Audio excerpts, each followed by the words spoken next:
Hello everybody, hello, and welcome to Kusogrande, the bad video game tournament. I'm Brosencha, and I'm remembering to open up the thing that I always forget. There we go, it's open. Blah. Just trying to get announcements together so that I can actually send all of these not tweets, I don't tweet anymore. What am I talking about? All of the social media posts, Blue Sky, getting the announcement up on Discord. Gotta make Blue Sky be like, hey, you're live. Blah, blah, blah, blah, blah, blah. So many things, and it's like, I gotta do it in 1 minute or else I'm dead. Drop. Blah. Get all stinky. Nah. There we go. Going live. Bam. Good to see y'all. Hopefully you're doing okay. I see Ubi, Linkura, Zephyr, Polk, Malik, Nightbot. Of course, Nightbot's here. Why wouldn't you be here, you nerd? Redamafor, White Panther. Oh, it is a good day, everybody. It's certainly been a rough weekend, but, you know, we're here today. We've got a fun stream. And that's really what matters. Oh my gosh. This music. I love it. Nakarashi, Mexel, thank you so much for resubscribing. Good to have you here.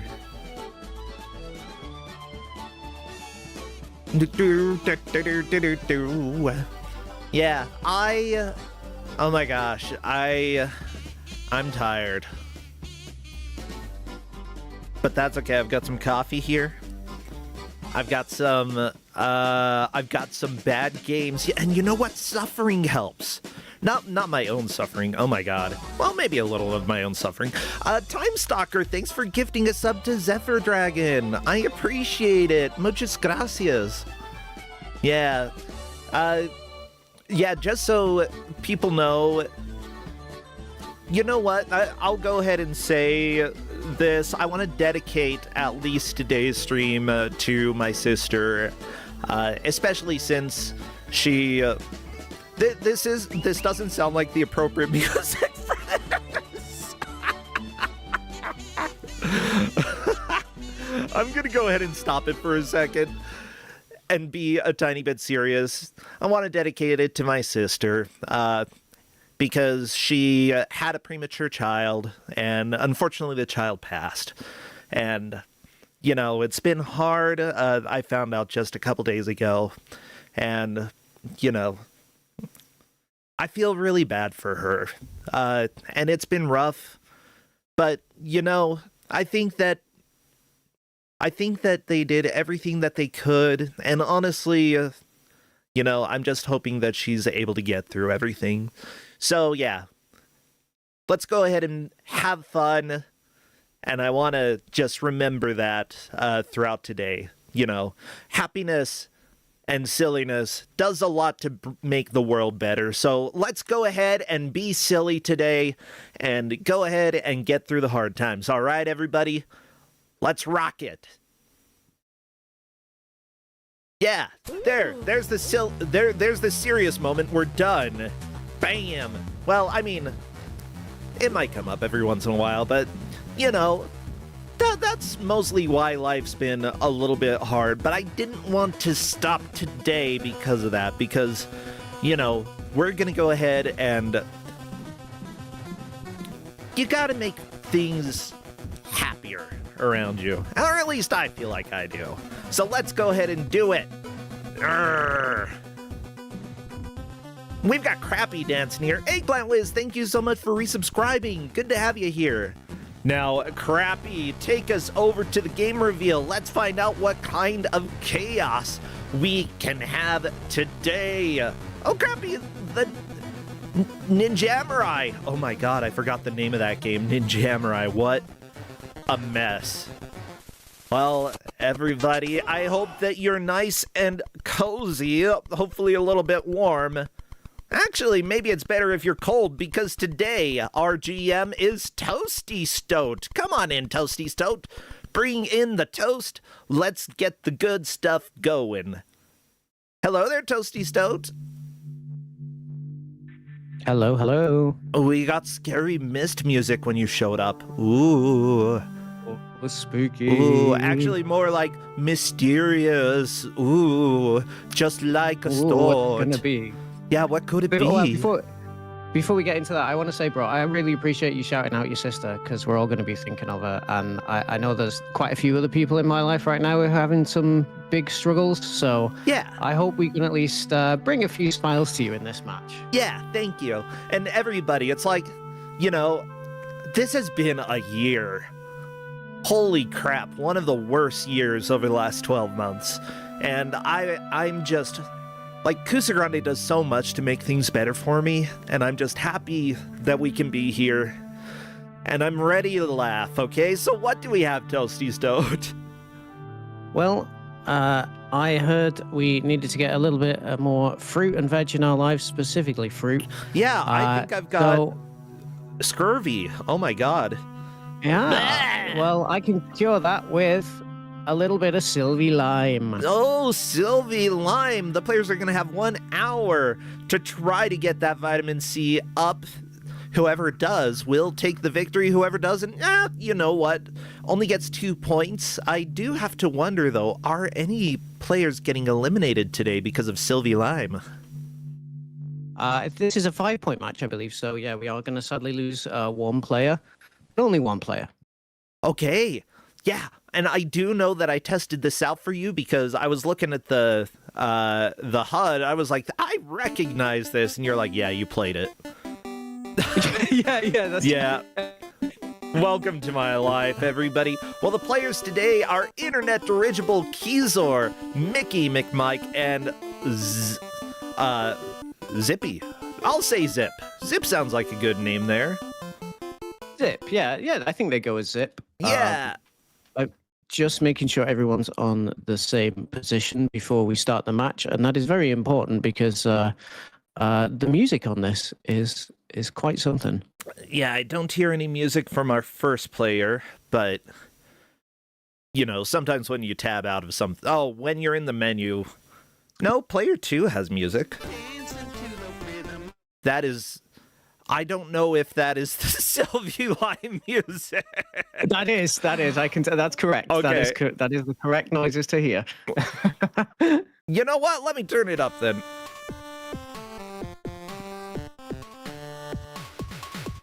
What's going on this time? I've become a little green Sylvie Lime. What's got you moving so fine? Dancing to the rhythm of a Sylvie Lime. Oh yeah. I thought you might get a kick out of this. Oh my god. Okay. I'm so glad there are lyrics. Oh. Yeah, for now, we're just listening to Keysor's audio. I'll check with the players to see if they're ready to go. Oh my god. I've become a little green Sylvie Lime. What's got you moving so fine? Dancing to the rhythm of a Sylvie Lime. Do, do, do, do, do, do. And yeah, thank you for everybody who's supported with subscriptions and such. Money has been tight lately, so all of that helps out considerably. I've gotta go get some medications tomorrow, so I appreciate it. Okay, well, out of the players right now, Mickey is ready to lime. So, is Keysor Internet Dirigible just waiting for Mickey McMike to confirm? What did you come into, Thalfin? Sylvie Lime. Do, do, do, do, do, do, do, do, do, Is it not obvious? Do, do. And we can get rid of... yep, there we go, Zips. Zip's identifiers done. Perfect. I'm doing the countdown. Best of luck to the players. Let's do some Sylvie Lime. Best of Spam luck. all your limes. Spam all of your fruit-related emotes, especially limes or any cute girls.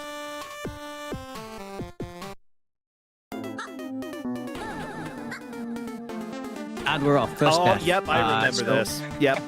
Yeah. So the players are going to quickly find out how the lime works because Sylvie cannot jump over that. You need to become lime. And when you become lime, this is the main kind of movement in the game. It preserves your angle and your momentum at the point of becoming lime. Yes. So Internet Dirigibles figured that out pretty quickly. Yeah, Internet I've never seen a Dirigible platform and that moves like Mickey this. McMike making a lot of progress here. Oh, I forgot the bounce when you collide with obstacles is certainly something here. Yeah, very quick for Mickey McMike and Internet Dirigible. They've got a house. What does the house do? They have keys. So the house lets you basically set your own checkpoints, which is obviously extremely helpful. I did tell the players how to get to the house, and I told them to start off with that one because setting your own checkpoints is quite important for exploration in Sylvie Lime. Oh, very But, hey, much so. If they don't want to listen to me, they don't have to. I mean, there's will. a difference between listening to you and like figuring out how the physics in this game works. Oh my gosh, Kusor! That was a move if I've ever seen one. Beautiful. Yeah, getting the house absolutely required very, very early on. Regula, thank you so much for subscribing. Good to have you here. Now, question, how are we tracking progress for this? So you'll see there is like an inventory on the right-hand side Yes. that contains all of the things that Sylvie has picked up. We are just going with the person that picks up the most items. Items. So Yeah. it's after you get the house, it becomes a very non-linear game. So there's a lot of different routes to follow, a lot of different things to pick up. But we want the person who's made the most progress by picking up and finding the most Zip? things. Zip, how did you do that without becoming lime? Oh my god. I would not be able to do that. Yeah, this game... Here's the deal. Like, I don't think this is necessarily a bad game. It's silly. It's absolutely not. difficult. Yeah. But, It's different. okay, Very different. okay, bouncing when you touch walls, that makes it a little painful. That And it's very intentional, right? Like Sylvie is a game dev. If you've never played any of Sylvie's other stuff, they lean into like old school jank. And if you've played Cat Planet or Jiggler, Oh, I love those Cat are also Planet. Sylvie classics. Yeah, that was Sylvie. Oh, that was of Sylvie. course. Oh my god. Yeah, let me Sylvie see. I'm Lime is looking very at much their page. Sylvie's Fruit Day, Quest, Discover the World. If I clear 49 stages, maybe I'll be loved. Funeral Song for the Elemental Lords. We've got, oh my god, they have so many games here. Soft Kitchen Experience, Snake Memory. 60 FPS Kitten. Yeah, let me see. How long ago was Cat Planet? They don't even have I wanna Cat say Planet that's on the like- rich page. That's like 2000s, surely. No, I didn't want to look up Cat Planet Cuties, just Cat Planet. At least Cat Planet Cuties. It's certain they're cat girls, anime cat girls. Oh. Yeah. And it's correct. Cat Planet is a freeware game by Sylvie. I found most of the information on TV Tropes, actually. But if you go to love-game.net, that is the web page, I believe. The link to Sylvie's website there. And So Zip getting the chair. Zip not actually getting the house yet, but they went all the way to get the chair. And the chair is probably the second most useful item in my opinion because it essentially just spawns a safe block that you can stand on. Yeah, you can place the chair on top of these deadly spikes, which helps a lot. You know, Zip has gotten 2 items and still hasn't gotten the house, which means that Zip is essentially tied with Mickey and Internet Dirigible. Keys are a little bit in the lead. Yeah, Zip is doing strangely well here. I mean, the first 5 minutes mean absolutely nothing in a game like this. You saw Zip go into like a green area, Keysor and Mickey McMike are in the blue area, and Internet Dirigible is still exploring the main kind of like earthy brown area, so anything can happen. Indeed. Yeah, I think Zip still needs to figure out that, like, sometimes it's best to just figure out a consistent angle for moving, especially with a game like this where you have, like, momentum is a little strange and it takes a while to figure out exactly how to make it work. Mickey learning cannot put a chair or put the house in certain places because it just does not allow you because of the way that the spikes are lined up.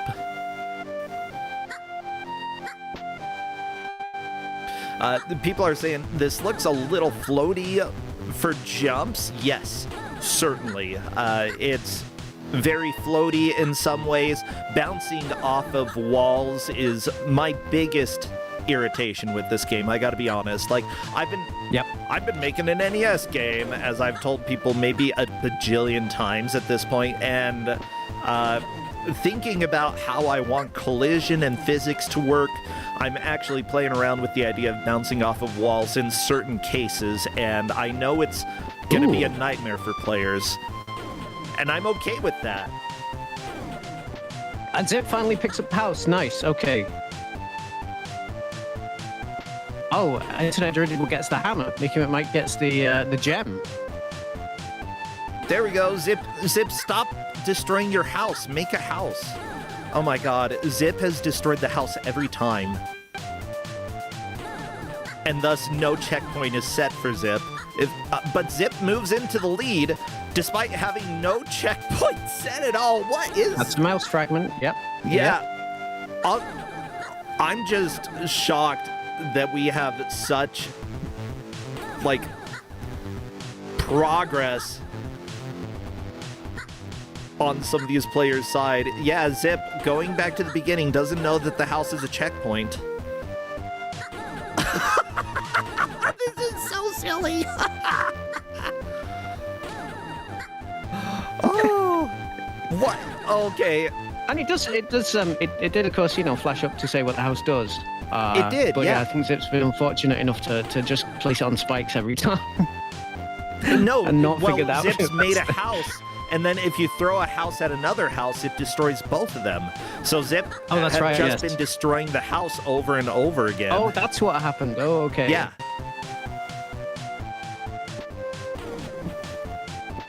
You just need one house, and you will figure it out. Okay. They'll get there for sure. Oh, They'll for get sure. there. Mickey the trying to players, make the... Yeah.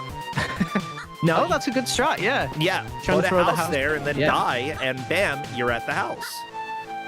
I believe that's how I got through this section as well. Like, yeah, again, it doesn't matter how many times you die in this, because lives, you respawn so many times. It gets very, very fast.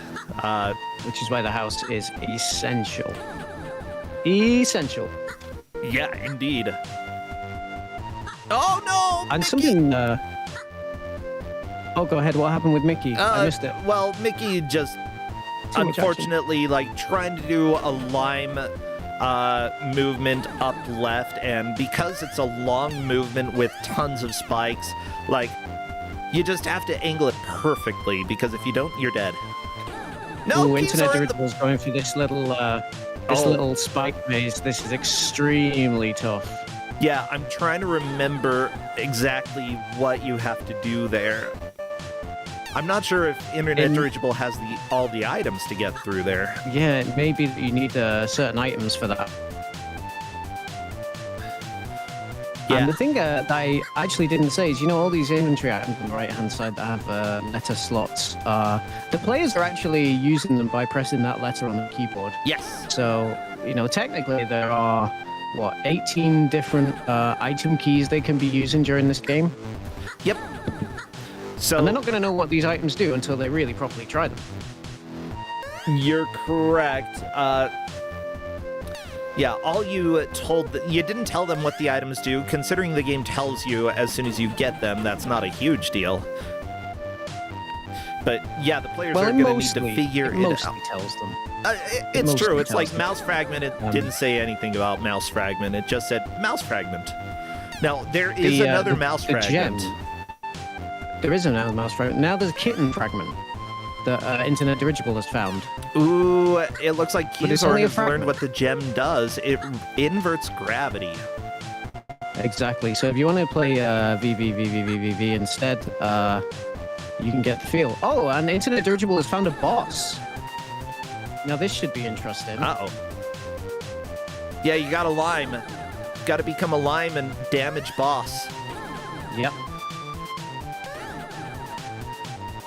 And they actually picked up a sword there, so yeah, they're going to have to use that sword, I think. No, you just become a lime. Oh, you just become line for damage. Oh, it's been too long since I played this through. Yeah. And you were talking about when you tried this out. I mean, I'll hold my hands up. I played this through on the baby difficulty, and I turned a lot of the difficulty options down to fully enjoy the game. Yeah. Internet Dirigible is trying to damage race Servant. Unfortunately, I don't think it's going to work out. Ooh, Internet close, Dirigible very got some close. really good movement strategies going there. However, yeah, you absolutely cannot damage race the boss. Just, like, they have so much more health than you. Yeah, Internet Dirigible is going to have to figure out a strategy for this properly. Yeah, I believe that he's figuring it out quite well. Let me swap over and see if we've got boss music here, because... Oh, Pretty much, yeah. You have to, like, bait the swings. It's a pretty basic pattern, this one. yeah, not too hard of a boss. Like, bait the swings, make sure that you... Oh, there we go. Floating as a lime. That works as well. When they start doing the dashes, that's when they get a little scary. Yeah, some people... Oh, Mecha Link in chat is saying, I've played this, definitely on the weird side, not the bad side.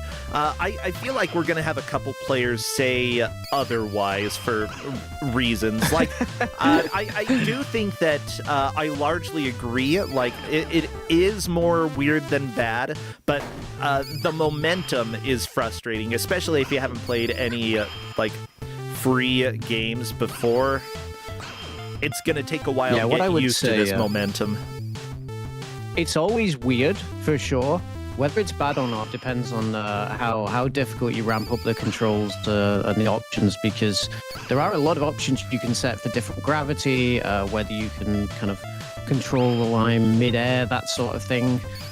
So for playability more casually, that, like I was saying before, I had to kind of crank them down, but we've left it on the default options for these players to make it a bit more of a challenge.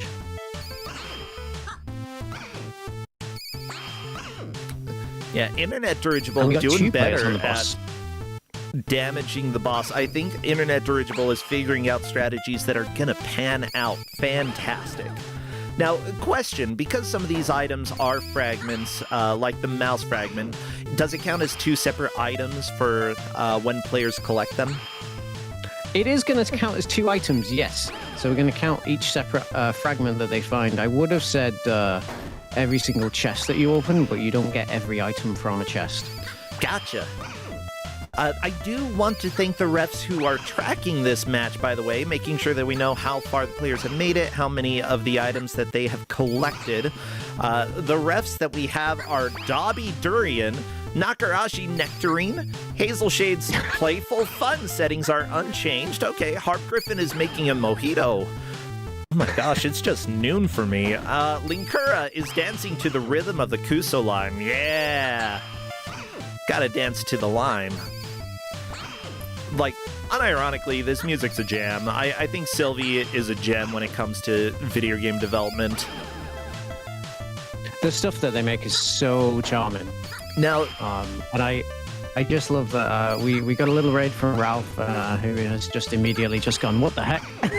yeah! You knew what you were getting into, Ralph. You knew what you were going to find here. Lupine 1 is here rating, yep. Oh, Ralph, aka Lupine 1. Yeah, thank you so much for being here. What the heck? It's Sylvie Lime. You didn't even hear the title screen music, and you're saying what the heck. I hope that we get to hear that again one more time. I saw Prep Winter in earlier, so yeah, thanks for joining us, Prep. The title screen music, I think, comes up again in the credits, but I'm not expecting anybody to clear this within the hour, unfortunately. Oh, and see if- Zip's with the boss. Oh, very nice, Zip. Zip has 6 items, it appears.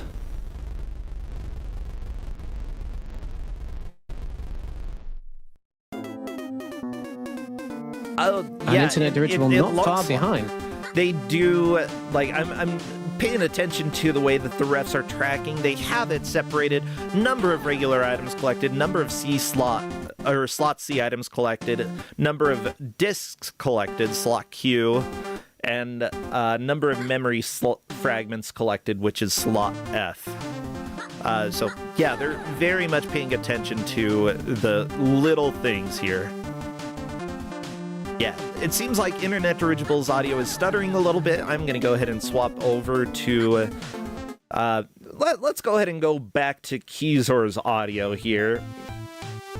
You know, we only get to hear the boss music a little bit, so might as well hear it a little bit more. Murray! Professor Ness, thank you both so much for resubscribing. I'm glad you're here. I appreciate everything. Oh, and Grey Googlich, thank you for the raid. Grey is leading Kuso Live at SGDQ this year, and I know it's going to be a fun time. Thank you so much for what you're doing with that. That's going to be so exciting. Yeah, speaking of other things that are happening in the Kuso community, the YAML file submissions for Archipelago for June are open up through June 5th.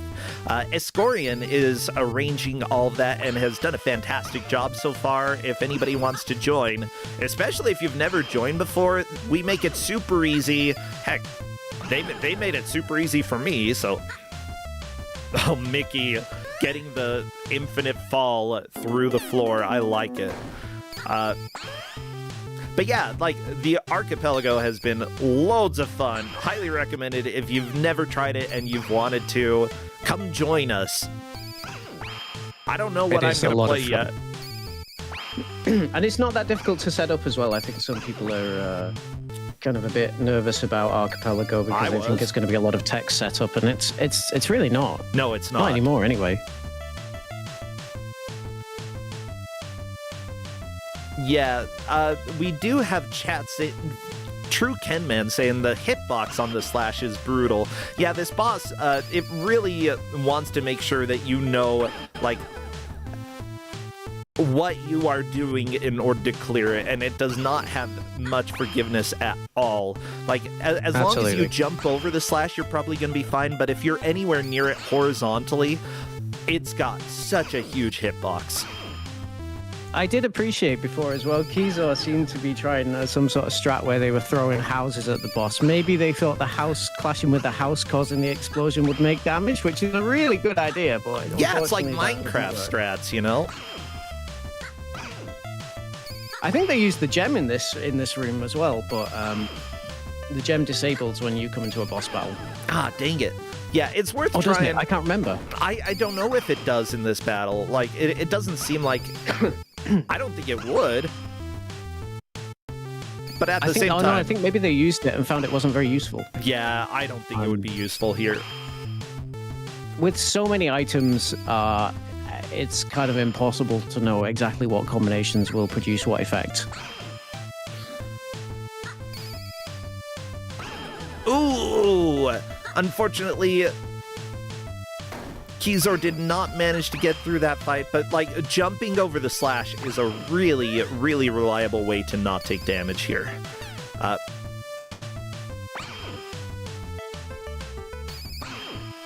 But, you know, it's also one of those things that you don't know exactly how long it's going to take to figure everything out, and you know, because there's so many options to you probably want to try to play around with a lot of the options. The first half of a match, after all, is usually learning how a game works. Second half is making your big push to make progress.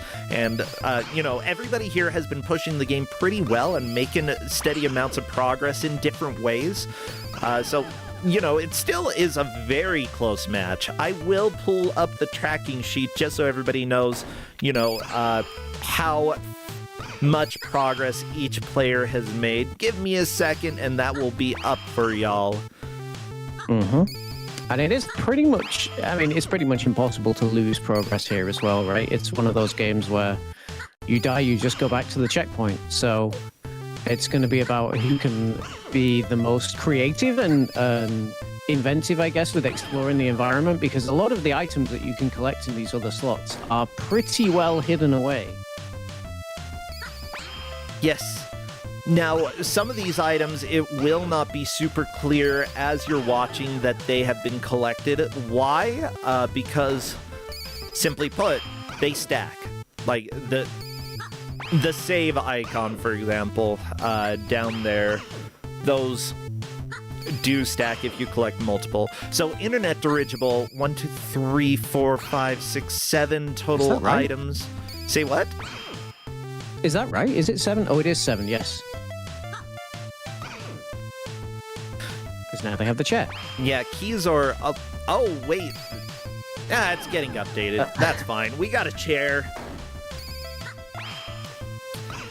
Yeah, so Internet Dirigible certainly in the lead at this point. I feel like Kezar has a good idea for how to do this fight. It's not exciting, but you know what?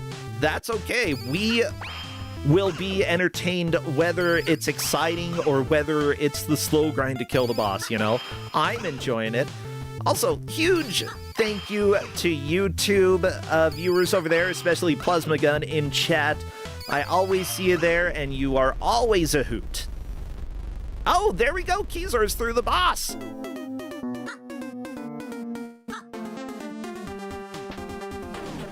Ooh.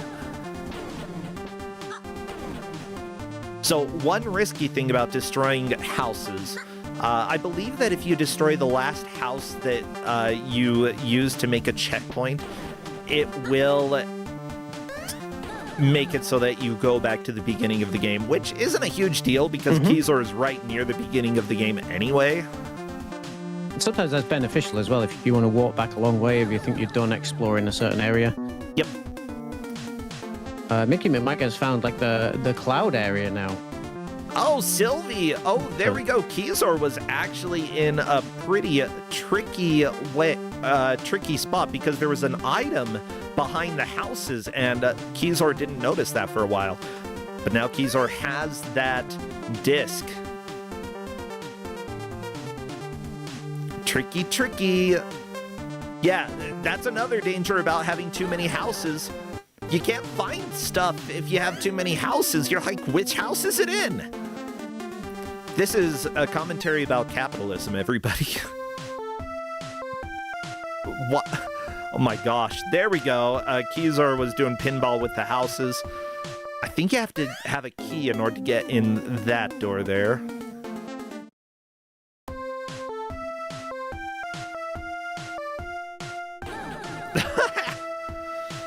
I love this game. Like, just seeing bouncing off of walls and falling onto spikes of full screen to the left.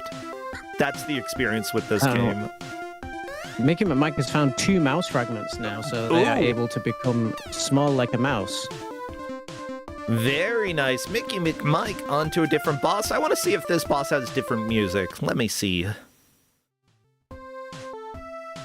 We're getting some shuffling on the ref sheet, but it's all good. Going to happen. Yeah, we can figure it out also by looking at the end as well. Just we can do a final double check if needed. Yeah, thank you so much, refs, for doing your best to like pay attention to what's going on here. We know it's not going to be perfect, and that's completely fine. You're still doing better than I would, keeping track of stuff. Zip! Just zipping. Throwing hammers, it looks like. Sylvie gets wilted flower. Ooh, Mickey picking up another item there. I know the wilted flower, you have to put it in a place that it will grow, if I'm not mistaken. I think maybe you have to water it, something like that. I'm making it. Max actually found a computer terminal. Ooh, a computer. These are pretty well hidden normally. So these are more late game areas. Gotcha. Does it remove the disc from your item then, or from your inventory if you put it in there? It shouldn't do, but I can't remember. I think Mickey put it, No, Mickey didn't have any. Okay. It's just so fascinating that people have such different, not totally different inventories, but fairly different between them. Oh, I fully expected that. As I say, there's all kinds of different pathways you can take. And some people will solve some of these platform puzzles, and others will just move on. And it's probably a good idea, actually. I think Mickey's not gone back to the boss. And if you feel like, well, I'm probably not going to make much progress on this, there's a sunny there's spot. Plenty of other routes to explore. I'm pretty sure you put the flower in the sunny spot. Oh, that could be the case. I know there's something else that you put in that spot, at least. Huh. No, Mickey, you destroyed your house. Do not destroy house. No, I liked my house. I don't like this music. I gotta be honest, out of all the music in this game, this is probably my least favorite track. Well, 3 of our players are in this area now, so we're gonna have to listen to it. Yeah. You know, everyone has been making such good progress here. It's fantastic how they're doing. Dolores Fred, thank you so much. This actually has, yeah. Oh, go ahead. No, go ahead. Oh, yeah, Fred, thank you for resubscribing. I appreciate that, and everybody else for supporting the channel. It makes a huge difference. It means that I get to eat food. And retain a house. And retain means your house doesn't get destroyed. Yeah, actually, we're living with some friends who luckily have made it so that we don't have to pay too much, and I really appreciate that. We have very good friends, and we're trying to do our best to repay them in other ways. My husband especially has been helping a lot with yard work and trying to do improvements around the place. So, trying to give back where we can. Bookworm, thank you for resubscribing. I appreciate it. Yeah, if anybody needs somebody who does software QA, by the way, my husband is still looking for work. And that's not necessarily video game QA. He did environmental tracking software QA for a decent amount of time there. So he's looking if you want him. And if you want somebody who can develop NES games in assembly, I'm around as well. I'd be okay with a regular paycheck. Actually, what a team. No, now that I know, the fun thing about assembly at this point, Toasty Stoat, is that I can program it without looking too much stuff up. I'm I know what's going on now, nice. And it's so much fun. Yeah. Yeah. You're in the zone. You're in the zone. Yeah. Unironically, I love assembly. I think I'm a broken soul. You've done the programming equivalent of become lime. I am now a lime, everybody. Hop!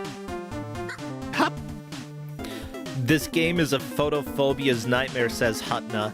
I have to ask, Ooh. What do you mean exactly by that?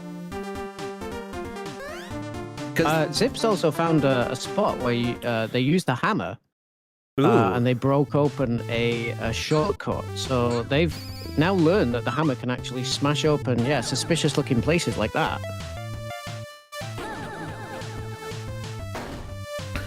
I love that. And that could be a big factor in this match because the hammer can find you things that other players might not be able to find. Oh, yeah. Good, good. Clades is saying, I'm now ready to enjoy several more Zachtronics games. I've already enjoyed some of the programming ones, but oh my god. Yeah.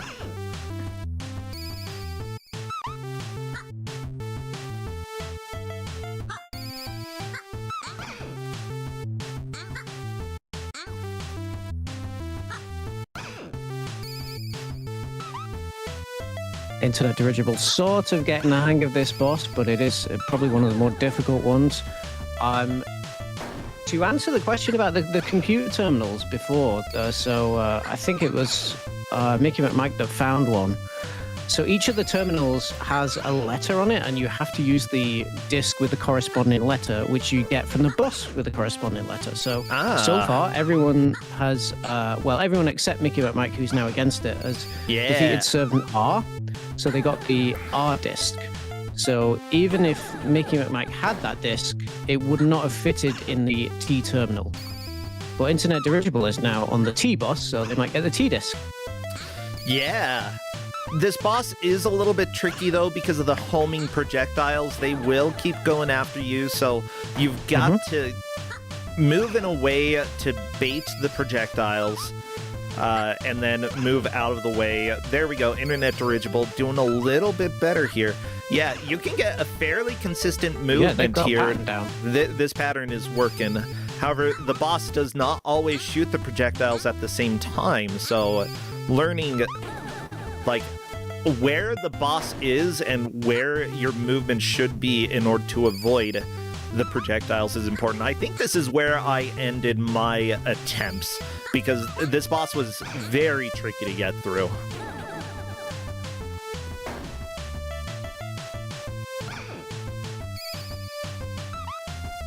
And they are free to move on. If they don't like how a certain boss is going, they can just explore somewhere else for a bit. Maybe find an item that might make bosses easier. I don't know. Who knows? Look at all those empty inventory slots we can still fill. Yeah. Mickey put a flower in the boss arena. You know, if you're gonna fight a boss, might as well plant flowers. Sure, it's a dead flower, but, you know. Ooh, snow person. That's a new one. So now Zip can throw a snow person. A snow person? Mm-hmm. What does a snow person do? It looks a little bit more like some sort of animal, though. You know, I was worried about Zip not figuring out the checkpoint stuff, but at the same time, you know, Zip has now figured it out and is tied for the lead. Like, Zip's doing very well. Yeah, he really is. And is this Zip's first Kusogrande? I'm not sure. Let me see. Yeah, considering that they use a different name on Discord, I'm not sure. No, never mind. It's other people who use different names. I get confused. I don't know. I think this is Zip's first Kusogrande, though.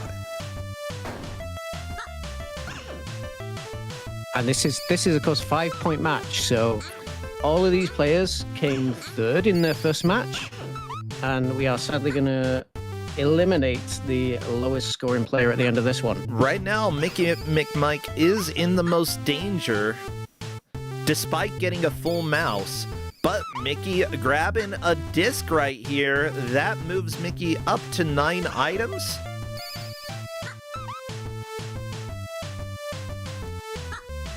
So question, what's the advantage for becoming small? There are certain places in the game that only a small lime can fit through. Ah, only small lime. I also imagine that, like, whenever you're trying to do moves like what Mickey's doing here, like, you don't have to be as precise. Because, you know, right now you're almost as tall as these gaps here. So being a lime, and a small lime at that, like, this is a key lime. It doesn't... Oh, how did it take us half an hour to get there? I mean... like, What else could it be? Ooh, computer terminal with labeled with the letter R. I believe Mickey has that, right? Time to Does insert have the the disc. disc. Yep. Yes, disc inserted. Oh, hi, lady. Whoa, it's actually working. Yeah. And on Zip's side, Zip has put the snow person in the light and melted it. Now, that's not going to count for an extra item in this case because it's not a fragment. But by melting it, they do... I think they do enable the use of it somewhere. Cool. Poor melty boy. Mickey is talking to one of the club members here who is stuck in this computer. Do they give you advice or information about things that need to happen? They do. They give you a bit of kind of foreshadowing about what's actually going on behind this game. Okay, so a little lore information here. Yeah. But for items, they are not going to give you anything themselves.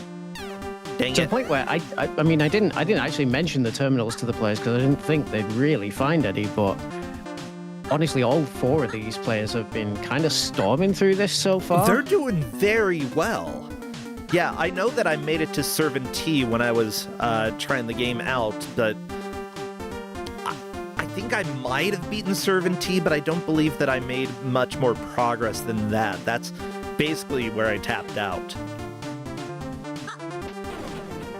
Mind you, I loved playing this game. This game, first off, it's available for free. I'll share a link in chat to Sylvie's itch page specifically for this game. So here we go over on Twitch and YouTube. You're getting the link as well. It's available for free. Feel free to check it out. I had a blast playing this. It looks like Zip is moved into first place with 10 total items. Very nice. Ooh. For a while, not quite in last per se, but... Oh, wait, do you melt the snowman in the sun then? Yes, exactly. So now Zip can shoot water. And I did spot them trying that on the wilted flower, which is a pretty good idea. Yeah. But nothing happened. Flowers need water. So do people. Limes need water. You gotta water your limes, everybody. Definitely need water. Yeah, wines also... Or limes... Wines. Wines? Wine has Little bit. water. A little bit early for that, bro, Senship, but don't you hate it when you go to the supermarket and you mean to pick up a couple of limes and you end up walking out with some wine bottles instead? Well, you know, it doesn't happen in Utah because you are not allowed to sell wine in grocery stores. Are you allowed to sell lime, though? Only on weekdays.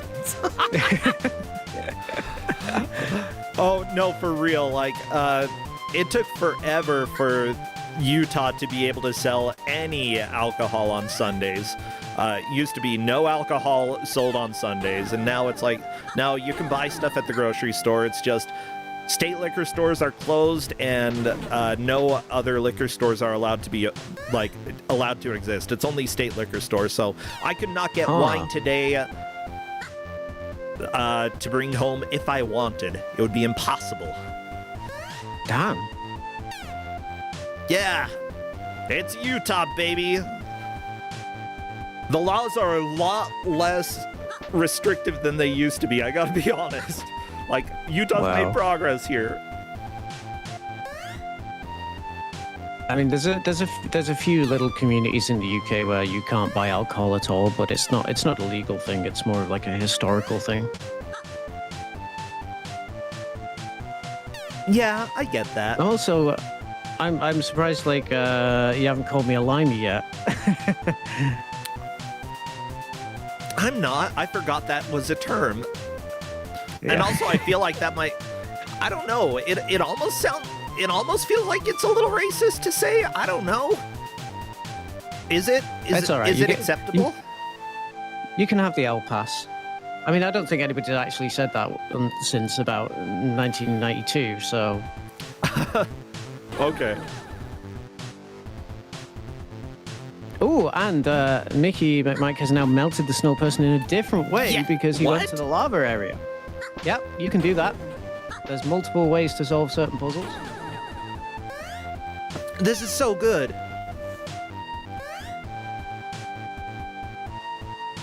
Yeah, I had so much fun playing this. It felt a little bit like cheating, giving this to the players for the match, because, as we've said, it's a really good game. It's a really innovative game, but it's very strange. And like the rest of Sylvie's games, it's something really unique. And I would definitely recommend, if anybody's interested in picking it up, like Bro's just put the link there, so give it a try. And I should also shout out to Botathy, who actually told me to play this game in the first place, and told me about the wonders of Sylvie. Yeah, I genuinely I think this is a fantastic game to play, very enjoyable, but also some things are frustrating in it, and feel like they could use a little bit of polish. But, you know, for a game that's free on itch, this is probably very above average, is what I would say. And it's round 2. It's a 5-point match. We're not going to nuke them, surely. Oh, you don't know me, Toasty Stone. You don't know me. Actually, you're probably very aware that, you know, there are times that we give low-scoring players, like, the biggest pain of their lives, just because that's how we feel that day. Oh, yeah. Yeah, no, I was feeling good today. I was feeling happy. And yeah, we haven't said Servant T was defeated by Internet Dirigible, so they got a second disc, but I believe they don't actually know what to do with those discs yet. That's all right, because doing stuff with the discs isn't really required for the tracking metric. We are judging based off of the total items collected. Right now, Kusor is in the danger zone for being eliminated in Kusogrande. Only 9 items collected. Gotta get at least 11 in order to have a chance to stay in. Why? Because if Kusor gets 10, that puts them tied with Internet Dirigible and Mickey McMike, but unfortunately getting there after them. In order to pass either of them, Kusor needs to get 2 more items. Mm-hmm. But, of course, they are both still racing, so there is a very good possibility that they can get more items, too, you know? The thing is, none of the players know where they are compared to each other, so oftentimes, you know, they may be thinking, you know, I am behind, but be ahead. They don't know where they are, so really what they need to focus on is getting a new personal best. Like, just make a better push yourself, get more items, and hopefully that will be good enough to move you up. Yeah. Especially for a game like this as well, where, you know, you're repeating very, very quick platforming segments over and over and over. The temptation is to think that everyone else has cleared this already. Oh, yeah. I mean, never give up. In a game like I Want to Be the Guy, I'm usually convinced that I'm in last place. And I probably am, because I hate those freaking games. I hate them so much. I'm trash. But at the same time, I think most people are trash at those games, so not really a huge deal. Okay, Mickey gonna be fighting the boss as well, probably. Nope, Mickey wants to go elsewhere. Moving on. Yep, which is pretty smart at this stage. Yeah, although Mickey can get a floppy disk there, if you are not doing great at killing the boss, moving on may be the best option. You know, I would be going to the boss only if I'd be going to the boss only if I was pretty satisfied there wasn't any other route that was obvious that I could see. Yeah, I would probably stay at the boss, because like, the more that you do it, the more knowledge that you gain, and Like, especially if you can start seeing patterns for how you can damage the boss without taking damage. If you figure out those patterns, then it's just a matter of execution. Oh, Mickey McMike using the projectile. Yep, that's right. That makes it a lot easier. Oh, yeah, that's huge. Melting snowman, everybody. That's what you want to do in life. Although Mickey focused on shooting rather than dodging, and now becoming small to reduce the hitbox. That's also a smart idea. Yep, you don't take more damage when you're small. That would be a concern in some games, you know. A lot of them, if you're small, you're just gonna go through health super fast, but not with Sylvie. When you are Sylvie, it doesn't matter how big you are, you still have 4 hearts. It's a lot of hearts to have, honestly. I'm trying to imagine what your coronary system would look like. I mean, Servant T has 12 hearts, so... Who does? That's probably... Oh, Servant Servant T, the boss. That's probably more why, heart than sorry, bird 11 at this hearts. point. Yeah, Yeah, it's probably why they can spit out all that energy. it's true. Small. Dude. Oh, internet dirigible going for this item up here. Why is And they- YouTube chat and they referencing got Waterboy by Adam Coyote Sandler? boots. Coyote boots? So the coyote boots are fun. Ooh. Yeah, so they, like Wile E. Coyote, you can kind of run on air for a few seconds after you walk off a ledge. Gotcha. Are those an item that you can... And oh, yep, it gives you coyote frames. And a decent amount. Like, not as much as the hover boots in Ocarina of Time, but still.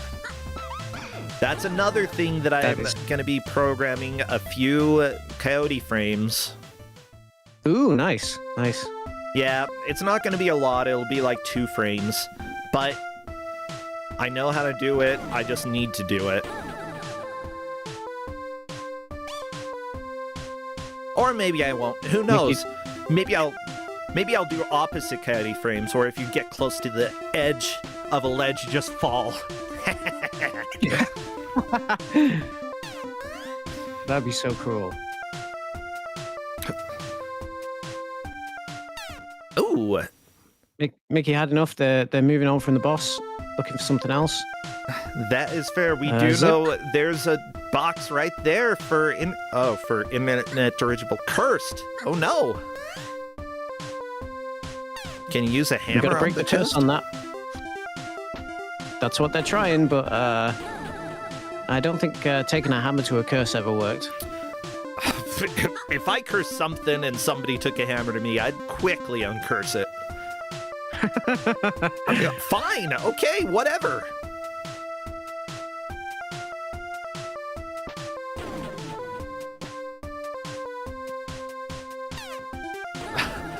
Internet dirigible just having fun with the bouncing physics. They're too much. It's honestly extremely frustrating in this game. Anybody who hasn't played this and wants to, Ooh. you're going to enjoy all of the bouncing. Oh, what happened? We've got The a wilted flower. flower became the rainbow flower for Mickey McMike. Oh, Again, not a new item, so we're not going to count that for progress. It's just the item has changed. what does it do? Oh, everything's happy. It makes rainbows. Yay! I assume that that's gonna open something up. I think it does, yes. I can't quite remember. At the very least, it made a rainbow. There's a rainbow here now, yep. There's a rainbow here for the rainbow boss. Yeah, does the rainbow help with the rainbow boss? Maybe we'll find out. Not from memory, but we'll see. I mean, there's certainly things that happen in this game that I don't know about. Ow. Ow. Doesn't look like it.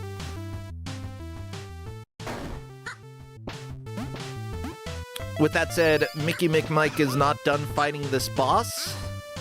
Ooh, zip to under terminal. Now, what does this labeled?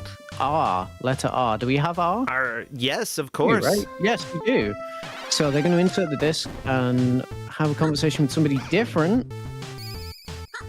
Oh no, wait, we saw this one before. Yep. We did see this one before. Yeah, I believe Mickey did this, if I'm not mistaken. With Rami, that's right. Yeah. So Mickey, like, honestly, as long as you can get the circles to spin around in a specific way, that's the biggest thing.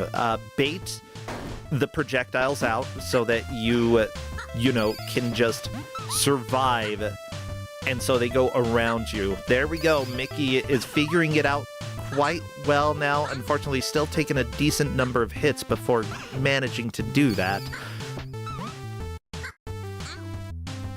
And we got 10 minutes to go, and really there's only 2 items separating everyone, so it's not impossible for things to drastically change up if people find new areas to explore now. Do do do do do do do do.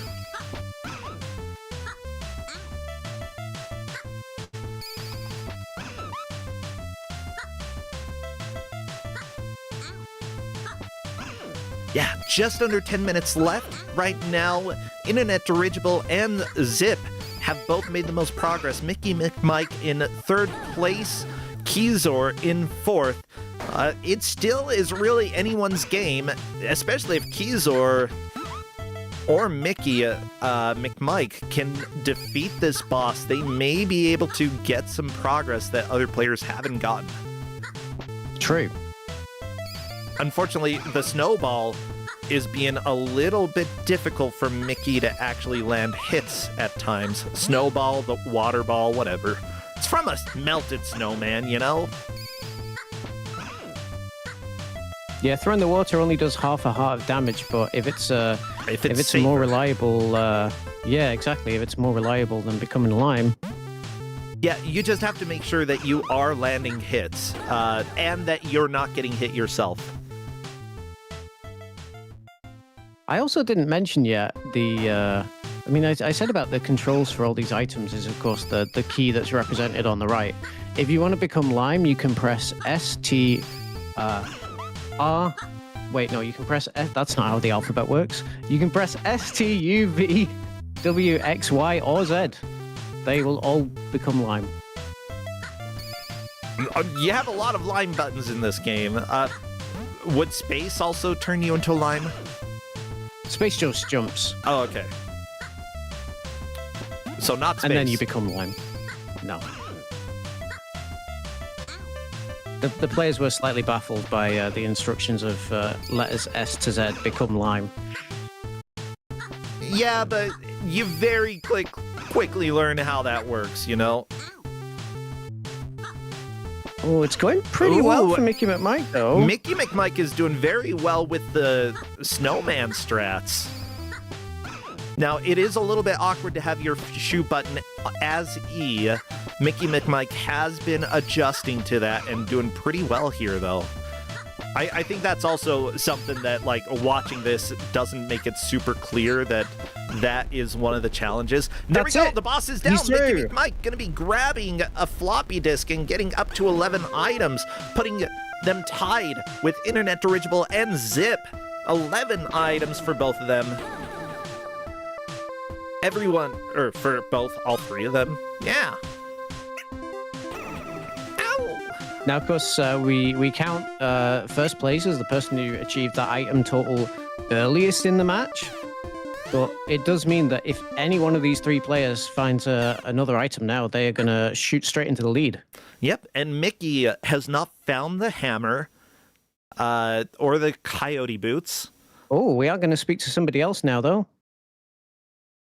Oh, yeah. Tara! It's Tara! Tara's the kind of art designer for the game. Aw, that's adorable. Like, you know, even if something is in Kusogrande, usually there's something that makes it appropriate to be here. I think some of the controls and physics do, but at the same time, it doesn't mean that we hate it. We love, honestly, most of the games that we have in Kusogrande. There is a lot to love about them. Show the rainbow flower to Rami. That's the quest that Mickey McMike's just gotten. Ooh, okay. And they have met Rami before, so they are immediately going to finish this quest. Very nice. Uh-oh. Huh?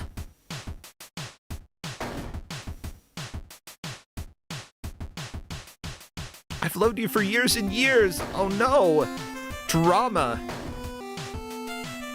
It's a love story. Yeah, big question is this gonna get an item? Because if so...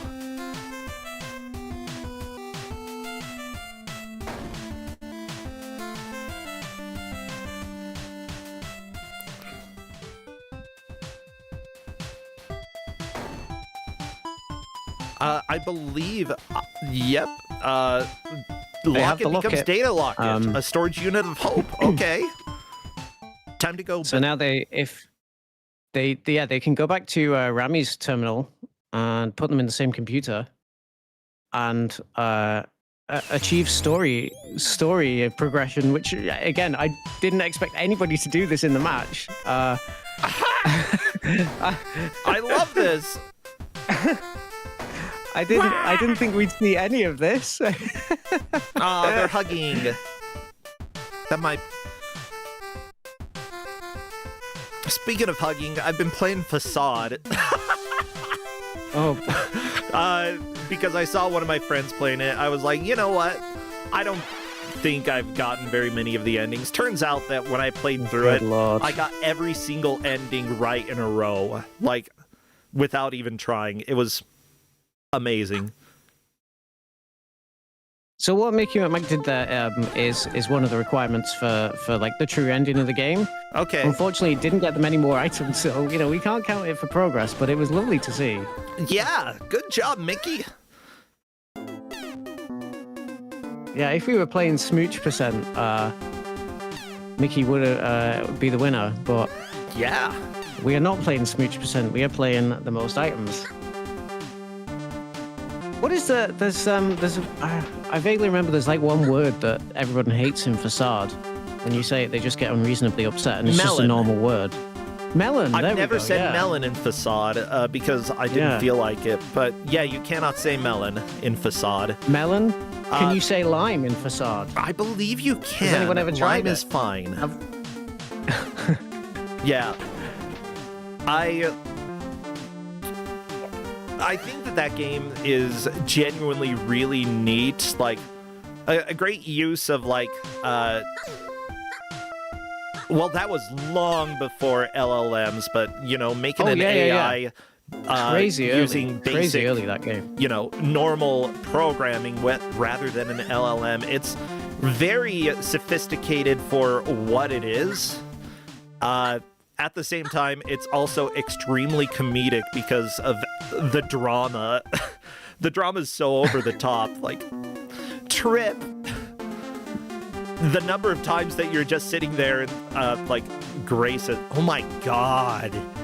And they're just complaining. The sort of crispiness of the lines as well. You can hear that they didn't have the best microphones in it. It was Mickey great. McMike Mickey just found a got a hammer. hammer!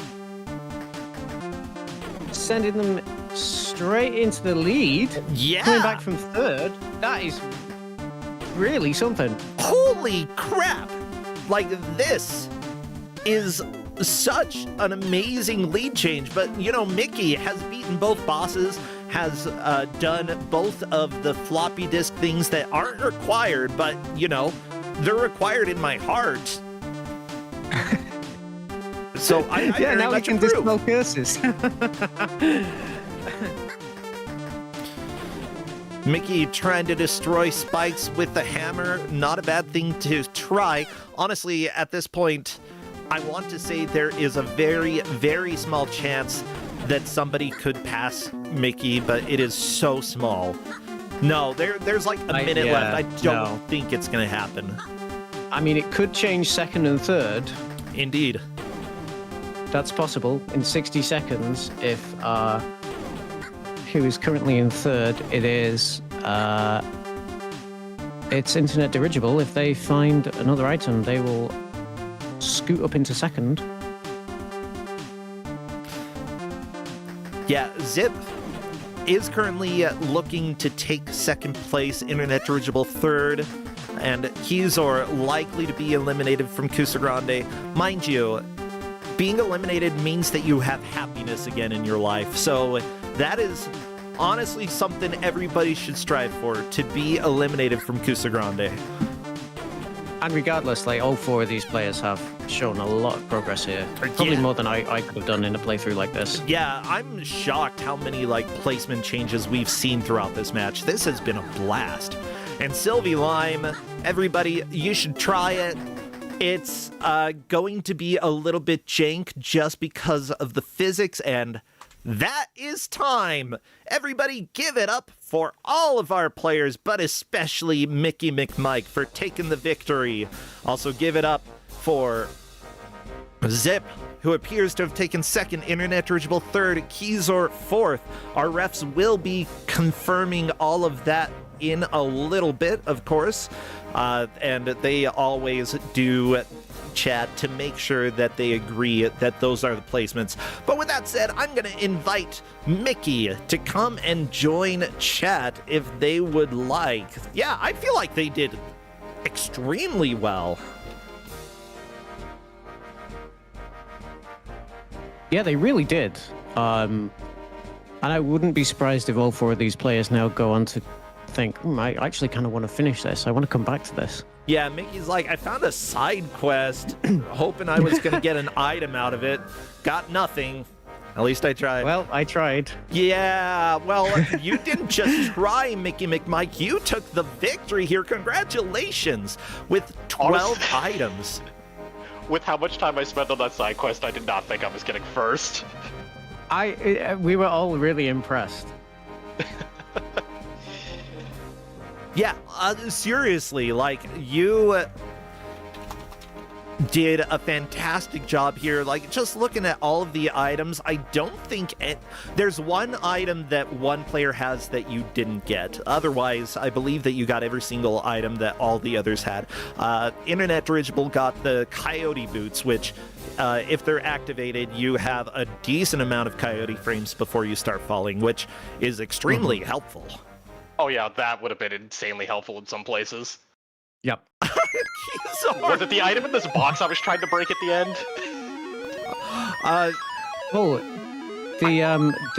The one in that little the one where you are now. Yeah. So you have to hammer in from somewhere else in the game. Oh. Yeah. Oh, So you're not getting in from this screen. Yeah, I but don't know how to get in there. I have played this before, so like it was a joy to see everybody here playing it and like struggling with things that I struggled with as well. Like, what were some of the biggest struggles in this game? One of the big things that really messed me up was how much you rebound off of walls. Yeah. Which makes getting to position really awkward. We were saying that. Yeah, like it feels like everything is rubber. Honestly, the way that you bounce really off does. of it. And Also, I don't know any other platformer that does that, really. I feel like I've played a game in the past that does it, but not to this degree. It's usually just like just a little bit, just kind of get you out of the wall. It's super bouncy. Oh, yeah. It's very bouncy. With that said, though, like, did you enjoy the game? Oh yeah, no, this is actually a surprising amount of fun. I'm still very lost, because I'm pretty sure I spent 10 minutes just kind of going in circles, but I did enjoy it. I wish the line transformation was a little more consistent, but that's kind of it. What do you mean by that? Yeah, pretty much everybody was looking in circles anyway, because it's everything is so pretty tucked away. And, oh yeah.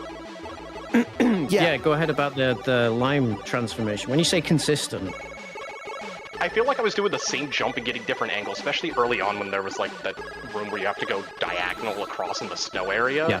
I felt like every time I was doing that jump, I was getting a different angle. Like, I don't know how to control this. I feel like I'm just kind of throwing darts at a dartboard and hoping I finally hit a bullseye. Yeah, that kind of. Yeah, I mean, your momentum and exact angles preserved, but like really small differences can make a really big final effect on the trajectory of the line, which is not a sentence that I've ever thought I would say before, but here we are. One of those amazing sentences that'll come out of Kusogrande. Well, you've got with the, that's why I kind of told everyone to go for the house first, because if you can just restart straight away, you can have lots and lots of attempts at any given obstacle. Yeah. Yeah, as soon as I figured out the ins and outs with the house, especially like one being able to throw it different ways, but also being able to destroy it and kind of checkpoint yourself back across the map, it's like, okay, this opens up a lot. Yeah, what's funny is that one of our players actually took a while to get the house. They were getting tons of other items, and we're just like, I was like, and then when they got the house, they kept destroying it. Yeah, Zip, it's you. You destroyed it multiple times, and you're like, I don't know what the house does. And so they still didn't use the house, and I'm just sitting here dying. I'm like, no, the house. But like Zip still, I believe, came in second place. So like, seriously, that's impressive. Like, that's really not impressive. Having the checkpoint working and still being able to make that much progress is just amazing. Great job there. Yeah, so this is available for free on itch. Do you think other people should give this a shot? I would say if you're even remotely involved in this community, yeah, I would say this is definitely a game worth at least experimenting with. It's just kind of a dumb, fun game to play. Yeah. Mind you, this developer also, I don't know if you know the game Cap Planet. No, I'm not familiar. Dang it! Okay, well, they made Cap Planet. They made other games that have become somewhat popular in different circles. Yeah, they're like really cult cool. classics in a way of the internet. Maybe if you kind of saw them, you might recognize the art style. It's usually like very pixelated, very cutesy. And we got to say say thank you as well, Mickey I really Mike, love the for pixel art on this. thank you for allowing us to show a smooch on stream. Yeah, we got to see a smooch. I'm sorry I was fast forwarding through the dialogue. I was on tight time. That's okay. I was trying to read it, but I knew that, I didn't know if you were going to get an item out of it, and I was hoping that you did. I didn't and know then why, that's why I went for it. When you didn't get an Yeah, item, no, I'm you like, had to. oh, You had to, no. Poor Mickey. Oh, well. You had to, but you've unlocked some of the story. And do you feel like you're actually going to go back and play some more of this at some point? I'll definitely consider it. It might be a little bit before I go back to it, but That's fair. It doesn't not seem gonna write like... I was going to say, if you wanted to kind of change it up a bit, that little pendant that you get, you can now change, because you're not in the match anymore, you can change the gravity rules, you can make it a little bit easier on yourself for the movement and navigation, which is what I had to do in my playthrough. I was wondering what was in those settings, so I just did not want to touch them just in case anything broke. That is fair. But yeah, being able to sort of make it a little easier in certain ways, I never got that, so I wasn't able to try that out myself. It's also a relatively short game, so I feel like I might return to it one of these days and just try to get through it, because I enjoyed it. Despite the janky rebound, I enjoyed this game. I think you can change that in the setting as well, actually. You can What? reduce the amount of rubberness. Yeah. Well, in that Because case, that is so intentional. if you're doing something that sucks but is intentional and that people can change later on, I'll go ahead and give you props. I'll say, yeah, you pissed me off, but good job. Well, Mickey, what are you doing these days? Are you streaming? Anything that people should know about? Nah, I'm just kind of keeping my own little corner of the internet these days. How about games? Are you playing anything that's been interesting? I've mostly been focusing on old school RuneScape with the leagues going on, but once I get to that, I've got a whole laundry list of games I need to get to. Oh, beautiful. Old school RuneScape. We are starting up an archipelago that Escorian is arranging each month, and I think I saw Old School RuneScape as one of the optional games that I might have to consider, because I would laugh a lot.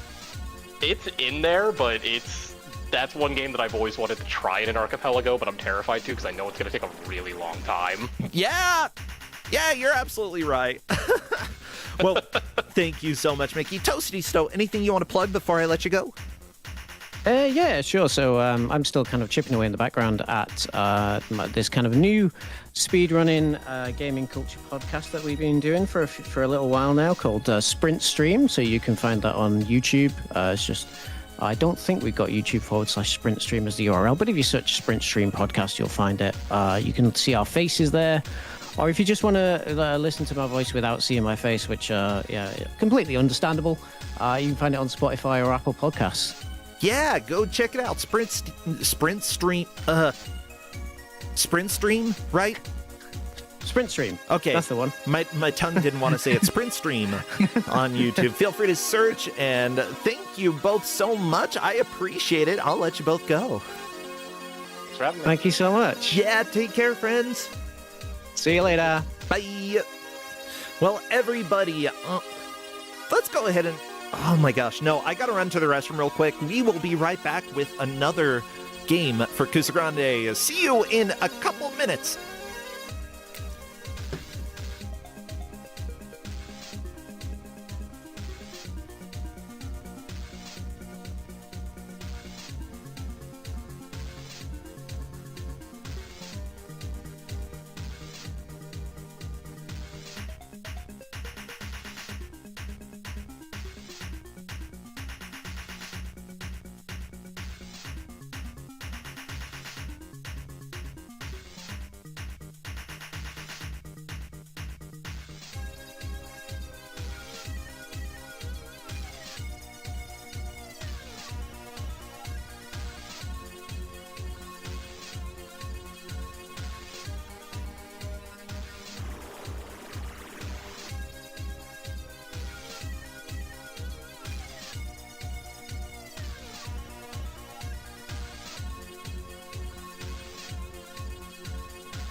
Hello, everybody. Welcome back to Kusogrande. Big thank you to Taven for the raid, as well for the subscription today. I highly appreciate that. When we get to the actual bracket, we generally give out over $2,000 worth of prizes, and those come from me personally. I also rely on subscriptions in order to survive, so it makes a huge deal. Makes a huge difference to me. Seriously, thank you, everybody. I cannot exist without your help. Now, let's go ahead and run on over. Crappy, are you ready? Looks like Crappy's ready. Come on, kick up those legs of yours. Oh my gosh, I don't even know if you have knees. I was gonna make a 3D model that had knees for Crappy, and it was really creepy. Go, become lime. You know, I'm imagining Crappy green now, and honestly, I think that would be Bizarro Crappy. Scary. We don't need that. What we need instead is a wonderful GM who, surprisingly, has a color palette not too dissimilar from Crappy. It is our dear friend, Donkey Kong. Oh, wait, no, never mind. Doesn't look like Crappy at all. No, the shark, though. The shark looked like Crappy. Not a crappy shark. Just a cute one. Donkey Clonk, come on in. Let's go ahead and chat. Wait, you want me to be a VTuber with Crappy? What would Crappy's voice sound like?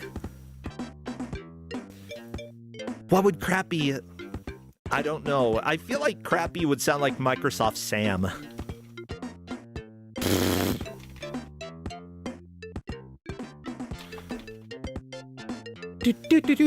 I'm enjoying the green dog music. Okay, just waiting for Donkey Kong to show up. I'm sure we're gonna have Donkey Kong here in just a second. Bizarro Crappy is the mascot for Good Games Grande. Scary. Why did I even make Crappy? Did I make Crappy? Did Crappy come out from the ether? From the bowels of hell? From New Jersey? I don't know how Crappy got here. Oh, hello, Donkey Kong. Welcome. Sorry, I was busy setting up. Oh, you're completely fine. I mean, it's not like some of the others where I'm like, oh, I know you're watching. I know you're listening to my voice. I know your shambles. So, how are you doing? So we had to scramble a bit to find a GM for this match. So I came in and decided to go with a Kuso Classic rerun. Yeah, it's time for Barbarian by Psygnosis, the barbarian that controls like a lemming. This game is so much fun, and y'all will quickly figure out why. The players are going to have 1 hour to try to point and click as much as they can through this game, through this platformer. And, well, not necessarily just pointing and clicking. They've got a menu that they can use. Whoever makes the most progress will be the victor. Whoever doesn't will only get 2 points. And just thinking about this, what points do the players have going into the game? This is a 2-point match. So, oh my gosh, 2 people eliminated. 1 person will be down to 9 points and will only be able to get into the bracket if we have a tiebreaker. Whoever comes in first will certainly be continuing, though. Like, yeah, this is high stakes, and this game, let me tell y'all, it's a bit of a nightmare. For those who haven't seen it, you see that menu at the bottom of the Final Sentinels screen? That will matter a lot. Now, I know that there are multiple ways to play this, Donkey Kong. Are you allowing them to use different control methods, or do they have to use mouse? They are free to use any controls that they wish. Very nice.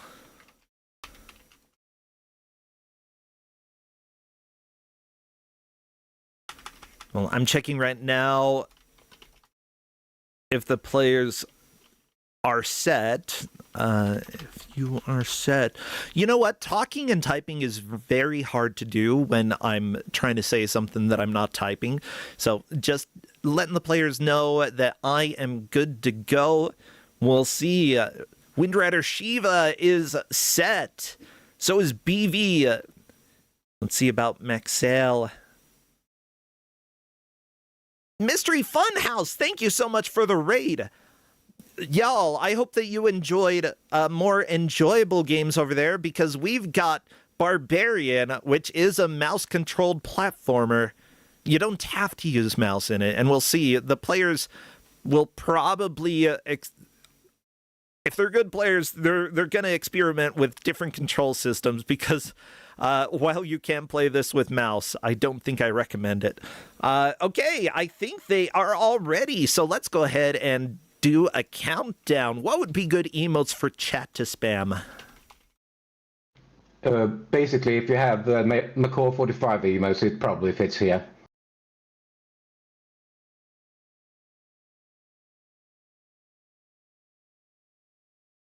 Especially 3 FPS.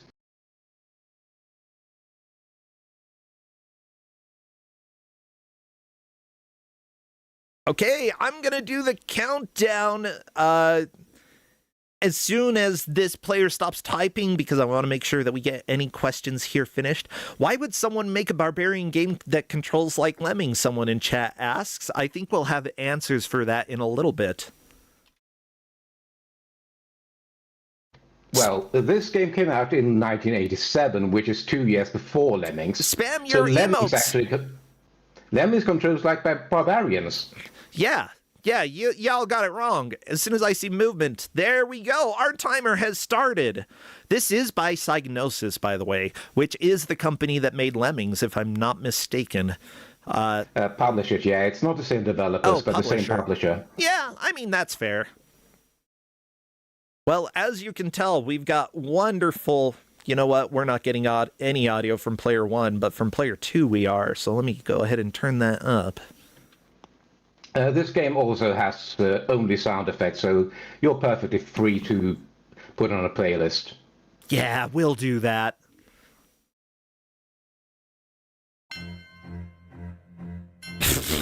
This music doesn't sound quite... No, this is triumphant music. We're getting into it.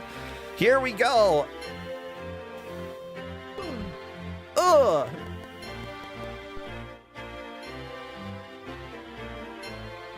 By the way, the title screen of this game does have flashing. If the players do return there, be aware that there may be some bright flashing. So, you know, just keep that in mind. None right now. Or is there any during gameplay? Not that I'm aware of. Okay. But I did warn the players about the flashing on the title screen. Good, good. Ooh, okay, I see this angry goblin thingy. I don't know, almost looks like a bat until he throws something. What would you call that enemy throwing the boulders? Boulder man. Looks kind of bat-like to me. Yeah, until he throws the boulder, then you see that he doesn't have any wings.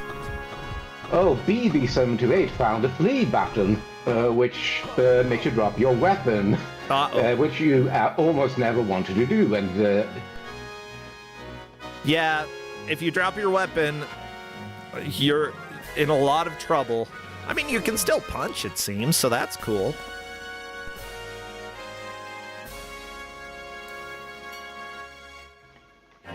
Okay, BV trying to pick up the weapon. I assume you press down to pick it up, right?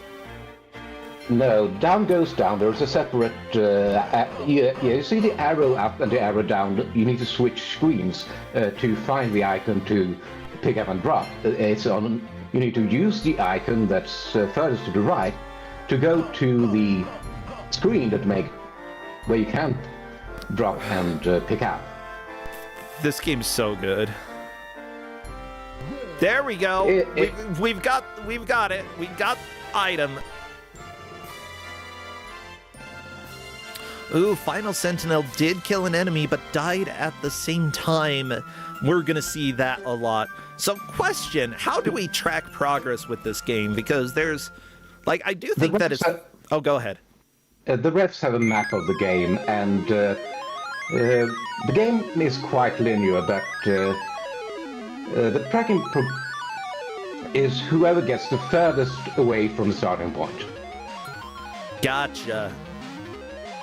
There is a boss that appears later in the game, and I have specific criteria for what progress on that boss is. Yeah, I will get the tracker up in just a second so that the players can see, or so that the viewers can see how far the players have made it. It will be just a second so that I can get everything sorted. But I do want to give a huge shout out to the referees who are tracking this match. The referees that we have are... Crap, I clicked away. Linkura! Nakarashi also likes to shout Barbarian.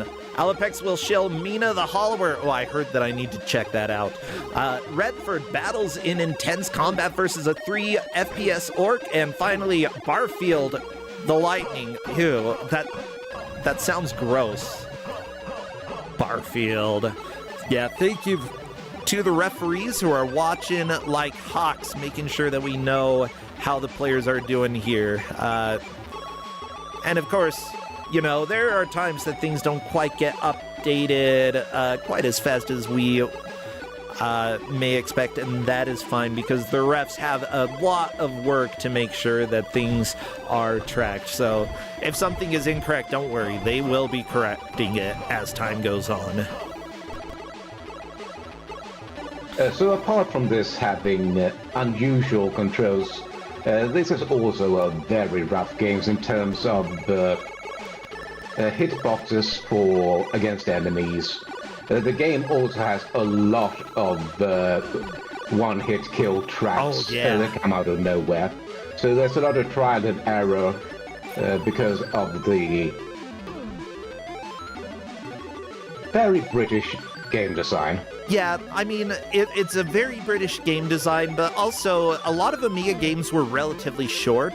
So to make it play a little bit longer, to make it, you know, something that isn't completed in 20 minutes, they make it extremely hard. You know, the difficulty is part of just the overall, this is so that you can enjoy the game longer. You know, whether or not that's good game design is another question, but it's fairly typical for the Amiga. I've already heard this music. Oh my gosh.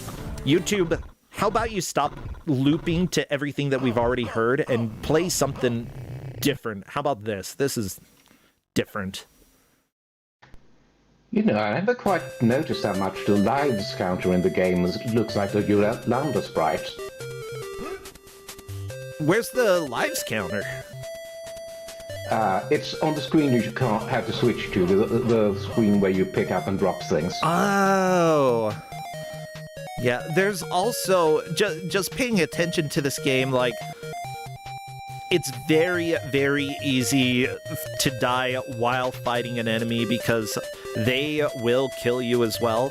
I'm looking at BV728, by the way, here, and BV appears to be using either keyboard or joystick controls rather than using the mouse, which is probably the way to go once you have played the game for like 1 minute with the mouse. If you have an alternate way to play the game, go with that. Mouse controls for a platformer are a nightmare. It's just that the keyboard controls aren't quite friendly either. It's like J to jump, P to pick up, and so on. The movement keys are spread out all over the keyboard. Oh, yeah. Yeah, checking it out. Left to move left, up, down, right. Stop. Oh, wait, that's just describing what each button does. Okay. Does it have the list of the keyboard controls? Left, up, down, right. S is to stop. J is to jump. R is to run. However, it's also F4 to stop, F5 to jump, F6 to run. The F keys would probably be the way to play this game rather than using S, J, R, A to attack, D to defend, F to fire, G to get, U to use, P to put down. Oh my god. Yeah, but there is no good way to control this. The manual does have joystick control, and in parentheses says, not recommended. Yes, because the joystick doesn't control the character, the joystick controls the cursor. Oh, baby. Yeah, plug any standard Switch-type joystick into the socket next to the mouse socket. Movement of the joystick in a particular direction will issue the equivalent movement command in the same way as the direction icons. The fire button will issue the attack command, is what it says. So, yeah, that is... Oh. Yeah, which means that you can't run, you can't jump if you do that. Yep. You're very limited on what you're able to do, which means that you might not actually be able to beat the game if you use joystick controls. Dude, you need to make a jump on screen like 2 or 3. That's okay, J to jump. I mean, Mega Man DOS did that, right? And Wolfquist had P to pee. Like, literally, to urinate, you press the P button. Still my favorite keyboard command that I've ever seen in a game. Final Sentinel has moved on to screen number 11 so far, making a fantastic push. Of course, Mexel and Wind Rider Shiva right behind, BV728 only to screen 8, but honestly, we're probably going to see a lot of lead changes here. It gets difficult. Our ref... Yeah, there was... Oh, go ahead. The last 2 games when this game was on Kusogrande, all players reached the dragon, and nobody made any progress on the dragon. Not a surprise. The dragon kills. Shoots fire and crap. Also, thank you to our refs. One of our refs changed their name. Linkura's life is forfeit. Indeed, it is when you are a barbarian. You have not scored.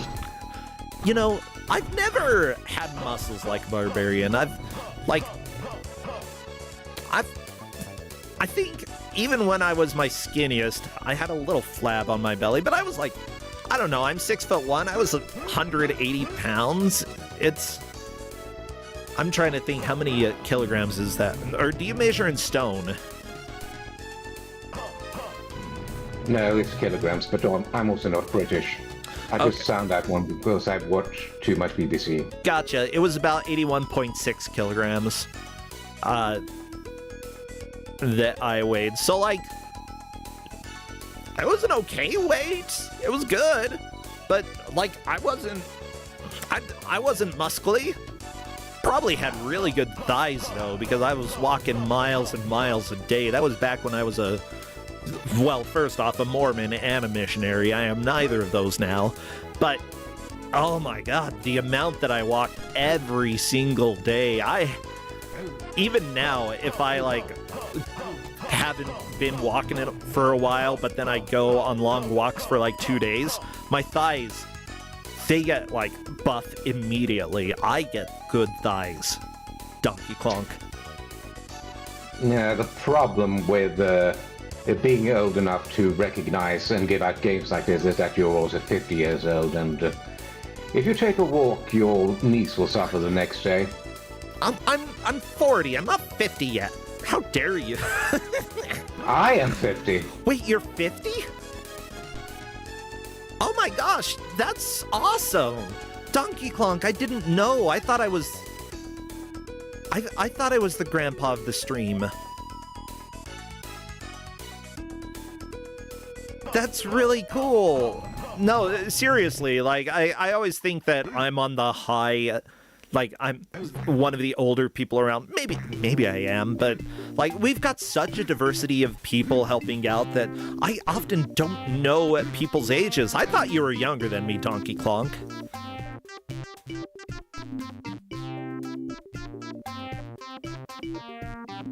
But maybe that's just me.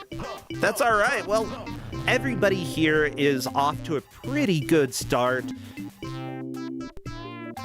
Yeah, the 3 people at screen 11, Wind Rider Shiva at screen 10, a little bit behind, but that is fine. Wind Rider Shiva, if I'm not mistaken, is one of our referees and has helped out a lot. She does a lot to help out the stream, and I very much appreciate it. Yeah, this is a very rough game. I probably should have given it in round 2 to a 2-pointer, but we were short on GMs. Yeah. So I'm trying to decide what all of these enemies are. We've got, I'm pretty sure that's an imp on BV's screen, the one that throws rocks. Okay, not quite a goblin, an imp because it's small, but it still sort of has the devilish ears. We've got Bear Man on BV's screen. I've seen some, like, goblins. And what else? I'm sure people here can help us decide what some of these enemies are. Like Wind Rider Shiva fighting a goblin. That's a goblin. Are you sure it's not an orc? Also, the rock on Wind Rider Shiva's screen is an enemy and will kill you.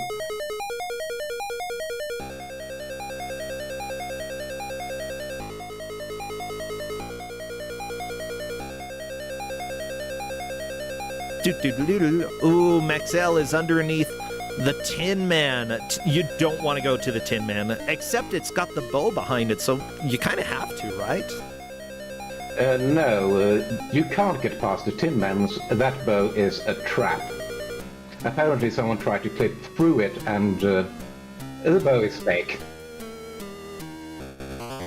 Okay. Oh, got guard dog there. Wait, the bow is completely fake? It is.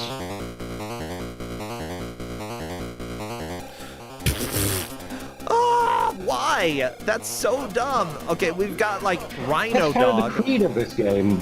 Yeah. Why?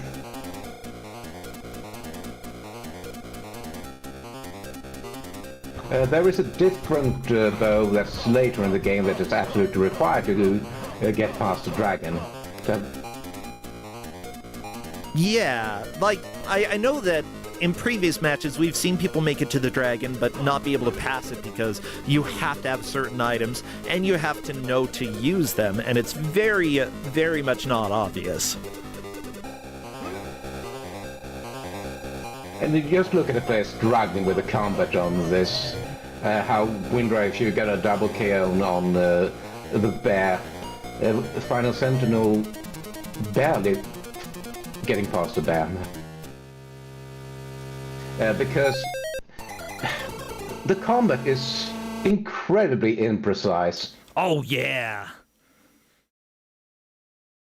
Genuinely, trying to kill anything in this game is a nightmare.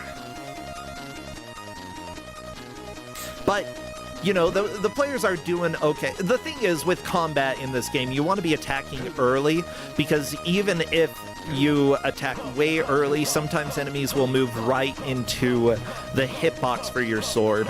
It's better early than late. If you do it late, you likely will die, and there's a very good possibility that you won't actually kill the enemy either. Early, Yeah. start swinging. The wind-up animation is ridiculous, yeah. Yeah. So this game was made by Psygnosis. The main programmer, David H. Lawson, also worked on various other games like, oh my gosh, The Gold of the Aztecs. I think that I know that one a little bit. We've also got... Oh yeah, I gave that one out in fairly recently. I think it might have been not Kuso. Yeah, it was I in one of the recognize it. Eurovision rounds, and it's also a very notable and very hostile cinematic platformer. Yeah, I'm not sure they have any, really good classics in their history. Cosmic Cruiser and Arcadia are sort of standing out here as games that they worked on, but they also did Odd Diddums, which just has a picture of a teddy bear on the title screen. I don't understand this. Well, that's representative of the game. Our didn't seem to play as a teddy bear picking up toys. Oh, really? Okay.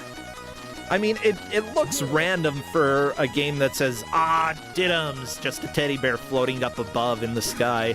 But if you're a bear picking up toys, I guess this works for box art. The name of the game. Okay.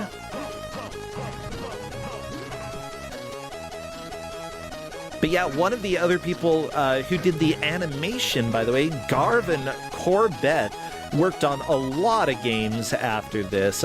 In fact, taking a look, worked on one of the Wipeout games, or various Wipeout games, Wipeout Pulse HD, Wipeout Fusion. Worked on Red Zone for Amiga. I don't think I know that one. Shadow of the Beast, Barbarian 2, because of course there was a sequel to this. Does the sequel you can actually control that game. It's not as bad as this one. That's fair. Being able to control a game is usually important when you are developing. Trust me, I've been working on an NES game, and the thing is, like, what we're doing does play around with the controllability of characters, and like being able to make something that feels a little bit uncontrollable but that is reliably controllable is difficult. I don't think this game quite managed to get there with any of the controls that it has, considering that it's mouse controls or J to jump, A to attack, or using the F keys in order to control it. Again, I think the F keys would be the easiest. Yeah, and because of the slow animation, it just feels incredibly unresponsive and laggy. Oh yeah. Sorry, I'm listening to Beetlejuice for NES, and I love the music. It's so good. It's better than any part of the game, let me tell you. Well, Psygnosis is a company that did publish Lemmings. They also worked on a lot of games that we know in Kusogrande. Like, I don't know, they come up quite a bit, to be fair. Just trying to find Last Action Hero for DOS and Amiga appears to be things that they helped with. Bram Stoker's Dracula for Amiga, that cannot be good. I know other versions of Bram Stoker's Dracula, but I don't think I've actually seen the Amiga version. I think these were also published by Psygnosis. Okay. But yeah, Lemmings are probably the best known games that came out of Psygnosis, although they published rather than developing.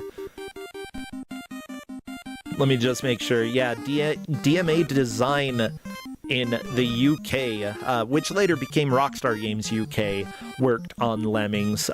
It's good that, like, they recognized that Lemmings had a lot of potential and published them, you know? There are a lot of companies that, if you're a big company and you're putting out a whole bunch of games, you're going to have some good and some bad.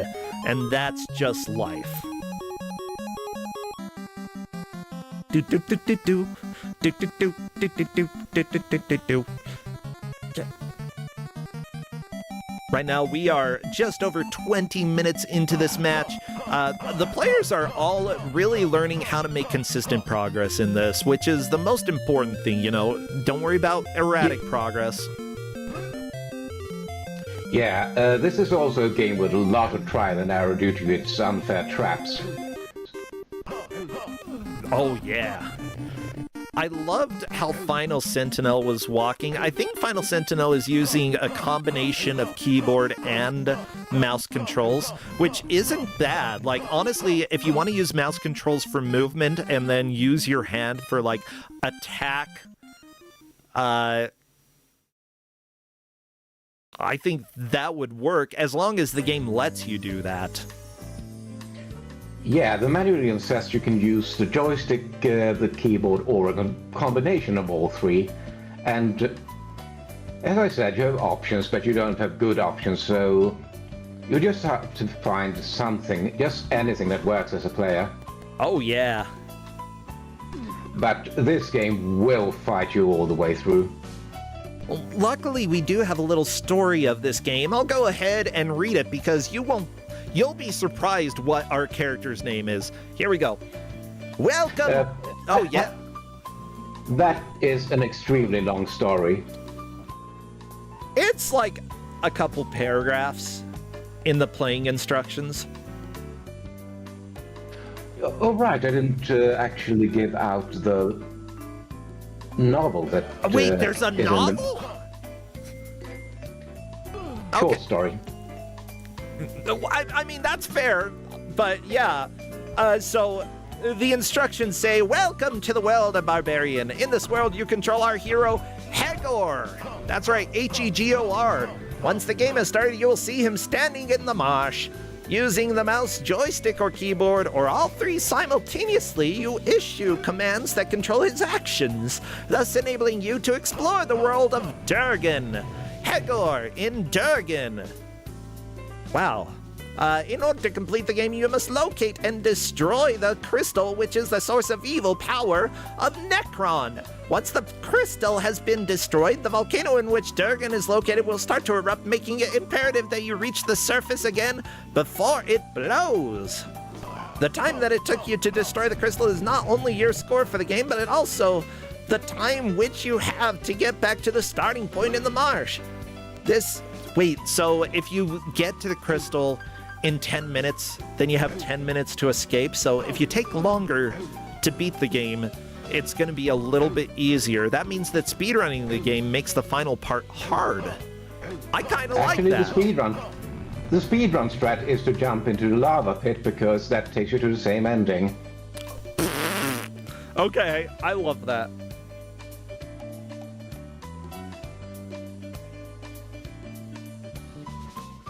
You know, I feel like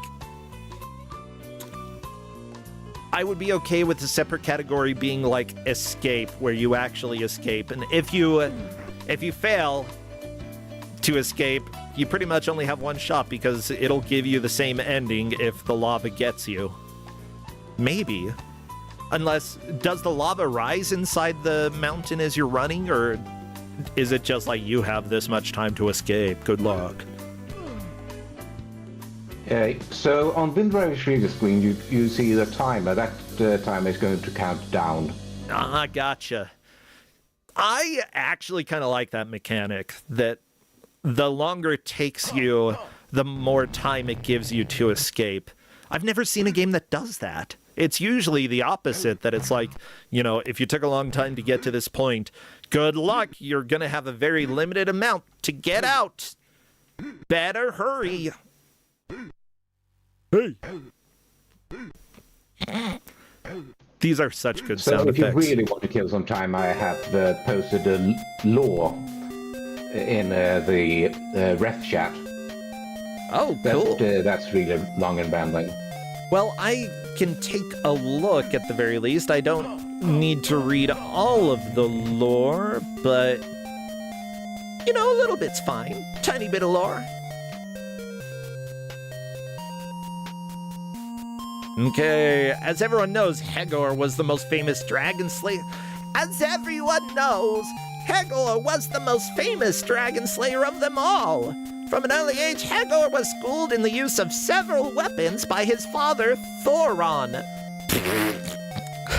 A revered and respected hunter. Each day, before most of the other villagers were awake, Hegor and his father would go off into the woods that surrounded the little village of Felston. What are these names? Oh my god.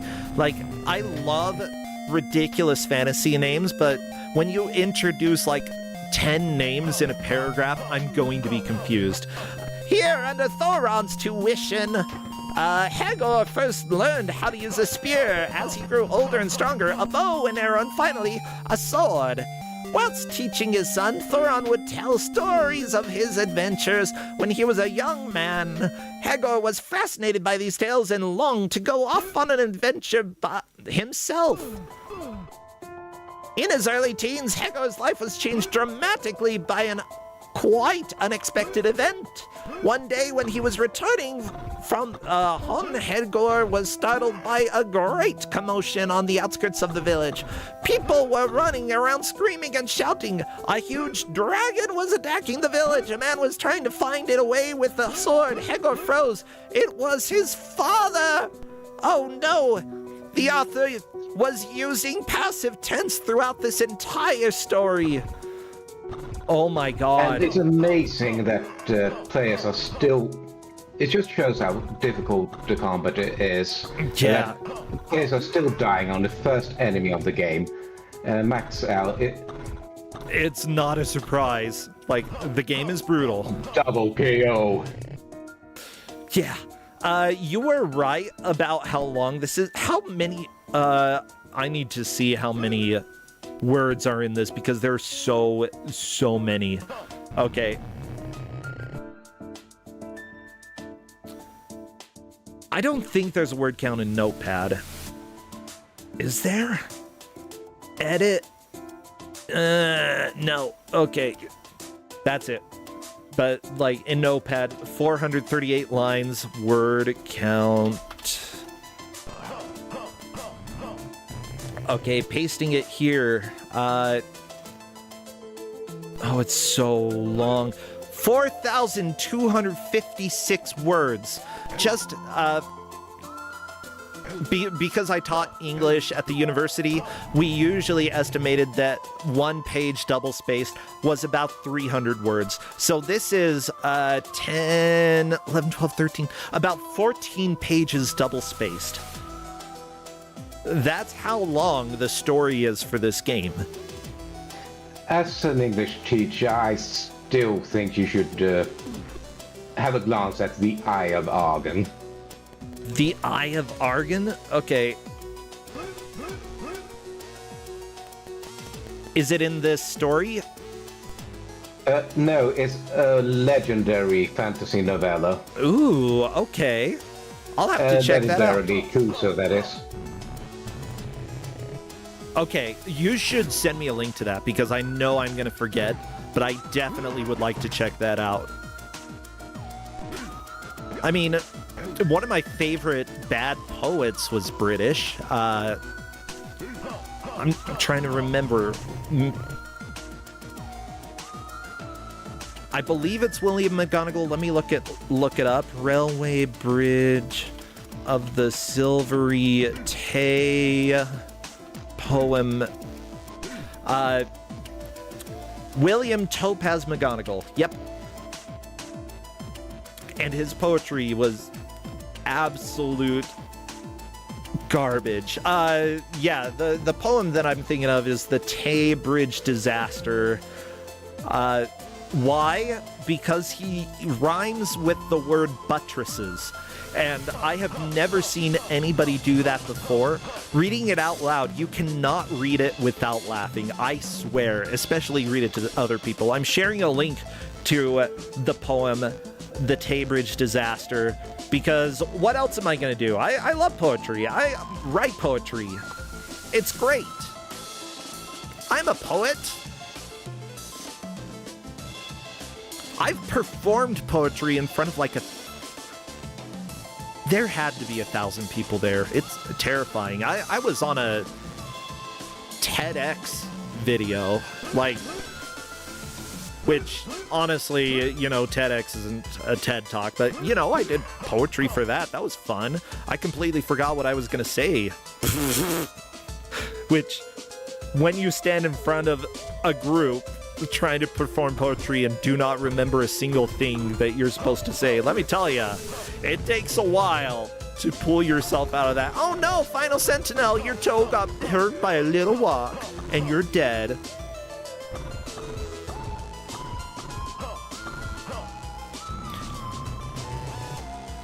But yeah, it turns out you can't really make money very often with poetry. Oh yeah, Toasty Stove posted the final line of the poem, or the final 2 lines, because they're beautiful. For the stronger we our houses do build, the less chance we have of being killed. Very good, William McGonagall. Love ya.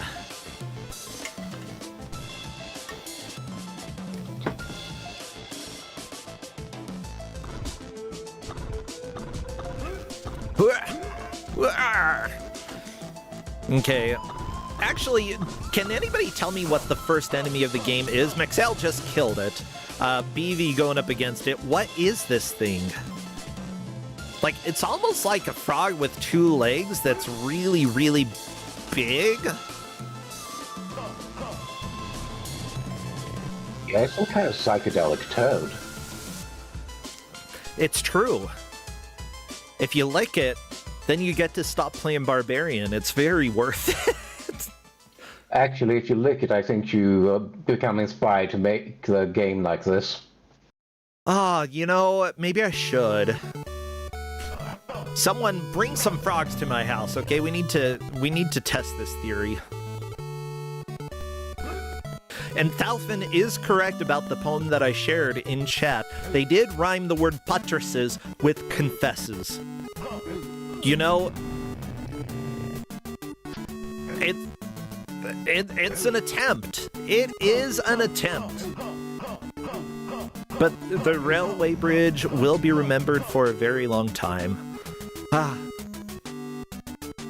Okay, BV728 going up against cloaked figure that honestly it rarely kills you because you can just walk past it most of the time. Yeah, everybody, again, making very similar progress. BV and Maxell have made it 19 screens into the game. Final Sentinel 18, Windrider Shiva 17. Again, only 2 people are moving on from this match, so BV and Maxell appear to be the 2 who are moving on.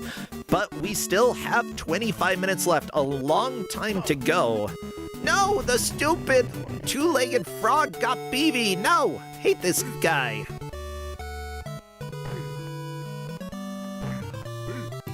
Yeah, it just shows how inconsistent the combat is. Yeah, like they keep dying on this first enemy all the time. It's just like the timing is difficult. You've got the input delay when you click between when you start swinging your sword and when you can actually start dealing damage. If you're walking, you kind of get a little bit of a jab, which comes out quicker, but is also short-ranged. Wind Rider Shiva's animation for the jab stopped before the enemy got there, and even though the animation of the attack stopped, the attack hitbox was still there. Like, consistency is... This game's a nightmare, okay? This game is genuinely really, really crappy to control.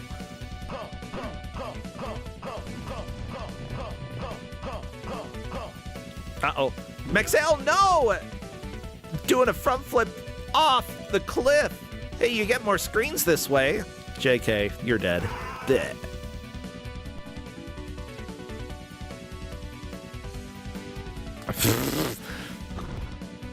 Andy in chat saying Res of the Triad is the best music for slow, clunky barbarians. I agree. Wait, Toasty Stoat, you're not a mod yet? What the crap? I need to remedy that. Toasty Stoat, you are now a mod. You're a GM. You're supposed to be a mod here. Bam.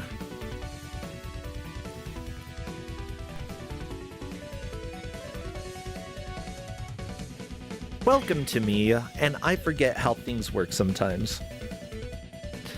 Do do do do do do. Rawr. I don't know what else to say about this game. It looks brown. Hey, everybody, if you want to make a game about a barbarian, remember that your color palette should be brown and a more different brown. Yeah. The trees are a third brown, and so are the, if you notice, the wood that's supporting the cave structure here is the same color palette as the tree, which means they probably built that out of wood.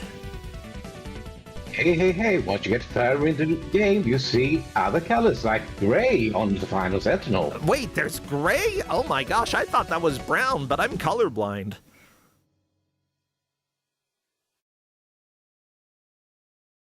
You know what? Kudos to them. Kudos to them for finding a different color to use for the environment.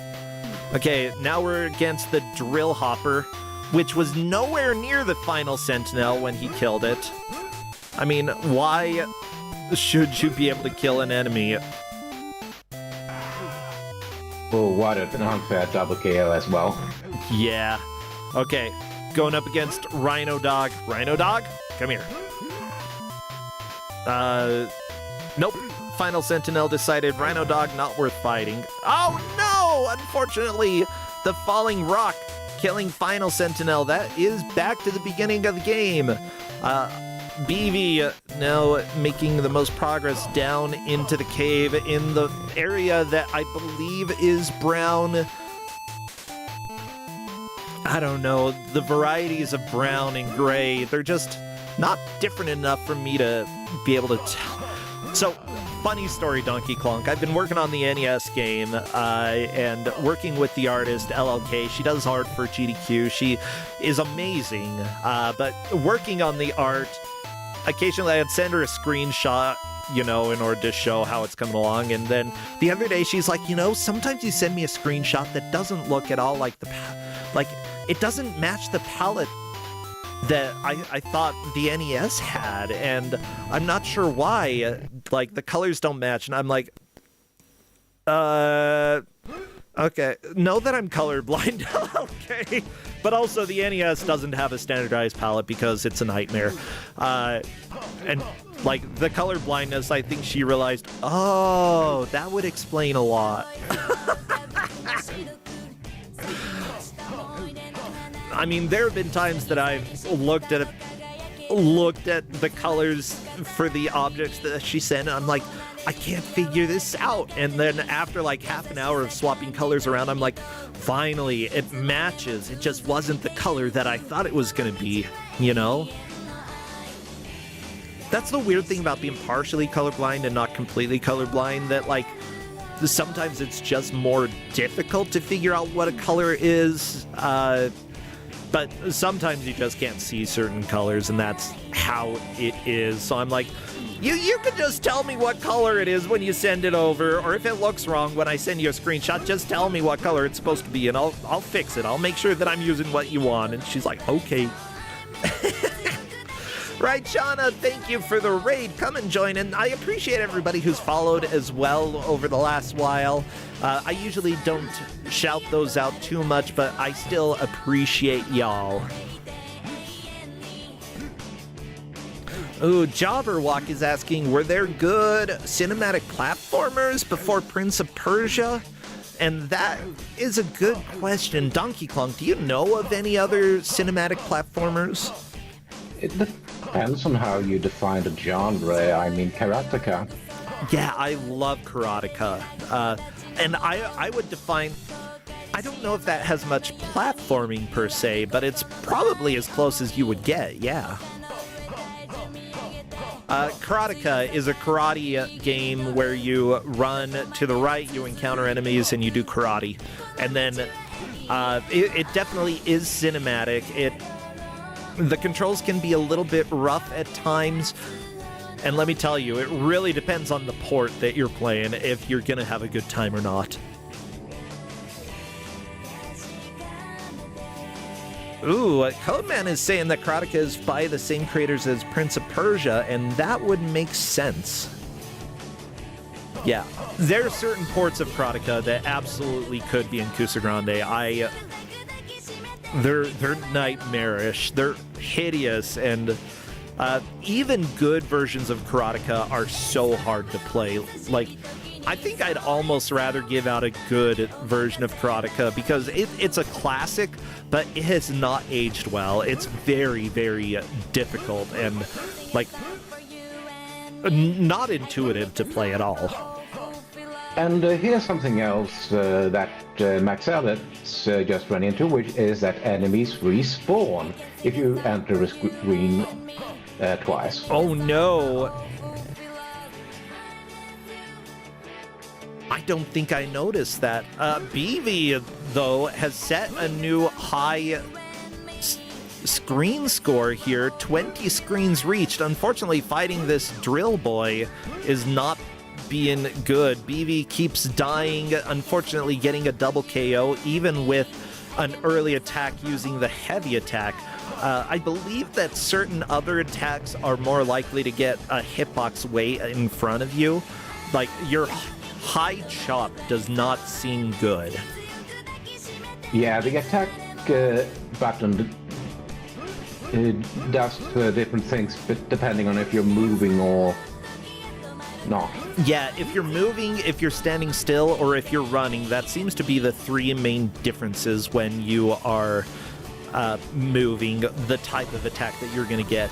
And so against the drill boys, what I would recommend, be walking at the very least and do the attack while walking, because that is more likely going to get a good swing in front of you and prevent them from getting close to you to kill you.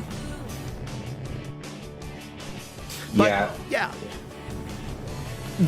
It's a lot of trial by error to figure out like what attacks are actually decent in this game, and the players have mostly figured it out. It's just very difficult to consistently do it, and simply put, I know that if you are standing still and an enemy is coming towards you, most people are not thinking I need to start walking. They think I need to kill this.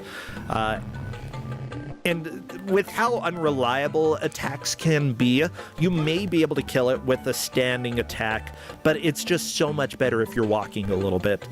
So, yeah, always keep in mind you do have multiple controls that you can use. You can use both mouse and keyboard. So if you want to use the mouse to push the walking button while you're hitting the attack button on the keyboard, that is a valid option.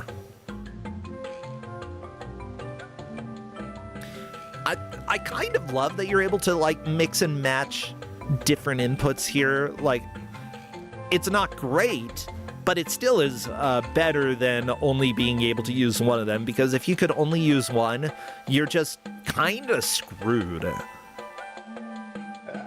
I think all keyboard with the function keys is close to get as the game becomes workable, because the function keys line up with the icons. Yeah, I might do arrow keys plus function keys, you know.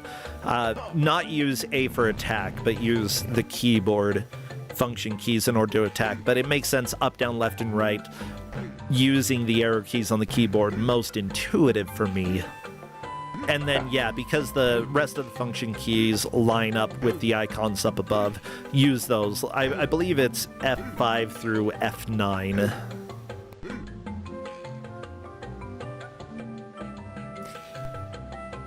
There's probably one button that I would be missing from that. I'm gonna have to go back and look, because, again, even the F keys are not reliable for figuring stuff out. Oh my gosh, okay. No, not with the input lag that this game has. No, the input lag is terrible. Well, not only the input lag, but the animation lag. Like, you're dealing with both of them, because, yeah, you have to stop a step before the input will fire, and then you have to take time with the animation, and you don't know exactly when the inputs start. It's just bad.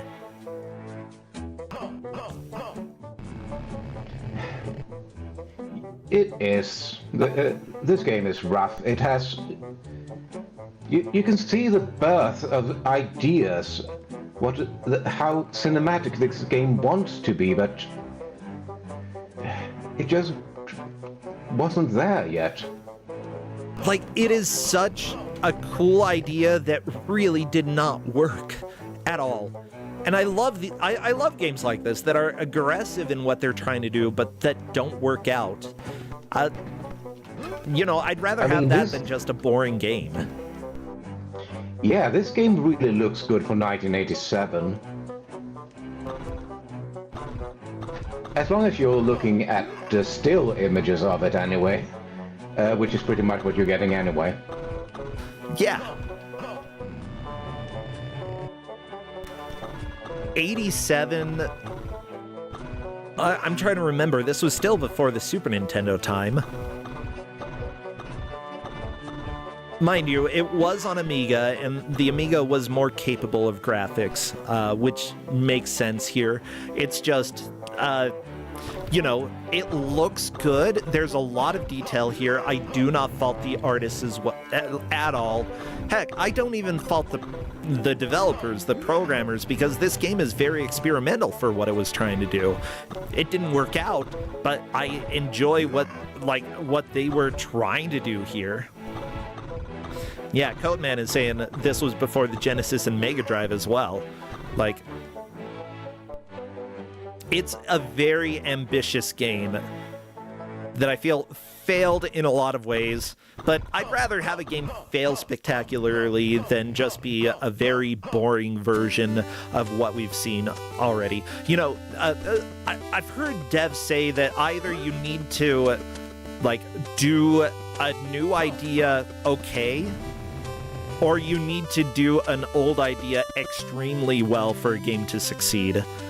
Yeah, the first iteration of an idea is rarely successful, as this game shows up quite handily. Yeah. And mind you, if an idea isn't successful, you know, there's a chance that other people are not going to try that idea, and I'm not sure there are any other games that control like this. BD728 extending his lead. Wow, we're into this section. We're actually getting pretty close to the dragon. We might see a dragon by the end of this stream. I mean, not by the end of the stream, because we've got 2 matches left, but by the end of this game.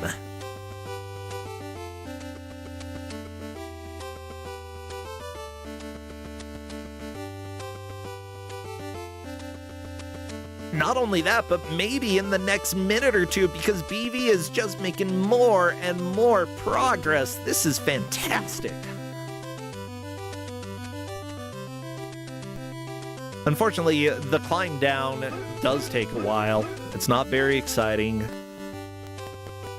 Okay, nope, there's another enemy.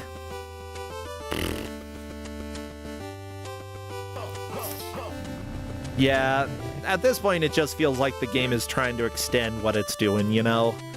Just taking a while, slowly moving around, BV killing a guy from behind, time to go to another screen that looks hopefully different this time. Do we get new place? New place? If you get past now you can walk to the left here, and if you do, you walk into a death pit. Oh, let's see if BV does it. Nope, BV turned around. No death pit today. However, we will have a different death very soon. It's a dragon! Ah! Boom, roasted! Yeah! Everybody, we saw the dragon! Yes! And if you want to do any damage to that dragon, you have to walk past the path down that you just found, because the bow you need is past that. Oh, rather than going down the ladders, you have to walk to the right? Yes. That's right. Literally.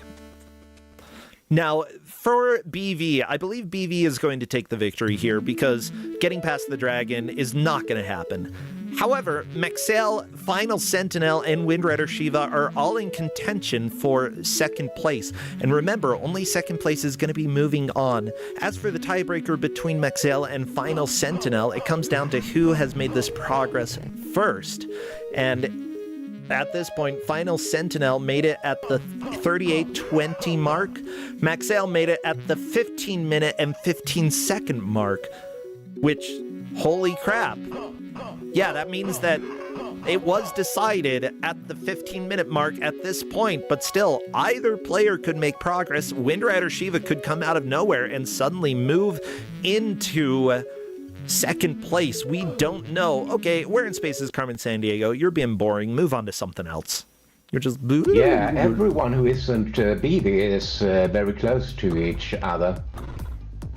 Yeah. But unfortunately, this is a highly inconsistent game. It is extremely inconsistent. Windrider Shiva, though, made a new personal best. That he knew was there. Say what? Final Sentinel died to a trap that he knew was there. Yeah. Because the jumping was inconsistent. Yeah, getting consistent jumping is extremely difficult in this game. I wouldn't say impossible, but you really have to have it planned out. Not only that, but like you got to plan, you know, when in this specific walk cycle is the jump going to fire? Will that jump cycle line up with where I need to be when I jump? Because you can start walking, I believe, on different not on different frames of the animation, but if you stop in a specific place, your animation is going to start maybe not lined up with what you want to do, which can be a problem. Yeah, it's almost like a rhythm game, because when you execute your action, it depends on when the next frame animation triggers, and the animation is at 3 FPS. So basically, it's like a rhythm game running at 180 BPM. Not a good rhythm game, but a rhythm game nonetheless. I'm glad that we've got Necrodancer music playing here as well, because it fits very well with the rhythm game idea here. Yeah, the thing is, getting yourself off rhythm for your movement can be dangerous. Like, what you want to do is at least have some places where you consistently stop, so that you know, okay, the animation is going to start here, and that means that when I do a jump at this location, I will jump at precisely the correct moment in order to get across this area. Otherwise, if you're not lined up correctly, you will probably die. Luckily, after you die, it seems like the game usually lines you up so that you do have the correct, quote-unquote rhythm, if you want to call it that. Ooh, Final Sentinel doing a backflip. That's what I love to see. And each screen has a respawn point, and the respawn point for is always the same, even if the screen has 2 levels. And that can be quite a nasty trap. Oh, yeah. Okay, nope, Shiva almost getting poked by the sword, or by the axe? Why does he attack with the axe like that? Feels like one of the less effective ways to use an axe is to just thrust it forward. I mean, it is a little bit pointy on the end, but, like, no, it's a slicing. Axes are for slicing or chopping, not for poking. Isn't... Maybe it's a halberd. That's an axe and Yep. a pointy thing. Yeah, use a halberd, not an axe. I mean, you're still, considering that the barbarian isn't wearing a shirt, like, poking with an axe is probably going to be effective, yeah. Maybe the goblin knows that. Oh my gosh, the goblins are smart. They know that you are almost naked. Yeah, look at all their armor. They've got so much armor, and they're like, yeah, this nerd just wearing a loincloth obviously doesn't know what he's doing. Okay, Wind Rider Shiva, time to go against the drill. Can you kill the drill? Nope. Oh, that is rough. The drill taking Wind Rider Shiva down. This is really everybody's last attempt. Radamaford was saying, by the way, Shiva could have leapt into second place if she went down the stairs. That means that Wind Rider Shiva has cleared 19 screens, eh? I think that we could... Oh, with all these deaths, though, this is rough. Did 3 players make it to the drill boy, then? It would seem that the drill before the staircase down is screen past the stairs is 19. Yeah.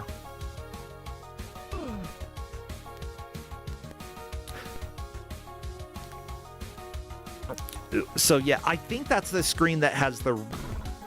Is it the Rhino Dog, if I'm not mistaken? That's been the big wall. Yeah. But the Drill Boy is certainly one of the walls in this game as well. Very rough, just not easy to line up when you need to attack it. But then again, what in this game is easy? Why should life be easy when you're a barbarian, you know? Yeah, and having an enemy after a ladder is mean. Yeah? Because you can't attack on ladders. Cosmic the Dolphin in chat is saying this game seems to be full of walls. Yeah, ladders, walls. It's got, rawr. It's got walkable spaces as well. It's just got everything here.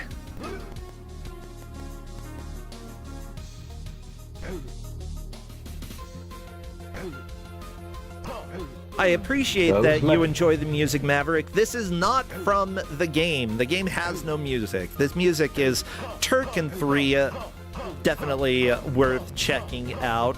The Turken games are a blast. They're hard, though. Yeah, probably some of the finest games on the Commodore 64. Genuinely. Yeah, the various ports are a lot of fun. I need to play some more Turken because I haven't given them a fair shot, I feel. I definitely need to. Final Sentinel. I mean, no, the Drill Boy!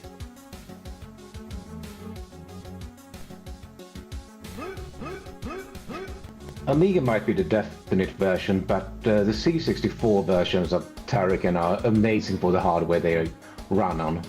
Yeah, it's interesting that like there can be definitive versions on certain platforms, but other platforms, just end up being better overall. I still would. I love to play different ports of games, though, so that could be worth it. Well, everybody, that is time. Oh, so close to getting it right on time, but not quite.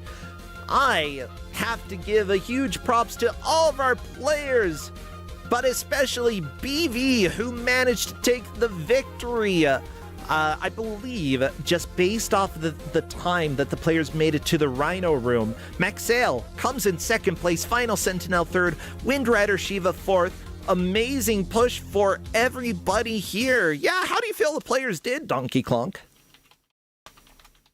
This is such an unforgiving game that I can't blame players for batting their heads against it. Oh yeah. It's rough. Yeah. Nobody should feel bad about how they did. Like, hello, welcome BV, and congratulations, you made it all the way to the dragon, solidifying the victory here. Holy guacamole. How are you doing? I'm doing pretty good. How about you? Doing great. I love to see this game. I wasn't really thinking about this before Donkey Clonk, but we often talk about giving players like kinder games when they only have 2 points, because there are some GMs who are like, yeah, I want them to enjoy their time. And then there are other times that we just throw out crap. And I feel like this is one of those times that's like, yeah, y'all are going to suffer, because this game is rough. It's a really rough game. It's very much an Amiga game. Everything is really, really heavy, slow. Sometimes it just drops inputs. Yeah. There's a whole bunch of really weird design. The ladders. I could do a speech on the ladders in this game.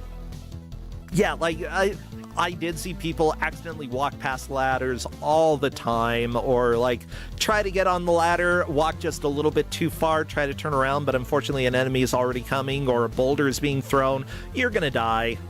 That's how it goes. The two worst things about the ladders is you have to be moving to get onto them.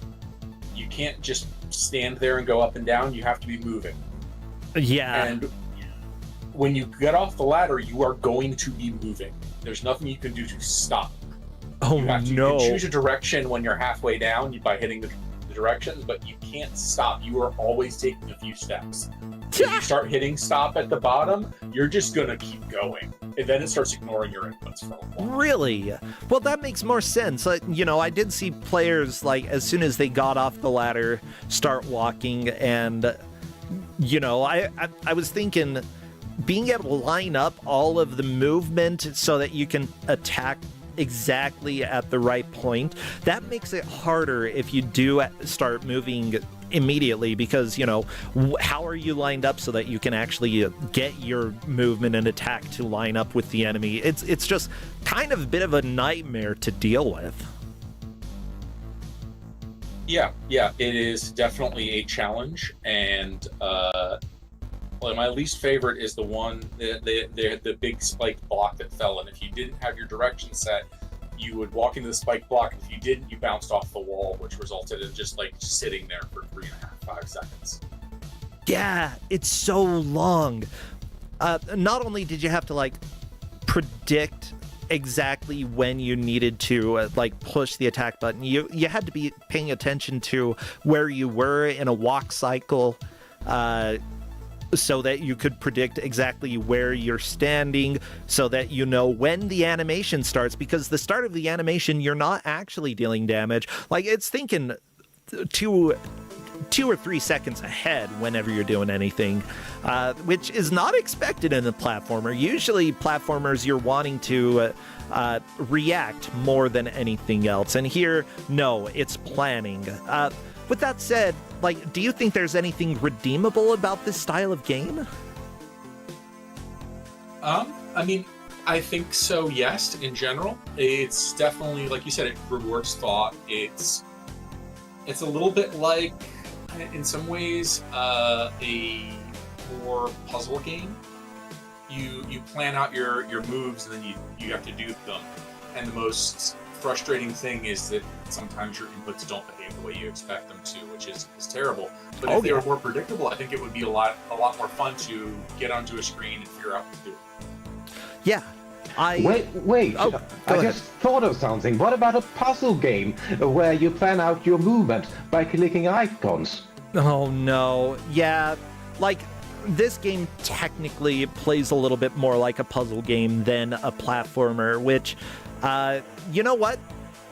Good job, Lemmings, for using stuff like this. This was published by the same group that published Lemmings, which... It came out 2 years before Lemmings, though. Yeah. I mean, it's cool that, like, other games did successfully use sort of a movement system like this, or like a planning system like this, where you did have controls, you know, that were a little bit more like a menu. I just don't think it was super successful with a platformer, but I wouldn't hate it if I saw another game try to do something like this. I don't think I've ever seen another platformer try it, but I would give it a shot, you know? So, BB, congratulations. Is there anything else that you want to say about this game? Not off the top of my head, no. Thanks for having me. Yeah, anything that you want to plug or going on that people should know about?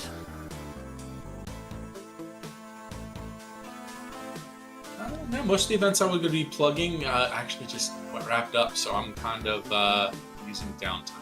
That is fine. We all need a little downtime. Make sure you get the rest so that you can come and enjoy more bad video games with us. Donkey Clonk, what about you? Anything you want to plug before you take off today? Nothing now. Nothing now? That is all right. Well, I will let you both go. Take care and have a great rest of your Sunday. All right, friends? You too. Yeah. See ya. Well, everybody, this is Kusogrande's Bad Video Game Tournament. We're going to go ahead and hop right into game number 3.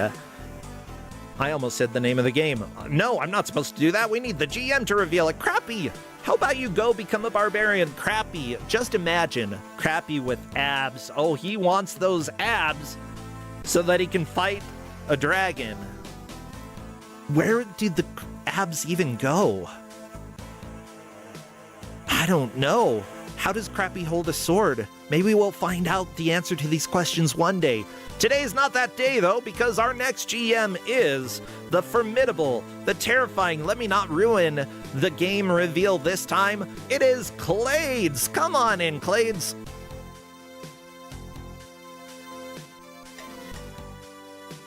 I got a little water, gotta drink my water good. Hello, Clades. Hi, let me see if I remember to bring my microphone around. I mean, wouldn't be the first time that we have somebody show up and not able to talk, but that's okay. I love the mech suit that you got going on, okay? Oh, yeah, a little bit of dinosaur, robot dinosaur going on. Yeah, Dino Wars. That was fun. That was a game. Yeah. No. Today's game is probably worse. But it's kind of a Kuso classic. This is true. This is a game I just, I saw it somewhere and I thought, oh, that looks bad. And I played it and it was bad. And I put it on the vetting sheet and Kazuya played it. And she said it was the second worst game she'd vetted for me after Dynatron City. There's a reason we've had it in Kusogrande before. I actually kind of love this game, though. It's Last Action Hero on the regular Nintendo Entertainment System. That's right. Arnold Schwarzenegger swinging in, and the players have no idea until you give the game out. Last Action Hero for NES. That's right. Bright Shadow, Juna, Polterghost, and Valley Claire. Wow, Polterghost hasn't played this? Apparently. What? That shocks me, but you know what? You never really know. There's a reason Kusogrande Classics can sometimes come back. They're going to have 1 hour to try to make as much progress as they can through the game. Whoever does will take the victory. Whoever doesn't will only get 2 points. And I believe that we may have some eliminations during this match, if I'm not mistaken. Let me see. This is nobody's eliminated. This is a 7-point. Yeah, this is a 7-pointer, so they're all safe. Yeah, so they're safe from being eliminated. They're not safe from the game, unfortunately for them. Indeed. Whoever comes in last will have 9 points, which is enough to continue on in the group stage. They may not make it into the bracket, but everybody will be moving on to round 3 in the group stage. It's just you want to do well here so that you can risk coming in last later on, you know? Let me go ahead and check with the players, though. I am so ready for this. I love this game, Clades. Like, unironically and ironically. It is a special game, for sure. Let's pull up the manual, because I know I'm going to want to look at it later. Oh, for sure. It's one of those manuals that lies to you. Best kind. We are having some flashing on the screen, by the way. This is a warning for anybody who is sensitive. There is probably going to be more flashing, and if all 4 screens flash at the same time, then that could be an issue for some people, so be aware, okay? Or else. More flashing than the movie. I'm trying to remember. I have seen the movie. It's actually a pretty good movie. Like, Arnold made some legit great films that weren't Terminator.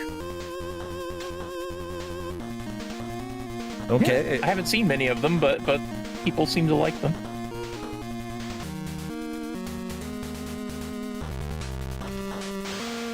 Okay, I believe everybody is ready to begin, so what emotes would be appropriate for chat to spam? That's an excellent question. If you got anything even vaguely related to Arnold Schwarzenegger, you could throw that out there. Yeah. Punching. Punching's good. Yeah. Buff men. Just spam me some buff men because we're doing the countdown right now. As soon as I see movement in one of the games, I will start our timer. That is 3 more Arnold Schwarzenegger emotes than I thought I was going to see in the chat. It's only been 3 of them so far, but 3 more than I thought. Oh, and we're off. Yes, we have begun. I feel like I forgot to tell people to remove their picks. Luckily, they're not in a place that's super gonna affect things, but I've let them know. Fairly unintrusive. Yeah. Now, one thing about this game is I did have to tell the players to change which emulation core they were using, because if you don't change the emulation core that you're using, it does not look right. And by does not look right, let me just paste this into the Game Master's chat real quick in case you want to show this to people. This is what the first screen looks like if you run it on the Quick NES core, which is what I initially played it with, and I was like, this doesn't seem quite right. I did beat the first boss like that, though. What? Okay. Yeah, simply put, the default core that we have on BizHawk, I don't like. I need one day for that to not be the default, because I hate it. But yeah, this is what the screen looks like. It's pure black. And that 9p78, that's the player character. That does change every couple of frames to just various sprites. The 9p78 is you? Oh my god, yeah. I love that. Yeah, that's the player. So it's really hard to tell what you're doing, where you're facing. And you don't stay 9p78, like I said. You change to all kinds of random sprites from the data. It's a mess. Yeah.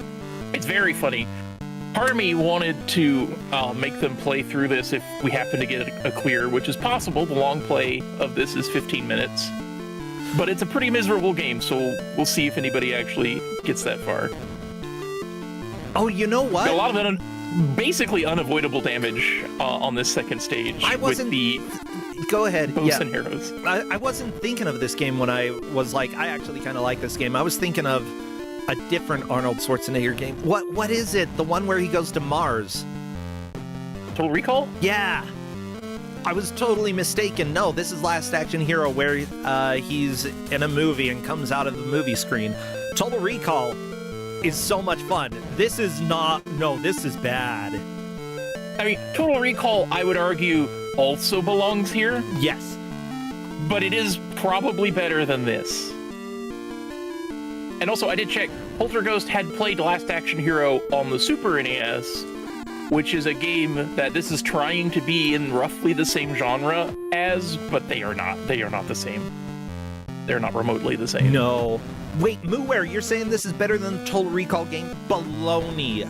I don't know. Absolutely incorrect. I have played at least a little of both. I don't think I agree. No, I would rather play Total Recall because it is hilarious. They even have a part that, like, you go through an X-ray screen on the NES and you can see the skeleton. It's so cool. Yeah, that's pretty clever. I'm just trying to think of the logistics of doing that. That's legit, like, going to take some programming in order to make it work correctly.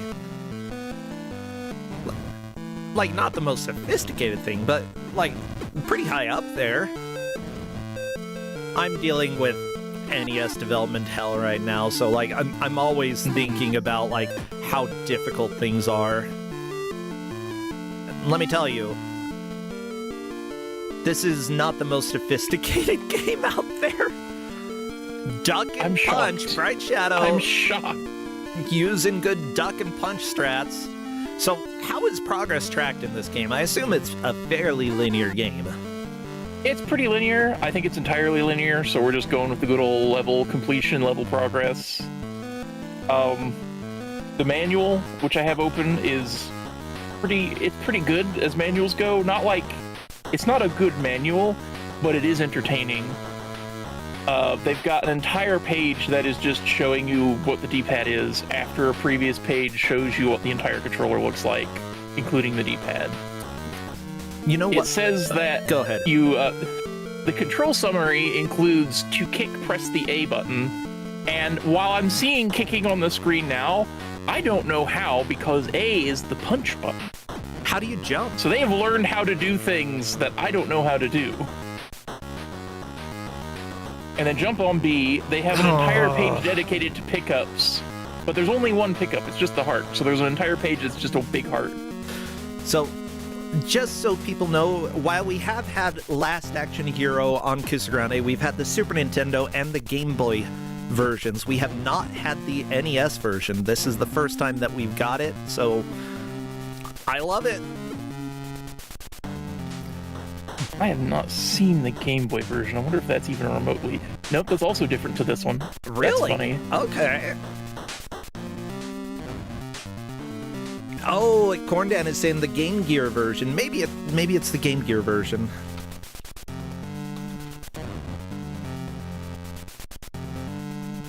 You'd think it's starting to feel like there's as many of these as there are RoboCops.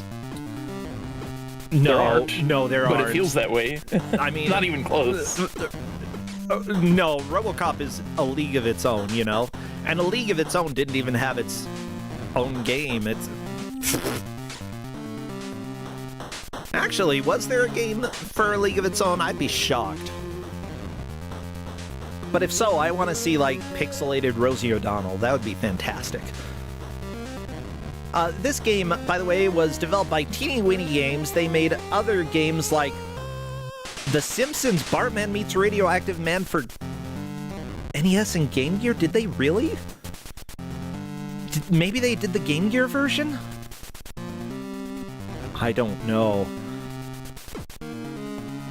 I see a Wolverine Adamantium Rage on their list. Ooh. That game's not good. Oh, that game's bad. Discworld game, okay. Pocahontas for DOS. Yeah, that sounds like it would be fantastic. Oh, I've tried that. It's really bad. Oh my god, I forgot about Pocahontas for DOS. I was not aware of Pocahontas for DOS. Yeah. Is that just a general Pocahontas, or is that Disney Pocahontas? I do not believe it's Disney Pocahontas in any way. No, it's... I feel like that the timing would be wrong for that. Yep, this is you not never Disney know. Pocahontas. Okay. Probably for the best. I mean, you're probably right. Well, we are 7 minutes into this, and the players are getting a decent number of game overs. So, question on the continue system. Do you have continues? I'm pretty sure there are 0 continues. You start with 3 lives, you get a... Wait, no, this is not the game I just wrote it that you get an extra life for 10,000 points. That's an entirely different game that I didn't even try to give them today. No points. Things get confusing when you're trying to get things together at the very last minute. Yeah, I mean, I do appreciate Clades being here. We did, sometimes when we're scheduling, there can be a hole where, because these players have had a lot of the other GMs that we have here, you know, we try not to give a GM that they've had previously. So, occasionally, everybody who is volunteering for a slot has already been a GM for them. We're like, no, we gotta find somebody else. So thank you so much, Clades, for being here. I appreciate it. I'm glad to be here. Yeah. Always a good time to give out another game. Oh, yeah. The refs that we have for this match, by the way, are Kayhem Mouse. That's M-A-U-S. I think that's a little more Germanic, right? Garfield the Sheet Lightning. Ooh, not the sheet. Taven is a comedy sidekick.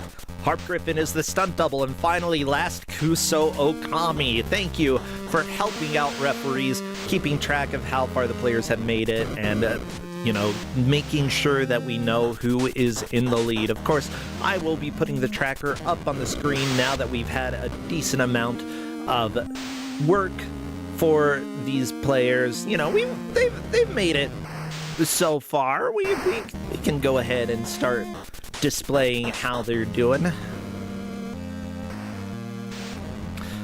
Considering that we're going to have players restarting all the time, you know, it makes sense to have that up there. Of course, you know, various players will be updated from one time to another. Just don't worry too much if somebody isn't fully updated at this point. Meh. Sometimes attention wanes. I'm very well aware of that. Yeah. From my own times reffing. Yeah, the refs are doing a So great you can job. see that some of, especially the crouching punch, is incredibly stubby. On this guy, it's very... Polterghost is fighting a helicopter? Do you have to hurt the helicopter or just the people? I didn't bother getting this far, so this is news to me. This is 10 minutes in! Yeah, I mean, that's how bad the game was. I played it for about 10 minutes, I didn't get this far, and I was like, I'm gonna have somebody else try this. oh, that is fair. Well, for those... And they tried it, and they said it was real bad, so here we are. Yeah. We do occasionally get together and play some games, test them out for each other. What's funny is that oftentimes we'll get distracted by one specific game and everybody ends up playing it and laughing together. It happened with a game that I fully expect to show up in Kusogrande sometime. I don't know when, but it will be here. Then we had... There were, what, 5 or 6 of us playing that at the same time? Yeah. It was... Yeah, it was... hilarious. I played it for way too long. Yeah, I almost won the quote-unquote race, but unfortunately lost at the very end. And then there's another game that I played for, I think, 3 hours that I don't believe has shown up yet. That'll be... Oh, yeah, that'll be much later in the tournament when it shows up. And then that was also very Kazuya special. in chat this last Thursday ended up playing games saying, like, no, this is bad, but then just kept playing and just kept playing. I don't know if it's the game that I saw before I left. Maybe it was one of the games that I played. Kazuya, was it the one that I was playing that you then switched over to? Because if so, I'm so excited for that. I know we're being super vague here, but I want to know which game. Oh, it was not Electa who did that, Time Stalker. That's fair. I just need to know, was it Game Boy Advance or Game Boy Color? That's the big question that I've got. Is this a clown copter? Yeah, just clowns keep coming out of it. It looks like you do have to kick the helicopter. Polterghost is making a catch on fire. Oh, there we go. Boom. Okay, the Game Boy Advance game. In that case, that's the one that I didn't play, but I know... Oh, yeah, I know which game that is. I'm so excited. More vagueness. You know what? Let's stop talking about vagueness. Let's talk about the story of this game, because while it's based off of a movie, there are probably plenty of people here who haven't seen the movie. So let me go ahead. You're Jack Slater, the greatest movie hero of all time, and you've just been cast in the biggest adventure of your life. It all began when Danny Madigan got hold of a magical movie ticket that somehow blasted him onto the silver screen. Suddenly, this kid's your faithful sidekick, and the two of you are making big screen history, dodging bullets, crashing cars, flying through windows, and taking on the bad guys. But something's gone wrong. Super bad guy Benedict got Danny's magical ticket and transported himself and his criminal crew into the real world. Needless to say, the real world is now in real trouble. Only you, Jack, can save the day. So come on, work your big screen magic and give us another one of your patented Hollywood endings. There you go. That's the story. So I didn't watch the movie. Is Jack Slater a character or the actor of action hero characters? He is the character. In fact, the character of the movie comes out into the real world. I bet that I'm trying to remember if Arnold has a name for the actor version, because it's possible. I don't think he ever meets the actor version of himself. That somehow makes a lot more sense than the movie actor suddenly becoming an actual action hero. Yeah, mind you, the kid also goes into the movie, so you've got scenes in the movie with both the kid and action hero. You've got scenes outside of the movie with both of them. It's very fun the way that they bend reality. Cleared. What? What do you mean game cleared? It's been 15 minutes. I was worried about this. No. Polterghost has finished the game, which is faster than the long play. Certainly not faster than the world record, but faster than the long play. I'm telling Polterghost beat it again for fun, then join General Voice. Oh my gosh. Oh.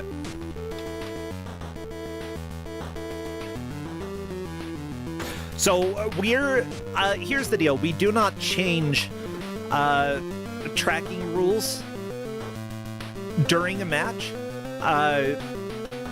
However, sometimes we do ask people to do fun things because we are evil, and we've said that Polterghost will be playing on Quick NES and playing one loop of that. So let's go ahead and see what it looks like with the emulator you're not supposed to use. See how far they can manage to get. Yeah, there's your character sprite. Ta!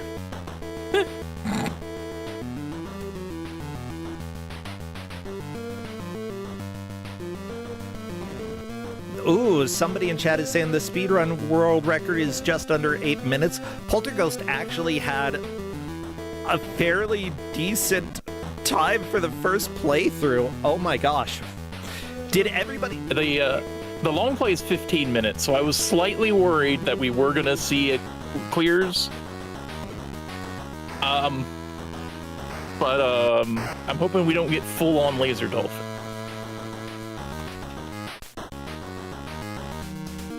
Okay, Valley Claire currently saying that something happened, so I'm trying to figure out what happened. Oh, they just get to restart the game. So it's not going to be first place.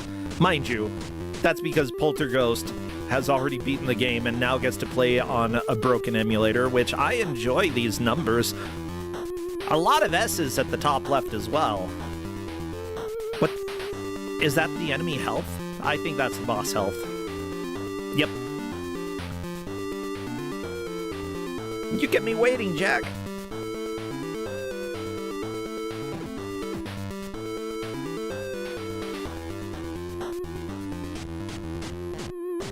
Yeah, those do seem to be the boss hearts. I like how the players' HUD elements are all correct, but not the boss elements. Not the boss elephants at all. Oh no, I love that there's a random archer. Like, we go to the medieval zone. I don't recall them going to the medieval zone in the movie, but maybe they did. And there's also just no background whatsoever, so you have to just sort of guess where the doors are. Yeah.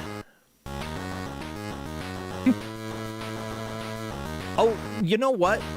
Now I'm wondering, is Jack Slater the actor? Oh my gosh. Jack Slater could possibly be the name of the actor, but when he's in this movie, he's definitely in character for one of the action movies that he's in. It's complicated. Whatever. You know, he probably goes in... he probably goes into different movies that he doesn't... that he's not normally in. It's been a while since I've seen the movie, y'all. It's a good movie. Go watch it. Best Arnold Schwarzenegger movie? No, but it's pretty high up there. What's the worst Arnold Schwarzenegger movie? Oh, geez. I mean, there's a Batman that was pretty bad. But no, that was more camp than bad. If you like camp, then it's perfect. Well, was he like this? Was that an Arnold Schwarzenegger movie, or was that just a movie that had Arnold Schwarzenegger? He was Mr. in it? Freeze. Those are a little different.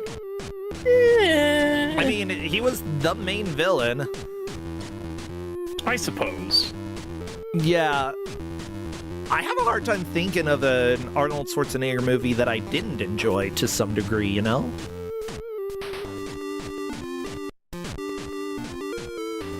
Well, clearly we need to find more games based on Arnold Schwarzenegger movies and use that to determine the standings. I mean, what killed the dinosaurs? The Ice Age! Okay, Hercules in New... I'm looking up some movies that people listed. Hercules in New York? There's a movie called The Villain. Junior... Oh, that's right. I remember that. Where he gets pregnant. Oh, yeah. Yeah. The Mpreg movie. That's right. Christmas in Connecticut. Justin, don't look at me like that. It literally is an Mpreg movie. Arnold Schwarzenegger gets pregnant. I thought it was fine. Christmas in Connecticut? That sounds really boring. I don't want to watch that. Red Sonja? The fearless warrior Red Sonja sets out to avenge her family's murder and rid her kingdom from the tyrannical rule of evil Queen Gedrin? I don't know. Conan the Destroyer, which is probably a sequel to Conan the Barbarian. Last Stand, Raw Deal, Red Heat, Kindergarten Cop. How dare you put that as a bad movie? How dare you?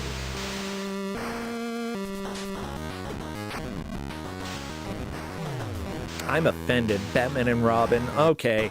Yeah, let's just say that some of the movies that I see listed as bad movies for Arnold Schwarzenegger, I will defend.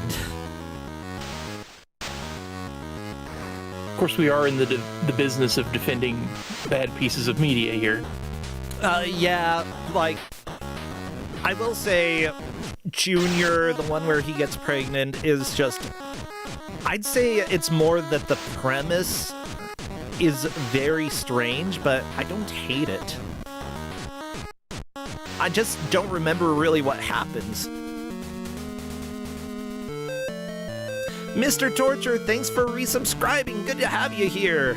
Bright Shadow, on to the medieval zone. Scary. Polterghost, meanwhile, is somewhere. Yeah, mind you, Polterghost already won the match.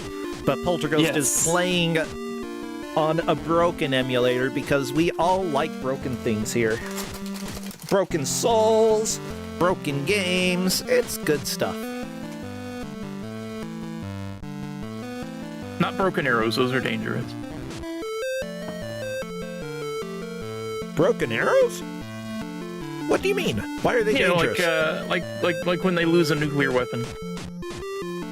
You don't want that. That's bad. Yeah, don't lose your nukes, everybody. It's also the name of a movie that I don't think was very good, but it's been a very long time. Gotcha. Like, it was dead and all the family is blah blah blah. Who cares? Let's just get on to the next scene.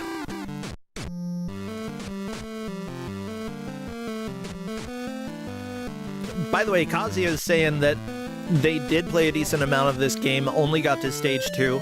Mind you, Polterghost has been a force to be reckoned with in Kusogrande before. I mean, he's won the tournament. So, like, although... Yeah, so far, this looks less like, oh no, we're getting laser dolphined, and more, oh no, what has Polterghost done? Oh no, Polterghost did way better than anybody expected. Yeah. Ooh, somebody bringing up Arnold Schwarzenegger and Jingle All the Way. That movie is perfectly camp. It is very cheesy, and for a family-friendly Arnold Schwarzenegger movie, I'd say that it's pretty perfect. Polterghost added in match chat. Gonna be honest, this is slightly more difficult. Yeah, I mean, maybe. I can see it being a little harder this way. I did have the very, very last minute thought of adding this as an actual tracking requirement, but it was so last minute that I didn't want to just throw it in there. And I don't think it really would have changed anything. Because we might not even get another clear. I wouldn't be surprised, but we might not.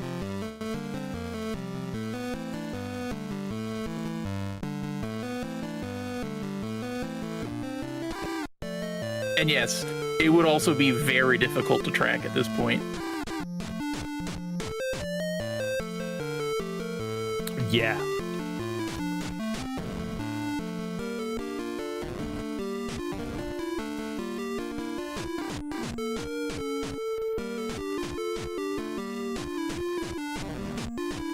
Bam, bam, bam. Yeah, punch and Polterghost.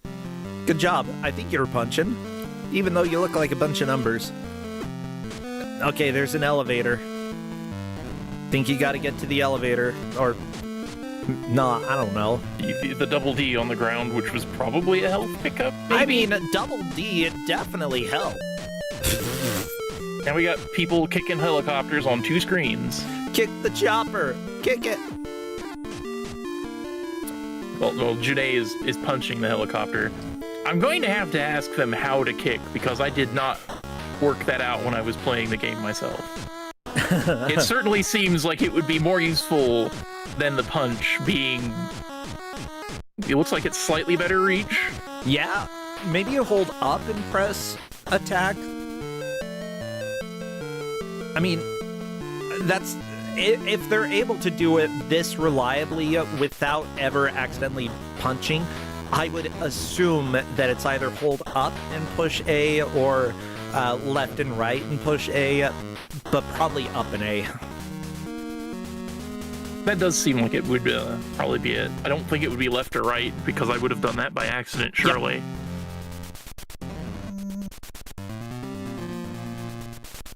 We've been, like, we've been watching and commentating enough games that we can usually figure out something like this just by talking it over. You know, anybody in chat know how to kick? If you've kicked in real life, is it up an A? I need to know. I think you need a few more buttons in real life to pull it off. I've got a yellow belt in Kung Fu. I should know this.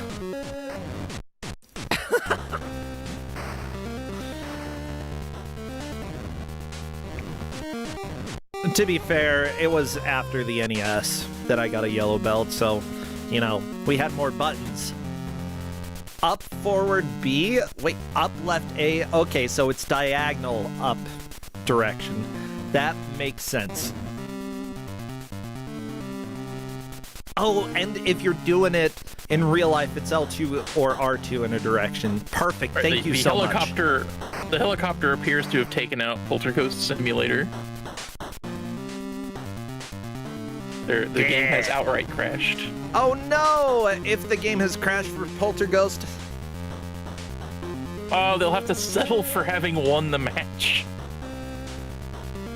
Yep, I will take that. We're gonna go ahead and chat with Polterghost this early. Hello, Polterghost. It's not over yet. It is over for you. Everybody else still going. What the crap? First off. Yeah, what have you done? I realized very quickly that I was playing an alternative version of the Karate Kid, and I should just fight every enemy. The Karate Kid? Yeah. Really? Yeah! I mean, this control's a lot worse than the Karate Kid, but, same concept, only 2 enemies on screen at the same time, so you just let them chase you.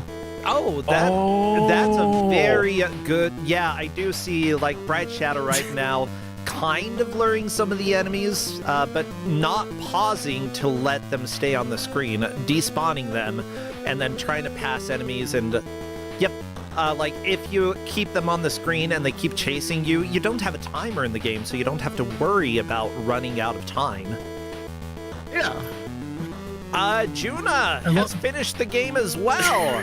We have a second clear.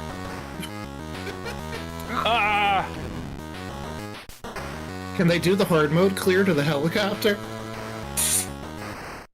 Nah, we just made you do it.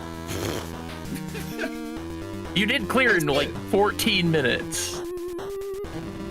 See, Like normally we benchmark like how long we think players might take based on the long play. The long play of this was 15 minutes.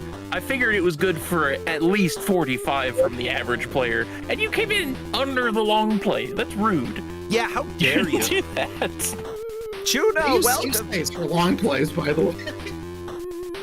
Hello. Hey, great job finishing the game. What the crap? Yeah, so What the crap? yeah, how was the game?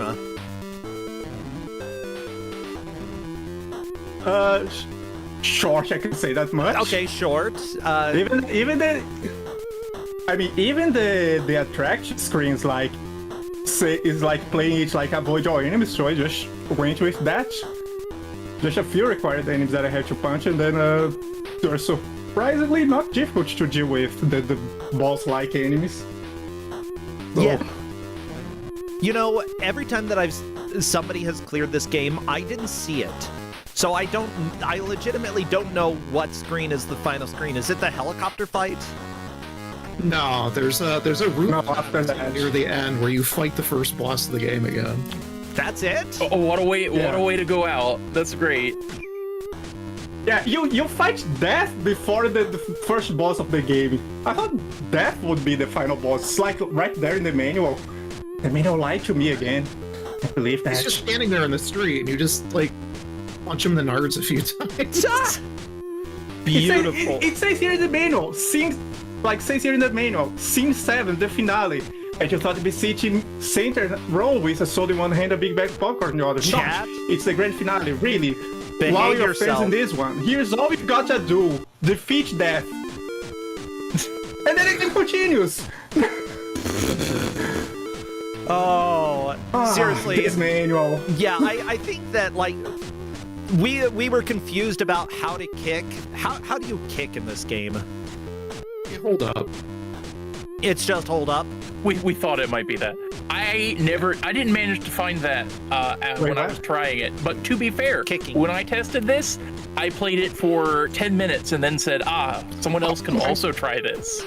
Wait, you didn't beat the game at that time? I didn't beat the game. Oh my god. This game sucks. It is up in attack, huh? The rest is all punches. Yeah, like the rest is certainly Can even punches. kick in the air. Well, yeah, right now, Huh. you two have cleared the game. The other two are still on stage 5, honestly, doing a little bit more as expected. It's just, you never know when it comes to Kusogrande. Some people may do a lot better than expected with the game. And yeah, you two obviously have a decent amount of NES platforming under your belt, right? Like Polterghost, I know that it's hard to give you an NES game. God. I don't even like NES games that much. It's like the worst part. Then why have you played so many? I make challenges for other shows. Oh, so I okay. have to play them. That's fair. Juna, what about you? Have you played a lot of E NES? I haven't played a lot of NES myself. I may have watched a lot of NES. Been watching like Game Center CX, so Oh, yeah. maybe there's a bit of osmosis knowledge there. Okay. Yeah, that is fair. Oh, I think Bright Shadow might be close to the end of the game here. So we might have Final level. 3 out of 4 people clear this game, which I always let the final player, if we do have a situation where people are clearing it, if 3 people have cleared, then they are welcome to either keep playing or to tap out. Well, good. I think that, we can definitely say this isn't the best game in the world. That it's a little bit short, even by NES standards. Having no continues was probably actually a good choice for this game, because otherwise it is just too short. And there we go, Don't Bright blink, there's Shadow. final boss, and he's dead. Wow. It's kind of too short anyway. Okay, well, I'm gonna let the players know. Claire here. FYI, everyone has else finished.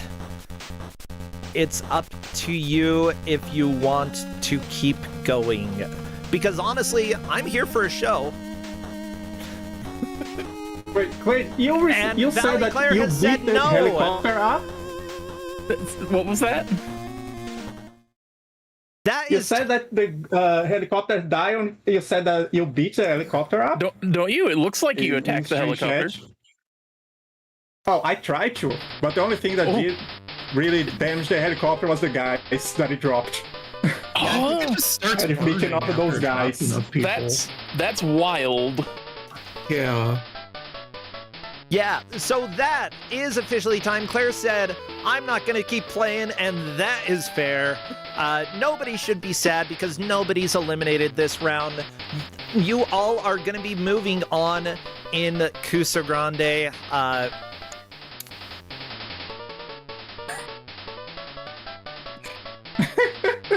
Yeah, so thank you all so much for joining this absolutely weird, chaotic Polterghost beating the game before the long play finished it. Juna and Bright Shadow clearing as well.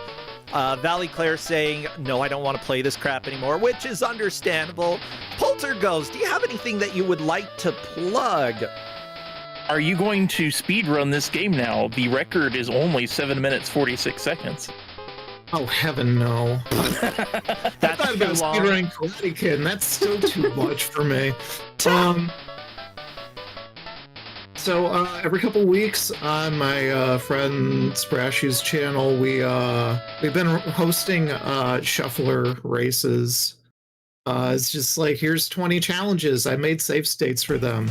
You have an hour to get through like 40 minutes worth of challenges. You're never gonna finish them. So we're doing that this week on Saturday. And then, every 2 weeks we're just gonna keep rolling with it. But that's pretty much it for me. Well, sweet. Thank you so much. Juna, what about you? Well, I am not doing like any streaming yet. I do kind of want to get back to it, especially now that I got a new computer and there's so much games to catch up. Yeah. Are you playing anything right now that you're... I just mentioned like a couple games that I completed lately. I completed E6 and Haiku the Robot. And also there's this Haiku little the fun game Robot. that I want to get that is called Everything is Spread. Oh, I've seen that. I want to play that. I want to play a crap game. Yeah, it's a roguelite, right? Yeah, that one seems a lot of fun. Yeah, kind of Vampire Survivors like.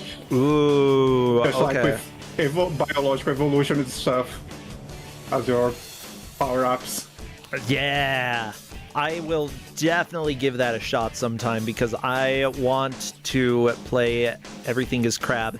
All about carcinization is the idea of the game, that everything eventually turns crab, which is not true. If it's a mammal, everything turns into like a weasel. Okay? I'm okay with this. Yeah, weasels are cool. Did you know hermit crabs aren't crabs?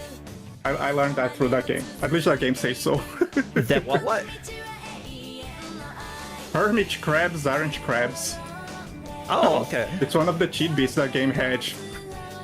But don't worry, everything is crab in the end. Except for mammals that turn into weasel. Okay, never mind. Everything is crab. Thank you so much, Polterghost and Juna. Clades, anything you want to plug before I let you go? Oh, I don't really have anything going on. I did just finish that new James Bond game. That's pretty good. Yeah. But now I need to go look for some longer bad games. You know, I think you'll be able to find them. I'm glad that we had this, you know? Even though some people finished it relatively quickly, it's still a game that, like, I don't personally care if things finish a little bit early because it's exciting. We got to see something that we haven't seen before on Kusogrande, which is this. I very much enjoyed it, so thank you all so much. Well, everybody, I'll go ahead and let those three go, and we will get ready for the next match. Take care, you three. Yeah. Later. See ya. Okay, thank you. Yeah, thank Bye. you. Bye. Well, everybody, sometimes you win, sometimes you lose. I do not judge anybody for how they do, and I am just super happy that people are willing to subject themselves to our pile of crap that is Kusogrande. Thank you all so much. We are going to run to a quick break. I got to use the restroom, and we will be back with the reveal for our last game of the day. Stay tuned.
Hello, everybody. Welcome back to Kusogrande, the Bad Video Game Tournament. Thank you again to everybody who is supporting, whether you're watching, whether you've subscribed. It all makes a difference. This is my main gig, so all of the subscriptions do help on Twitch.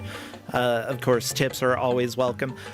Just so you all know, I am working on an NES game that is planned to be out. The demo this next month in June is when I'm hoping to put it out. It's going to be more of a prototype than anything else, but I will share first with subscribers and the few people who are on my Patreon. I'll share that with y'all as well. And then from there, you're welcome to just share the ROM. I don't care. Honestly, but I want to share it with those people first because y'all are the ones who are supporting, and I appreciate that. Also, we do have the Kusogrande Archipelago that has submissions open up through June 5th. If you wish to play a game or multiple games, feel free to get those files in.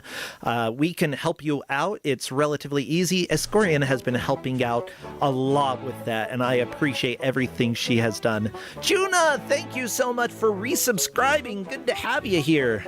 Let me go ahead and make sure that I have everything ready for the reveal here. I almost do. Yeah, sometimes when games finish up quickly, I have a lot of time to get ready, but luckily, doesn't look like that's the case this time. Crappy, take us to the reveal for game number 4. Whoa, watch out, he's gonna kick you. Crappy is now going to the hospital because Arnold Schwarzenegger kicked him in the face, which is so sad. You know, but that's what the Last Action Hero does, kicks Crappy. I would too. Crappy can handle it though, he's kind of squishy. Squish. Kuso Games done quick, says Juna. Oh, by the way, yeah, there is Kuso Live happening at GDQ. Gray Googlitch is organizing that right now, and I appreciate everything that she's doing for that. Our GMs will be putting on the tournament there, so I hope people there can enjoy. Yeah, I hope that you have a good time. Other than that, say hello to the GM for our final game, and hopefully they're around right now. Novasol. Hey, Novasol, you're gonna torture us all. Yeah, before the fall. Just give me a call. Hey, Novasol, ow, ow. I was kind of hoping to have more time to get myself ready for this one, but here we are. Apologies. As it turns out, when you're an action movie hero, sometimes you just go faster than expected, you know? I'm old. I need to slow down, and I'm not about that high octane life anymore. Oh, yeah. Actually, just based off of the name of the game that you're giving out, I think I agree with you here. Oh, Superman music. I've already heard you today. Wait, there was Mule music. Let's do Mule. That'll be good.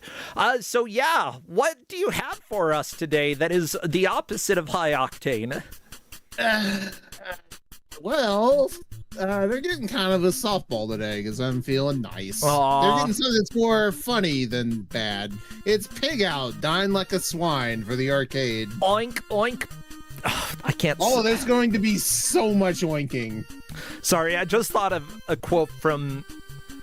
It's either New Zealand or Australian Taskmaster that they had to come up with like catchphrases, and one of them was oink oink. Can I say oink. it?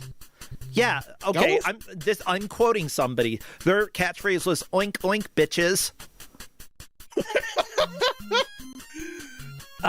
Yeah, and it was a really good time. Taskmaster is so good. I've never seen a single episode of that show. Okay, well, one of these days, we'll have to sit down because I'm always willing to watch Taskmaster. Like, any time. I've watched all of the seasons multiple times. I know, I'm sorry I said a swear. I'm just quoting. And if it's Australia, that's not even a swear, probably. Oh, yeah, they have much worse. Yeah. Can't think of any right now, but sure they do. Well, I've got a little time that I need to take in order to capture and make sure that everything is looking ready. So, Novasol, how have you been lately? Anything going on in your life? I played through Mina the Hollower over the weekend. Oh, I do want to try that out. I don't have it, but I want to try it. I made life a lot harder for myself because I have this problem where I just like big numbers. So I found a thing that gives me double damage taken and received, and my brain is like, there's no downside here. Except for the and received portion? No downside. Oh, okay. Literally no downside. Just don't get hit. There's no downside. Well, Novasol, we I all never like took it games off. for different reasons. Some of them are stupid. Honestly, you know, I'm usually tempted by things like that, but then I'm like, no, I'm not good at games sometimes. I should probably just, like, not do that. And then I don't, and I do usually okay. Not always. I even used the hammer for the whole game, which is just a hard commit weapon. It's very slow. Oh, really? It didn't help, but I did it. That was my weekend. Okay. Well, I mean, if you beat it, great. Yeah, what have I been playing? I said I was playing Facade. I play because why not? Why not play a game from 2005, 2006 that has some of the weirdest AI stuff that is all about a drama that is cheesy in some ways, but it was fun. I've been playing a lot of Binding of Isaac lately.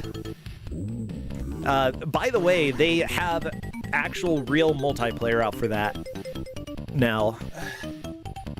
Took like, what, 15 years? It took a long time. I played multiplayer, and that was fun. What else? There was another game that I started playing yesterday. Oh, the Ceralim Ultimate. Duh. I started playing that again, and I love it. It's basically what if Pokemon Mystery Dungeon, but you fight with all 6 Pokemon at the same time, and the goal is to break the game more than the computer breaks it. Like, legitimately. There are things that you can do that are just so freaking broken, but then you find out the computer does it as well, and you're like, oh my god, how do I deal with them destroying everything?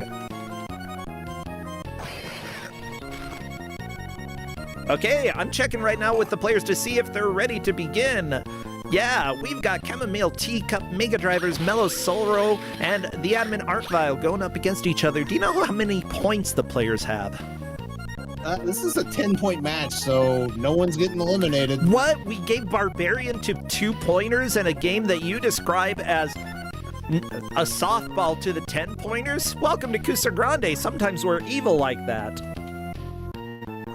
This is going to be all about execution, so...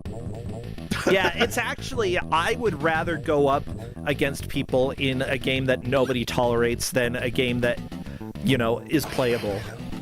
Why? Because if it's playable, they'll probably like it more. Well, everybody spam all of your best food emotes or pig emotes, including Bar Pig, because we are doing the countdown. Best of luck to the players. As soon as I see movement in a stage, I will start our timer.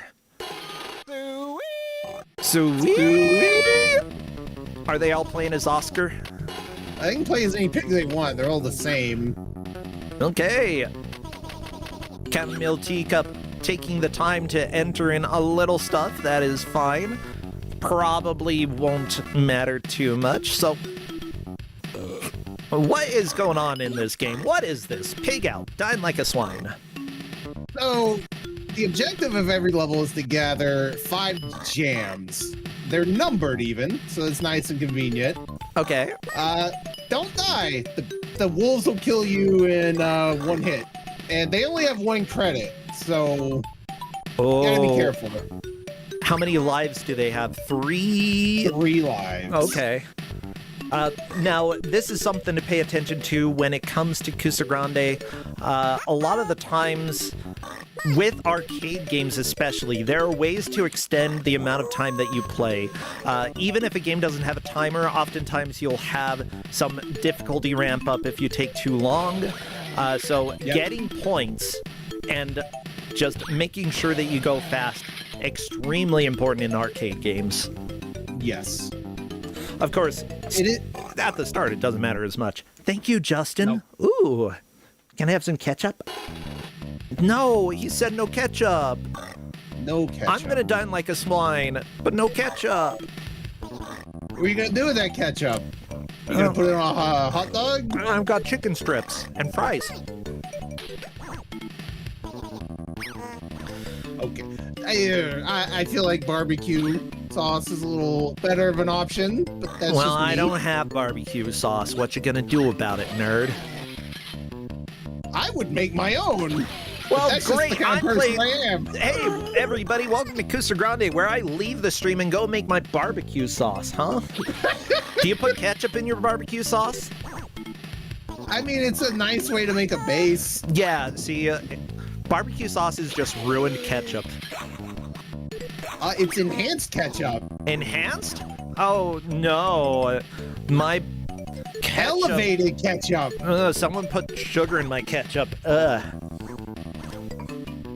I mean, tomatoes have sugar in them. I don't know what you want here. Yeah, but you put more sugar in it.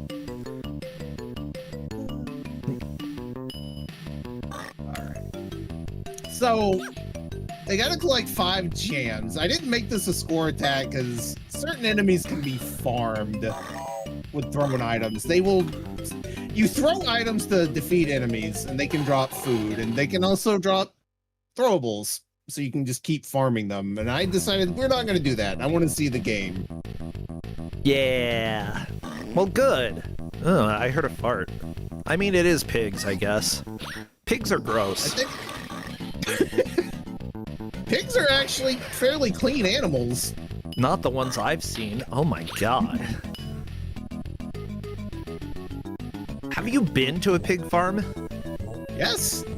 Oh, well, okay, cool. Maybe they're better kept than where I've been. Now, the circumstances surrounding the pigs are usually filthy, but the pigs themselves usually aren't filthy. Yeah. Yeah, I've just always... I also think pigs are usually really ugly. Like, it's been a long-running theory in my life that the reason we eat certain animals is because they're the uglier of the domesticated animals, you know? Like, cows are really cute, though. No, they're delicious. they're very ugly. They are hideous. And so are pigs and chickens. I'm disagreeing on this out one. Of the birds out there, chickens are pretty ugly. Turkeys, very ugly. Oh my gosh. You know, my grandpa kept pet chickens. I still eat them all the time, but you know. Chickens have grown on me. They can be really cute. Oh, apparently Justin doesn't agree. Not all chickens are cute. Some... Oh, okay. Justin said I should get it looked at if I have chickens growing on me. That is fair. Yeah, some chickens are very ugly, but there can be some chickens that are cute. Let me see if I can find some of the cutest chickens I've seen. Because this is... Okay, Justin is saying the Japanese long-tail chicken. Let me... Oh, these are pretty. Okay. Yeah, he says by long tail, he means very long tail. Some of these definitely have very, very long tails. Okay, some of these, too long, too long. I'm gonna put it up. I would say one of these, the first one that I'm putting up is just way too long, okay? Like, if you have a tail like this, you need to get a trim. Why? It is too long. Their name is Longbird in Japanese. Okay. I guess that tracks. Yeah, but this other one, like, look at how cute this chicken is. Look at it. Just a pretty bird. I It's no heard a duck. peacock, but yeah, there's some ducks in there. There's lots of animal noises. Yeah, this is like a good amount of tail. Yeah, okay, don't quote me on that. Like, I'm not a furry. I'll have to take your word for it. Oh my god. We could make you one. No, you really couldn't. Yeah, that's fair. All right, Melos's pig got beer and then got drunk. To be fair, like, what do I do at conventions? I go and play Blood on the Clock Tower most of the time. Like, and then if I have friends there, I go hang out with friends. That's what I do at furry conventions, Novasol. Like, very little related to the fandom because I'm there for friends. I just assume that it's for networking among similar interests. It's not necessarily about the fandom itself. Yeah, like, for some people it is. I say anybody in the LGBT community should go to a furry convention sometime because it's like, finally, I am not part of the minority here. It is one of the gayest things you can go to, which I love.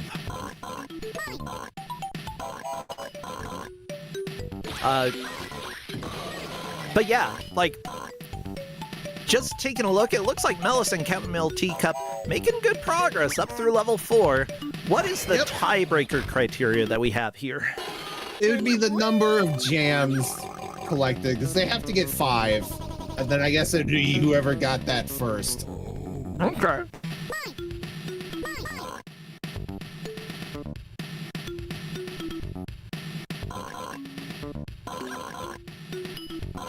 I haven't seen it yet, but if you get coins, you can spend them in the vending machine to get cans, which you can then throw at people. Mm-hmm.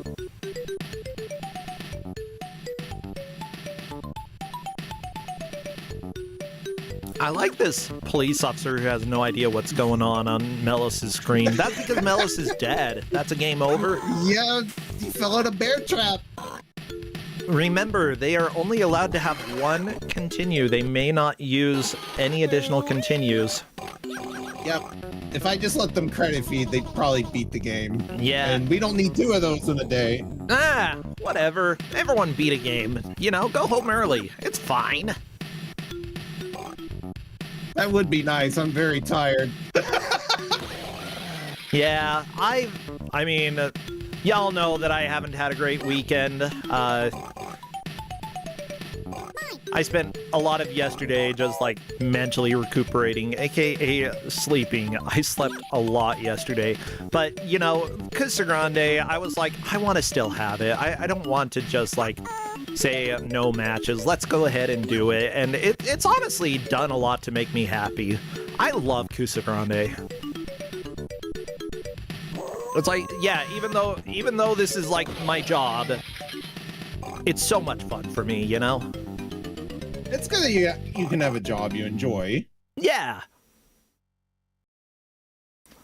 But really what I'm so excited, Novasol, you know, getting the NES prototype out this next month, that's gonna be so much fun, and I expect it to be fairly broken in certain ways. It's gonna be janky a little bit. You know, I know there are some bugs that I probably won't be able to fix in time, and that's okay. I want to get something out. Well, if you want the authentic NES experience, you ship it and then you don't fix it. See, Because that's once what you we're gonna ship do when we finish the game, not for the prototype. The prototype is gonna have, I hope, 2 worlds. I don't know if it'll have bosses yet, but it'll still give you a good idea of what the game's like. And then I gotta decide, are we gonna do like pre-orders or Kickstarter, or just not do any of that and sell it when it comes out? But we do want to make physical carts too. For the NES, it's gonna be so fun. Alright. I'm looking at Chamomile's screen, and that wolf is just camping the jam. I know, the jam! So, what is it about the jam? Why do we need jam specifically? It's delicious. Okay, You need agreed. another reason? Ooh, what's your favorite kind of jam, Novasol? I like strawberry jam a lot. Okay. You know? Apricot jam, also really good. Okay, pretty good.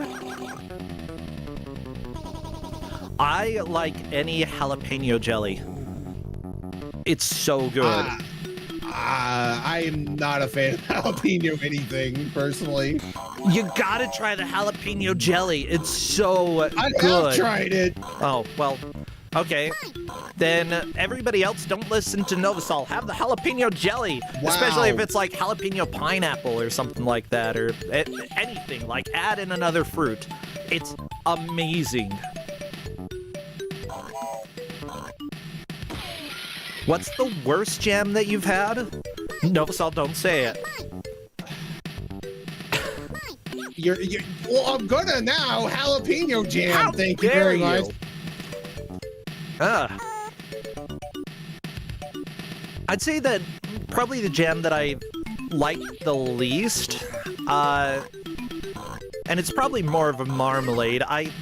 We've got this orange jam in the fridge right now, which I had once, and I was like, I'm not a big fan of this because it has orange peel in it.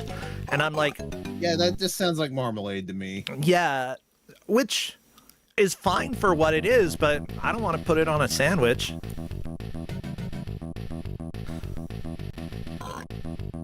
Oh, you can use the white slots on the Yeah, the giant shoots. bowl, the shoots to go. I'll admit, I never realized that, but it makes sense. Yeah, you can go down.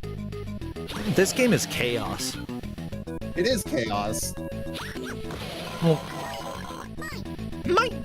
The sound effect, like, who made this game? Where did it come This from? is by Leland Corporation. Oh, well, of course, Leland Corporation. I don't remember why I know that name, but I do.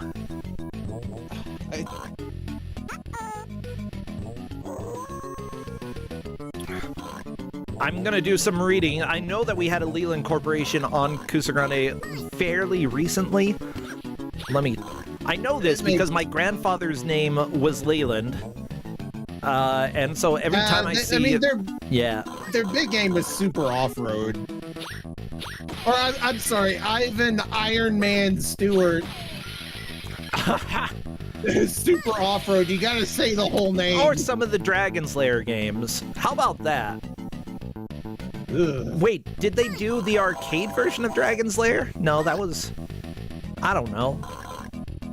There are too many versions of this. They did one of them. What, you don't like arcade Dragon Slayer? I actually do not.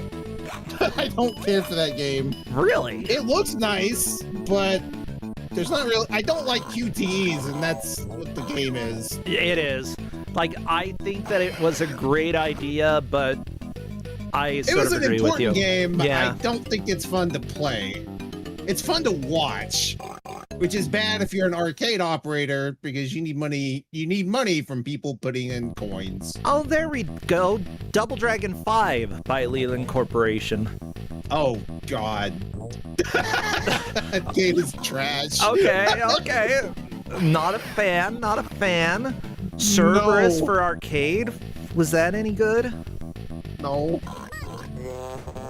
I think the only passable game they really made was Super Off-Road. Or if you like Dragon Slayer games, then there's that.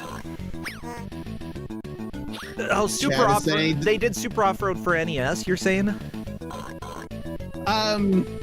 They did the arcade game. I don't know if they did the ports. Okay. Chad is saying Double Dragon 5 The Shadow Falls is rad. It is rad. It's also terrible. Two things can be true. It's true. Or can it? Yes, it can. Yeah, the main director for this game, John Rowe, also worked on a bunch of games that I don't know much about. However, producer for Mortal Kombat 3 for PlayStation. Yeah, also Super Off-Road, Quarterback for arcade, Brute Force, Danny Sullivan's Indie Heat. Oh my god, I love making fun of that game because the NES version is garbage. Mine! And by garbage, I mean we played it at one of the GDQs at a party. It was a lot of fun. Yeah. Brute Force, the reason I haven't given out Brute Force is some very unfortunate racism in that game. Yeah, I mean, there's some racism that it's like, yeah, I am willing to comment on how terrible this is. But then some, like, I don't know, Squaresoft's Tom Sawyer for Famicom. That one, I'm like, that's probably a little too much. Like, I wouldn't feel comfortable putting that on my stream. It also doesn't help that every time I've tested Brute Force, I've managed to soft lock the game in new and exciting ways. Oh, there we go. One of the artists for Shadowrun on Genesis worked on this game. There. That game is actually really cool. Flawed, but cool. Who did the music for this? Sam Powell? Because this music isn't bad. It's just very there. I mean, the oinking distracts from it. It's true. I appreciate that. Huh. They also did the audio for Survivor for Wii. Based on the show, as far as I can tell. Now I'm intrigued because I love Survivor and I would really love to check out some of the crappy stuff. Oh, the person who did the music for this did Mario's Early Years, Fun with Letters and Fun with Numbers. Oh, look, they did the music for Virtual Bart. Okay. Oh my god. Music coming full circle on Bart Pig. Super Nintendo Mortal Kombat. That's right. We've got Bart Pig and we've got Pig Out. Two pig things that this person worked on. Oh my god. RoboCop versus the Terminator. There we go. We've got everything coming together here. And EverQuest. You know, I feel like everybody worked on EverQuest at some point.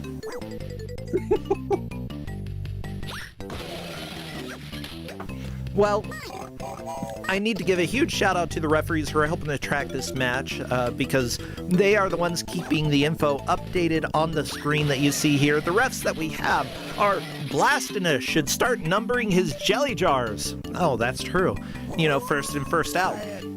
Fahrenheit's finished eating lunch 5 minutes into this match. Well, I have not finished eating lunch. Hazel Shade is becoming Spam. You know, I actually really like Spam, Novasol. It's alright if you fry it. Oh, yeah, like frying. If you eat it any other way, it's almost like it's kind of tolerable, but fried, especially, it's food. I mean, I do not like it. Very like the texture is. Okay, and we've also got Redford would be thrilled by 5 jams, as would I. We've also got Alapex is counting calories, and Jerry Harris just had some ice cream. Oh, I'm sure there's ice cream in this game. What kind of ice cream, though, Jerry? That's so generic. There's an ice cream on Mega Driver's screen right now. Sweet. Yeah, I see it. There's the ice cream. That's got to be strawberry. Yep. Yeah. And your points are calories? Oh my god. Yep. Okay, this game's pretty great. Like I said, it's kind of a softball. It is mean, though. Like, here's the deal. When you get a softball on Kusogrande, what you have to worry about is that everybody else is also playing a softball. Yes, and it's fair game. Yeah, it's fair game, but like it would stress me out to get a game that is comprehensible, because that means that other people are probably going to understand it faster than I will. That's just the reality. Give me something that like you look at and you're like, I don't know what's going on even after watching for 5 minutes. That's the type of game that I want to get, because I can possibly win the match. Yeah, like different people test for different things when they give out games. I'm usually testing for execution. I'm not about subtlety. You get what you get. You get what you see. There's no tricks with the games I give out. You just have to be better than the other players. Mine is usually more... I don't know. Do I test for something specific? Perhaps, like, how do you react when you're pissed off that something happened? Yeah, this game also tests how you adapt to random circumstance. Mm-hmm. You're very floaty when you fall off of Yes, something. you are. It's all the physics in this game are extremely floaty. Yeah, are you able to stop running left or right? Like, it almost... Oh my god, Mega Drivers. Yeah, you can stop. You just Okay. don't move. You just put it in neutral. Put your pig in neutral and Oh, you'll yeah. stop. Okay, so it appears that occasionally you have a boomerang or some sort of weapon that you throw. Maybe it depends on Yes. what you pick up. You can pick them up. It's just one of the throwables. You can see it on Adam and Archvile's screen. Well, you could. Yeah, at the bottom left of the screen by your name, are those Yep. the throwables? Yeah, it's just whatever you have in your inventory. Gotcha. Like, Mega Drivers has a coin. Yes. They can spend that in the vending machine to get cans. Okay. Can you throw the coins without buying cans? No, you have to spend them. Okay, so the coins must be spent. Yes. Oh no, the butcher! Not Mega the Drivers. butcher! Mine! Just so everybody knows, nobody is getting eliminated from this match because everybody came in first during their first match.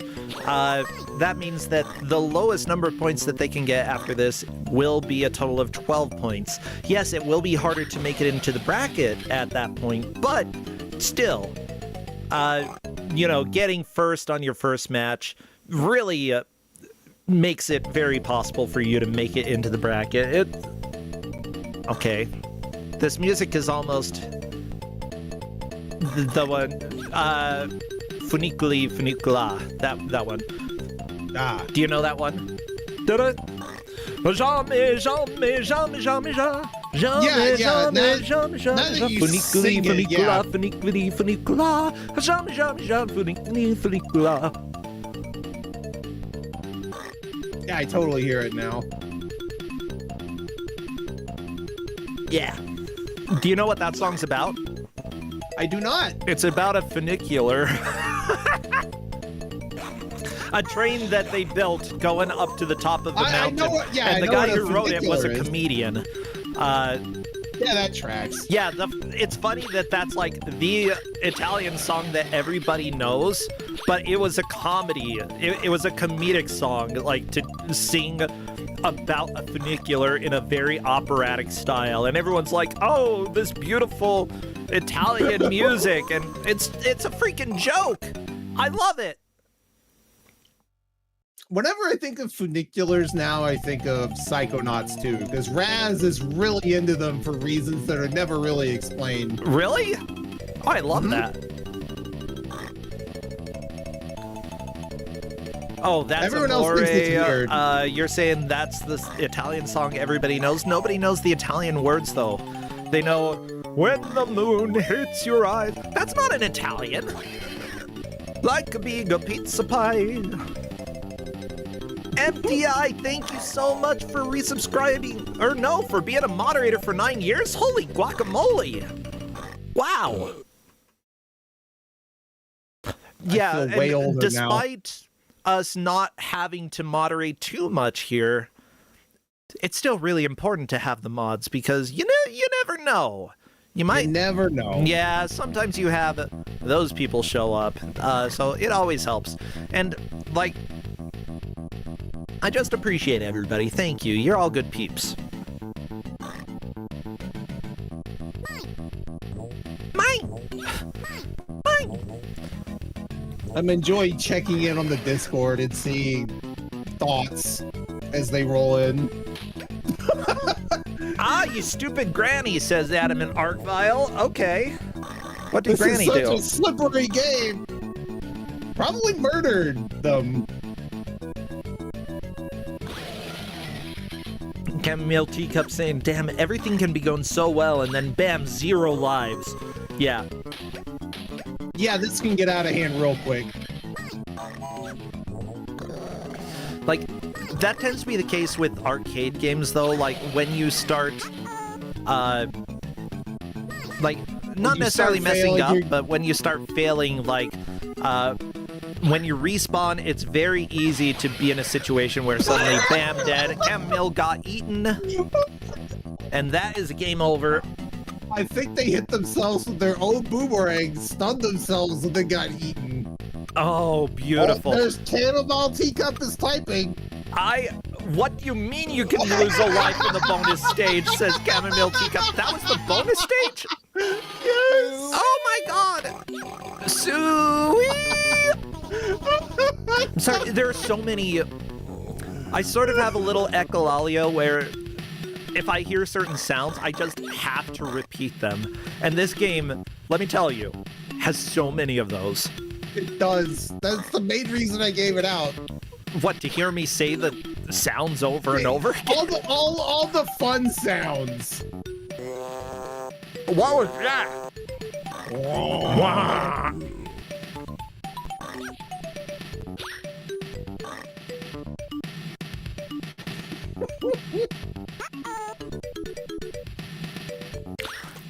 Oh! The high-pitched sounds are really hard to recreate, though. Because I'm a guy. Yes. Yeah. I mean, there are ways. How committed are you? I mean, we can just pitch shift somewhere. We don't have to commit.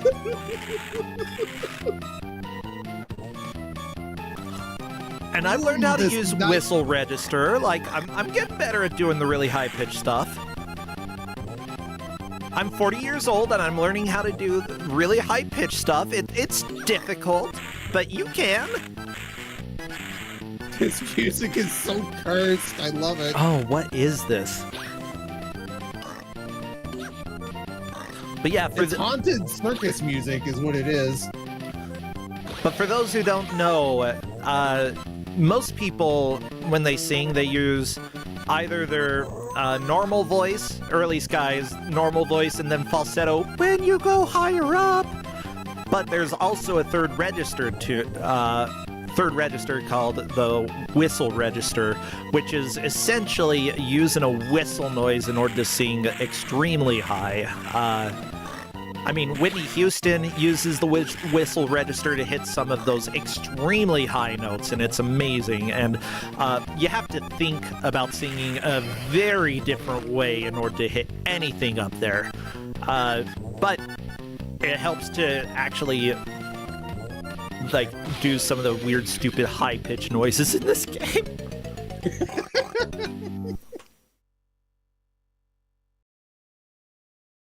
Mellows just went last to first. All right. Mine. Yeah, you never know how it's gonna go. Somebody might suddenly be in first place. I mean, arcade games, the beauty of them is that they're often extremely short. And because of that, every attempt actually matters. You know, even when we're 55 minutes into this, somebody could suddenly move from fourth to first. You just never know. That's one of the reasons I've been getting out one-credit games recently. I really like seeing the ebb and flow of the match. Yeah, I mean, the stakes are always high. I mean, in this case, the pork chops are always high.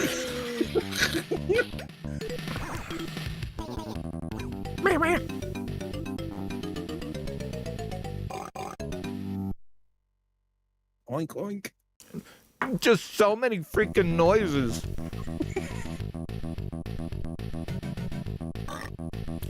Well, it's an arcade game. They have to get people's attention somehow, and loud noises is one of the ways you do that. Yeah, you know what? If you have a loud pig squeaking game in the arcade, I'm not gonna play it. I'm sorry. Yeah, I'll notice it, and yeah, I'll know never go over there. The arcade we had at the mall, you could hear throughout the entire food court, and it was all Colossus screaming from the X-Men game, or it was Daytona. Yeah, that's about right. Ooh! The generic wolf noise. Good stuff. Yep. Oh no, Chamomile, you slipped on the banana. Yeah, the bananas and the beer are just there to The hinder bananas and the beer. Aw. No, the beer should... No, the beer should hinder you. Yeah, you're right. you. I mean, for like a 1,000-pound pig, they're lightweights. They get drunk off one beer. I mean, they haven't ever had a beer before. What do you expect? Of course they're gonna get drunk. Oh no. The other day I saw a video of a drunk pig and it was so funny. Yeah, like, and then the pig just like fell over and rolled down a hill, and I'm like, oh my god, this drunk pig. It ate stuff that was fermented, and the guy's like, these other pigs here, they're standing up just fine. They didn't eat it, but look at you. The pig looks so drunk. Score Count has a joke, I presume, in chat. What do pigs call getting drunk? I don't know, Score Count. What do you call pigs getting drunk? Pigs call getting drunk. No, genuine question. I don't think pigs talk about it that much. Like, do they talk? Hey, do pigs have a pig language that I don't know about? It's Latin. Latin? What do you call getting drunk in Latin? It's not laid drunk.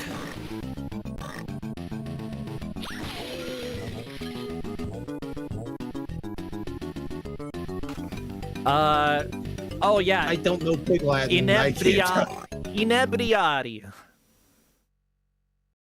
I was just trying to make a dumb pig Latin joke.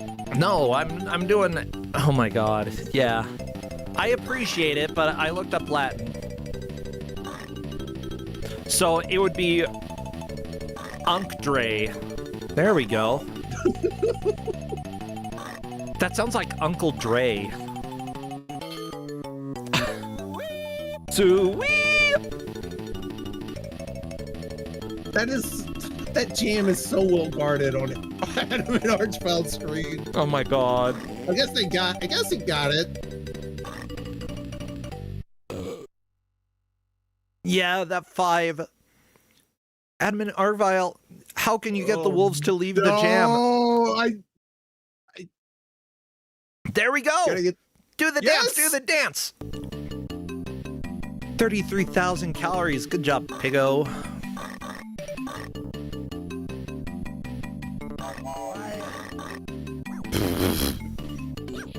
I wonder if they're using the American one, which is incorrect, or if they're supposed to be kcals. See, that's a big difference. oh no, this is definitely kilocals. Yeah. Which is how we measure, like, every calorie that you see for food, that's technically a kilocal. Because there's really no point in telling you how many, like, eating 50 calories, that's nothing. Eating 1,000 calories, that's 1 kilocal, which is worth telling people, hey, you ate a kilocal. So yeah, most people are eating, like, a 2,000 calorie diet is technically 2,000 kilocals or 2 million calories. Yes, you should, with a 2,000 calorie diet, you should be eating 2 million calories. Yes. Yeah. Welcome to math. This is worse than toilet paper math, okay? And that was bad enough. Seriously, like, toilet paper, every package is like 8 equals 12. It's like, no, it's not. That doesn't make sense. You know what I'm talking about, Novasol? Not really. All of them are like our toilet paper roll. Oh my god. It's like 8 of our toilet paper rolls equal 12 normal toilet paper rolls, and then they have another package that's like the same type of toilet paper, and they're like 6 toilet paper rolls equals 12 normal toilet paper rolls. So I'm like, okay, so 8 equals 12 and 6 equals 12. That means 6 equals 8. That means that 0 equals 2. That means that we've broken the laws of mathematics, and everything equals everything. Toilet paper math is terrible. Well, I have a bidet, so I'm not subject to the toilet paper cabal's whims. Bidets are so much better anyway. Yeah. They are. Yeah, you don't have to deal with toilet paper math. I mean, I still do it a little bit, but not nearly as much. Yeah, I do toilet paper every once in a while. You know, sometimes I just can't get around it. Mine! I mean, sometimes I have to at work, and Mine! I hate it. Yeah, it's fine.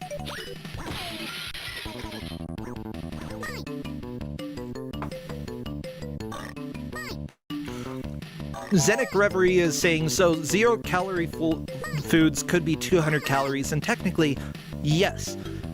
Per certain laws, they only have to show that it has any calories if it has a specific number of, like, if it is over a certain limit. I don't remember exactly what the limit is, but, like, it really would be closer to 1 product calorie. That's probably the best way for me to put it. 1 product calorie, because a calorie listed on a product is a kilocalorie.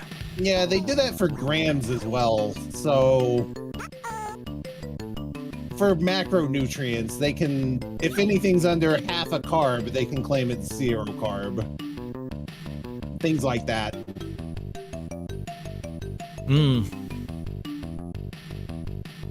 Mega Drivers, things just happen, LMFAO. Adam and Archvile, I hate this game. No! How could you hate a weird pig game? This was the least bad thing I could have given them today. Yeah. Don't you love it when you give out a game that you're like, this is actually pretty good, and then people hate it? It's so enjoyable to see people do that. The opposite happens to me more often. I'll give out something I think is trash, and I really like this game. How about this? I don't hate this game. I don't hate this game either. I hate the theme more than anything else, but otherwise, like, the game's fast-paced, weird, fun, and the pigs don't bother me as much as I thought they would. They, like, I was gonna say, they're not oinking all the time, but they really are. It is constant oinking. Yeah, but it's not too loud. Like, there's music.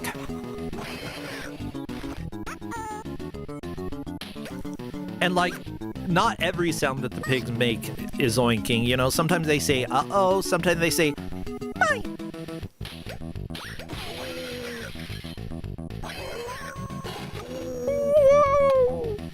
Alright, Mello's got the S icon. That's Super Pig, so it's invincibility.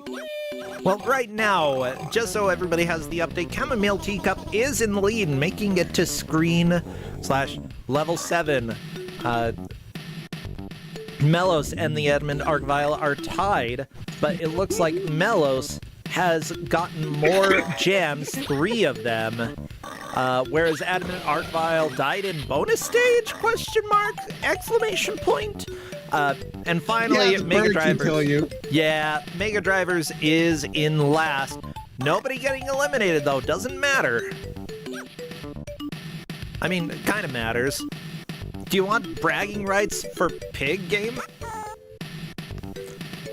Sure, why not? Okay, cool. So, one question here, just curious, because Melos posted in Discord, wait, even bonus is random? WTF? And now I have to ask, what is random about this game? Mostly the food locations. Ah. Yeah, it seems like the levels are in a specific order, if I'm not mistaken. The levels are in a specific order. The enemies are... Wait, Alapex is saying level order past stage 1 is random? What? Are you sure? What? I don't Okay, think so. our referees are saying the levels are random. Oh, The referees, okay.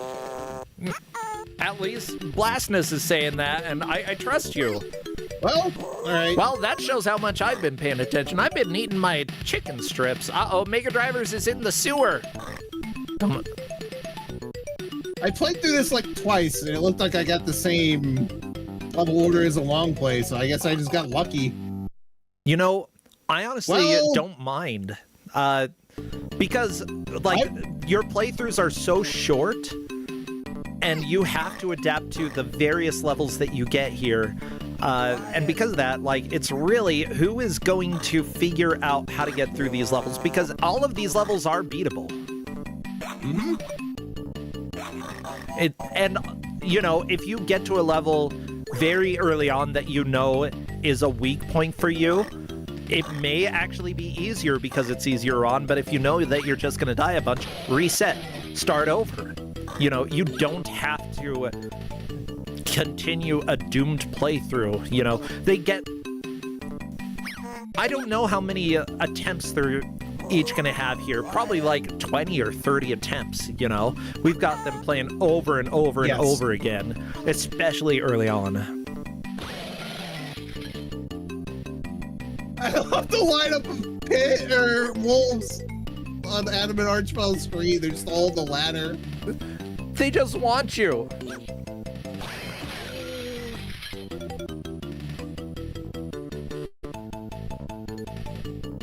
One thing I have noticed is that some people pick up the times too.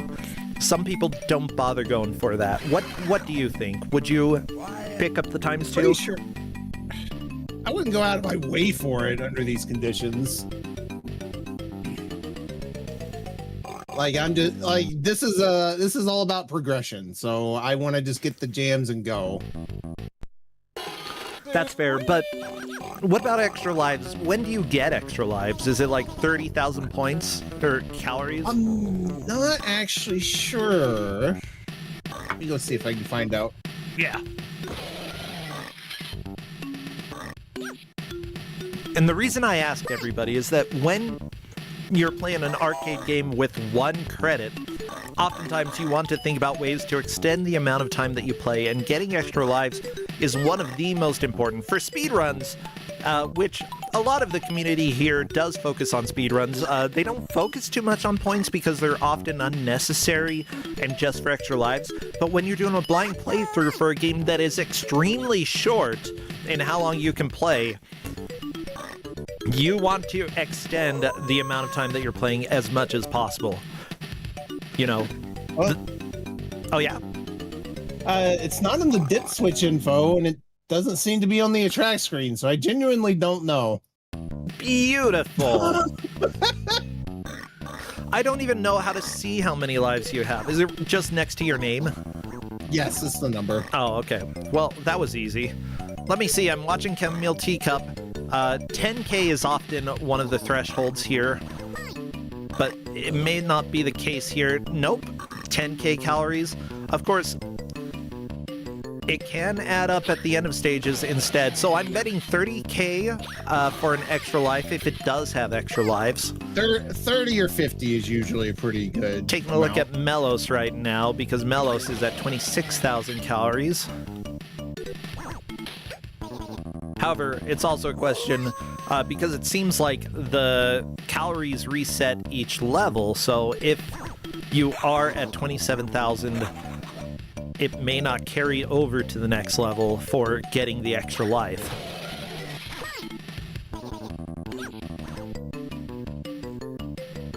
Ooh, Melos has done a good job realizing that if you get a wolf to start going up a ladder, they will not stop going up it until they've reached the top. Mm-hmm.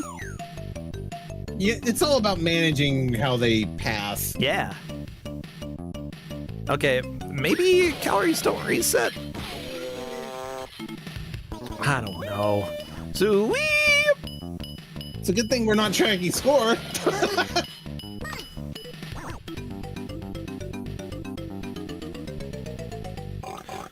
Oh, stop oinking at me. How dare you?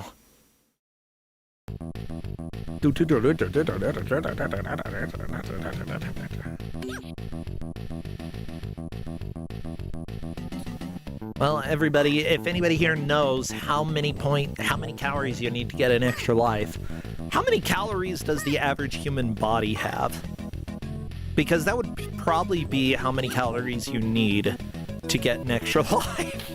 I feel like I should know this, and I don't. I'm pretty sure we have a lot of calories in our body. I mean, it depends on how much fat you've got. 1 pound of fat is about 3,600 calories. Oh, baby.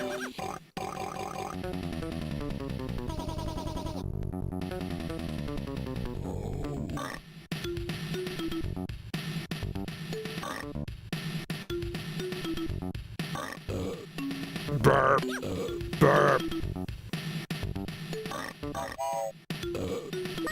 Now, Blastness is noting the bear traps have reach.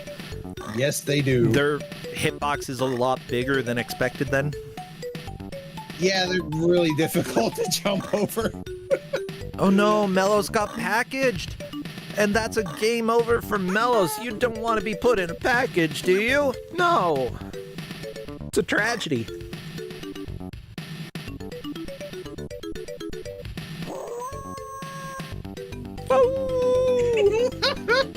Oh, what? Oh, this is the howling. It seems so random, but it's not. There's so many wolves. Yeah, if anything, you'd expect more of it. Yeah. Mine. Burp.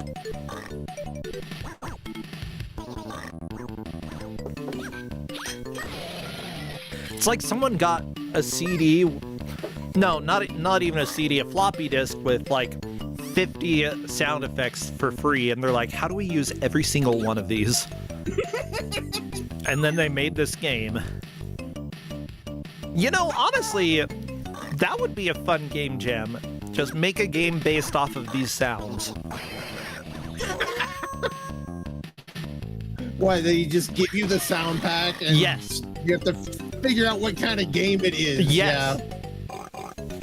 And the game that's like more closely associated with the sounds is the game that wins. Yeah, reinventing the game from first principles. Yeah, I love that idea. That would be so much fun.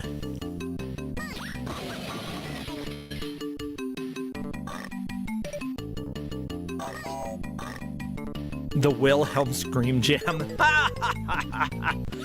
Oh, yeah. Also, Poke Lily is saying, I think there's a chance this game doesn't give any extra lives, and the more that I watch, the more that I think, yeah, there's a decent chance. I don't think it does, but I'm gonna be honest, I don't usually notice when I'm testing stuff like this. Yeah, I know. I talk about like meta strategy of like figuring out how to extend how long you're playing, but that doesn't matter as much to certain people as it sort of does to me. I just do things, and if I get extra lives in the process, then so be it. I love that when your shirt is flashing, I presume that's when you're invincible. But yes. It looks like your shirt is just coming off and you're like a naked pig at that point. Which, to be fair, you're not even wearing pants. I guess that would be your color blindness on that one. It's blue and gray for me. Oh, it's gray? Yeah. It's flashing really fast. Yeah, that would be my color blindness. Like, if I saw a static picture and looked closely at it, I would probably see the difference between the colors, but I certainly don't right now. It just looks like you're a naked pig.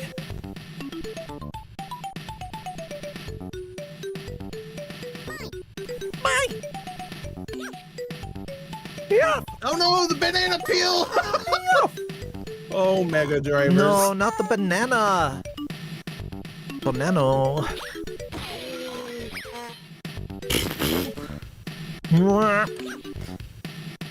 Adam and Archwell, I am going to choke slam this grandma. You know, Yeah, Adamant, you can do that. It's fine. I approve. Oh no, we are on a coconut level, it looks like, for Adamant Art Vial. I don't like this. But the wolves keep getting hit by the coconuts as well, so could be advantageous. Oops.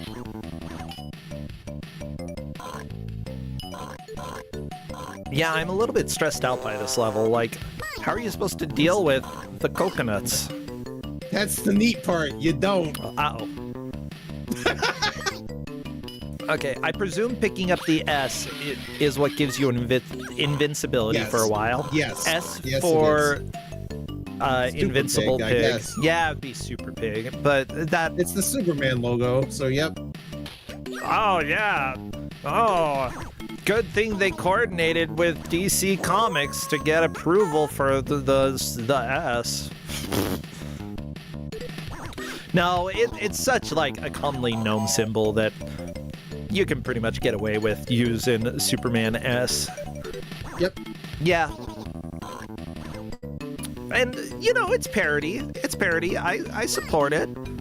I'm going to say that works as free use. And there's no way I could possibly be wrong about that. None at all. We're getting into the home stretch here. Yeah. We've got maybe 2 more good attempts from everybody. I have to ask, there's sometimes a guy in an orange coat walking around. I don't know his purpose. He drops food. Oh. Well, there's so much food everywhere else. He doesn't need to be there. So, yeah, they usually drop power-ups as well when you hit them. So they're pinatas. Oh, okay, cool. So go whop the guy in the orange coat. Get a little extra food. No. Is it ever going to be food that you need, though? Like the jam, or is Sometimes it just... It's never the jam. The jam is always somewhere on the level, but it's stuff like power-ups that you might want. Okay. Like, you can get invincibility from them, which is nice. Just the uh-oh from Lemmings, I swear. That's probably just the stock sound effect. Yeah, I think it is. Honestly, Lemmings probably uses stock sound effects too. Everybody did. It was the 90s. I mean, they still do. Like, yeah, and it's there's fine. Nothing wrong with it. Yeah, you know, you don't have to make every single asset for your game. I enjoy people doing deep dives trying to figure out the sources for various sounds that get used in games. There's a lot of stuff in Nintendo's games in the 90s that come from sample CDs. Oh, yeah. Yeah, the interesting thing, like, base Nintendo games, most of them did use sound chips, but you could use sampled sounds, and certainly a lot of the sampled sounds were going to be very short, and it's completely fine to use, like, things that you purchase somewhere, you know? Especially if you change them up or make them so that they don't stand out super obviously. But then again, like, come on, Doom and Doom 2, a lot of the sound effects there I have heard in other movies or other media, like the imp sound. Yep. It's the same as the camel sound in Prince of Egypt, okay? I think we've had this literal conversation before, but it is. Go watch Prince of Egypt, or just go look for the camel scene, and you will hear an imp from Doom.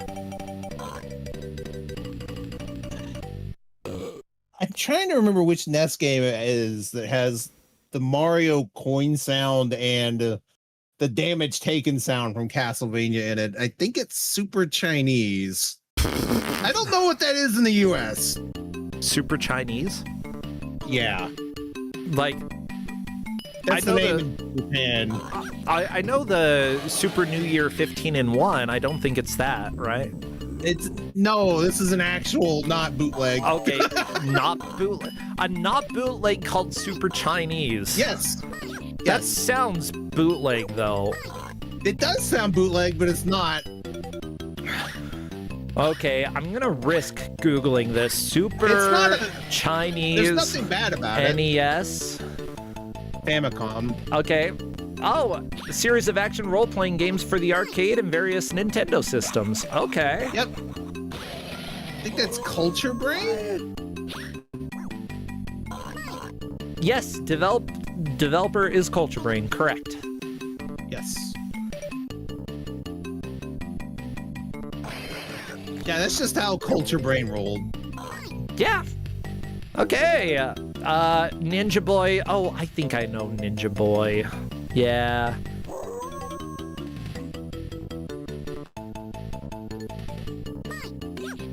Yeah. Oh. My gosh. Super Okay. Chinese is ported as Kung Fu Heroes. Yes, thank you. Yeah, Kung Fu Heroes. Woo. It's no Super Chinese. So chat is noting that Melos has the chance to move into the lead. All eyes are on Melos. If you can manage to get... Oh, how many? Melos might have moved into the lead right there. Melos got Jar 4. Yep. In great position. They have a lightning, which protects from a hit. And then the 5th jam. There we go. Melos officially in the lead, moving on to stage 8. Holy guacamole! Fantastic job. Time to go to the cafe. Watch out for the meatballs or the coconuts, whatever they are. Honestly, if you're a chef, you should probably put those on a plate. Probably. County place Fair, isn't the big passing a pig health. contest. Woo! It's not passing a health inspection. Yeah. Also, my little Kuso helper, Dio, the cat, just jumped on my lap. Aw, 'cause hi, Dio. He wants his dinner. You have to wait, buddy. Yeah. Dio, He's be trying to eat patient. my mic. He's trying to eat my mic. Who, honestly, does it taste good? He's a plastic licker, so I assume he likes it. Yeah, I'd probably enjoy licking it too.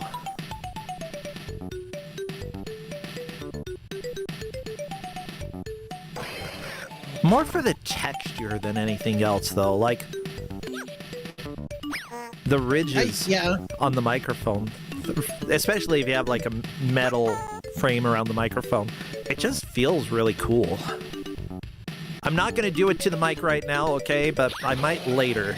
Don't think about it, chat. Don't think about it. You're going to give him an AMSR stream? No, we're not doing ASMR where I lick the microphone. That's weird. Unless... Okay, you're just going to lick the microphone normally then, okay? Yeah, just on my own. Don't gotta make it weird. Is it weirder to do it in front of people or to do it by yourself? That's my question. Depends on if you're getting paid for it. Okay. Again, if I'm getting paid to do it on my own, is that weirder than getting paid to do it in front of people? Because I don't think I want to get paid to lick a microphone without people watching. Because I'm more concerned about the person who would pay me to do that. Like, excuse me. I appreciate the support there, but don't you want to know that I actually licked it? I don't know. I think I can live without that knowledge. Yeah, that's fair. Oh, so you would pay me. Okay, how much are we talking about? Like $0. I'm not paying you. Okay, well, if anybody wants to, you can send a tip through PayPal, prosentia@gmail.com.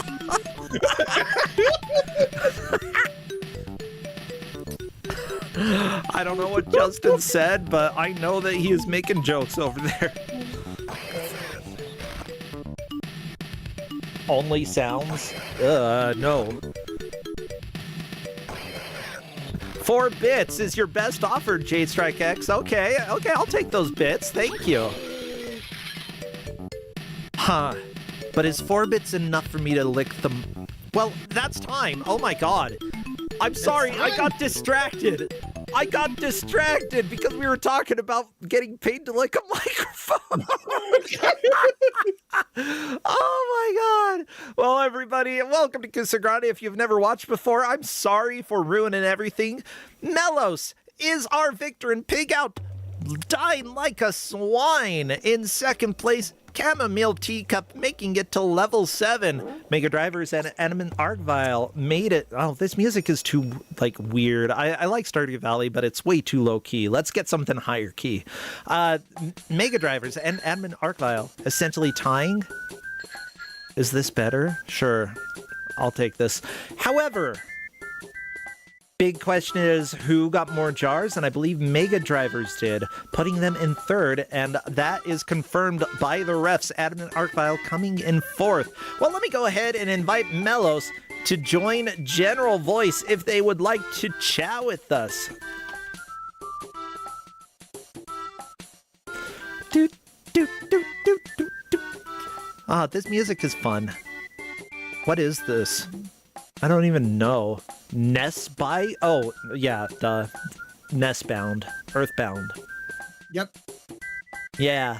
Well, and here, it looks like we have Melos here. Hello, Melos, and congratulations on winning the pig game. Pig out, dine like a swine. Hey. Hey! That was really fun. We were talking about it before the match. I had seen this game actually as an arcade cabinet, but I didn't really get a chance to play it. So I'm glad I got a chance to play it today. Well, perfect. You got to hear all the sounds that this game has to offer.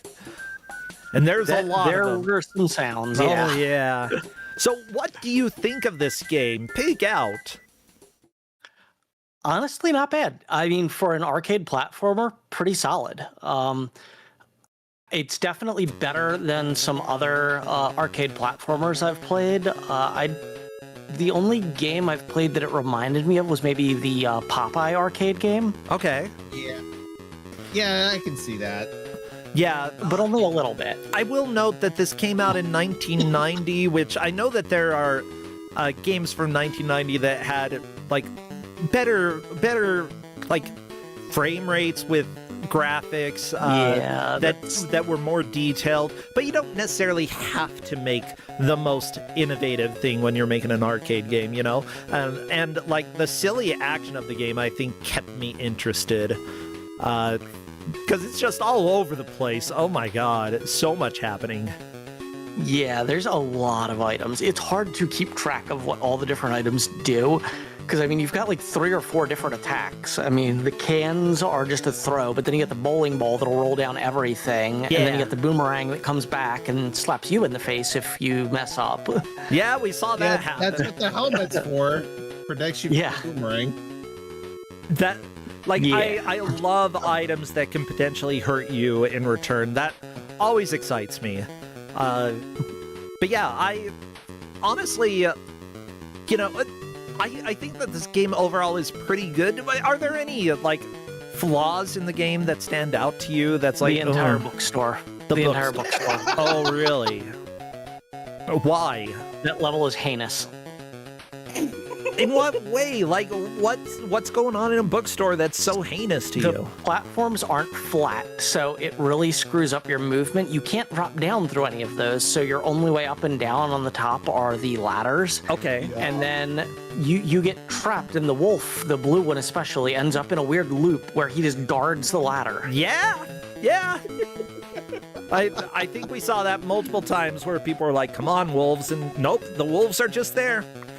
The red one's like right on you, but the blue one is just like, no, I'm good. I'm here. Ta! Yeah, jam spawns were certainly a pain when dealing with some of those looping wolves. Yeah, so bookstore, good to know. They could have worked on the bookstore. But yeah, do you think that this game is kind of a fitting game for Kusogrande? Like, you know, we talked about this. Novasol said, this is probably a softball that I'm giving out because I think this game's pretty fun. But do you think that it's a fit here? I would say a little. It's still arcade hard. Like, it's a really brutally difficult game. The controls they're iffy for an arcade game, but decent. And your movement is real floaty and weird. So it's definitely not one of the... It's no RoboCop.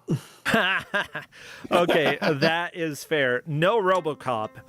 But at the same time, it's got its issues. Yeah, I think that's fair. And honestly, I'd prefer to have a game that has some flaws that like is still enjoyable than a game that like is well made but just a slog to get through and is the same crap that I've seen in a billion games, you know? Give me something different. Give me something that's like a little uncontrollable and I'm gonna have fun. Yeah, this one is real weird with the hitboxes too, because a wolf can run straight past you, and if you jump just right, you'll just get straight through them. But then sometimes they just, no, I'm there too, you're done. And I'm like, huh? It just doesn't make sense sometimes. Yeah. Well, great. I had a lot of fun with this. Mellows, what are you doing these days? Have anything you'd like to plug of your own, or if not, any games that you've been enjoying? No, not really. I mean, I've been working a lot, so I haven't had too much time aside. But I've been working on another playthrough of Elden Ring when I had any spare time, okay. And then I think I'm going to start Mina tonight. Cool. Yeah, I know Mina's that. very good. Novasol was talking about that. And I was like, yeah, I spent all weekend on it because I did a dumb thing. But that's okay, Novasol. No, I beat it pretty quickly. I didn't have trouble beating the game. It's just I kind of did things to myself I shouldn't have because I'm stubborn. Yeah, it's part of the fun. Oh, yeah. I mean, play games the way that you want. Novasol, what about you? Anything you'd like to plug or any games that you've enjoyed? I mean, Mina, obviously. Oh, not really. I play a lot of Marvel Rivals. They had a devil dinosaur, which I've been excited about. Devil dinosaur? He's a big T-Rex, and I get to chomp people. Okay, I love it. Well, there you go, Marvel Rivals. If you want to play a dinosaur, you can. Well, thank you, everybody. Of course, we will keep the schedule updated with any upcoming matches. We will put them up there, so feel free to check that out. Over on the Kusogrande Discord, we've got the next Archipelago open up if you want to join and submit your YAML files. Those are what are generated in order to say, hey, this is the game I'm playing, and the randomization. Just feel free to hop on over and do that. And if you don't know how to set it up, it's actually really easy. Even I was able to do it, which is saying something. So they are more than willing to help you out on the Kusogrande Discord. And if I'm not helping, somebody else is. Escorian has put in a lot of work to make this happen, and I appreciate everything that she's done. Now we're going to go ahead and raid Gildersneeze. Do we have a good raid message?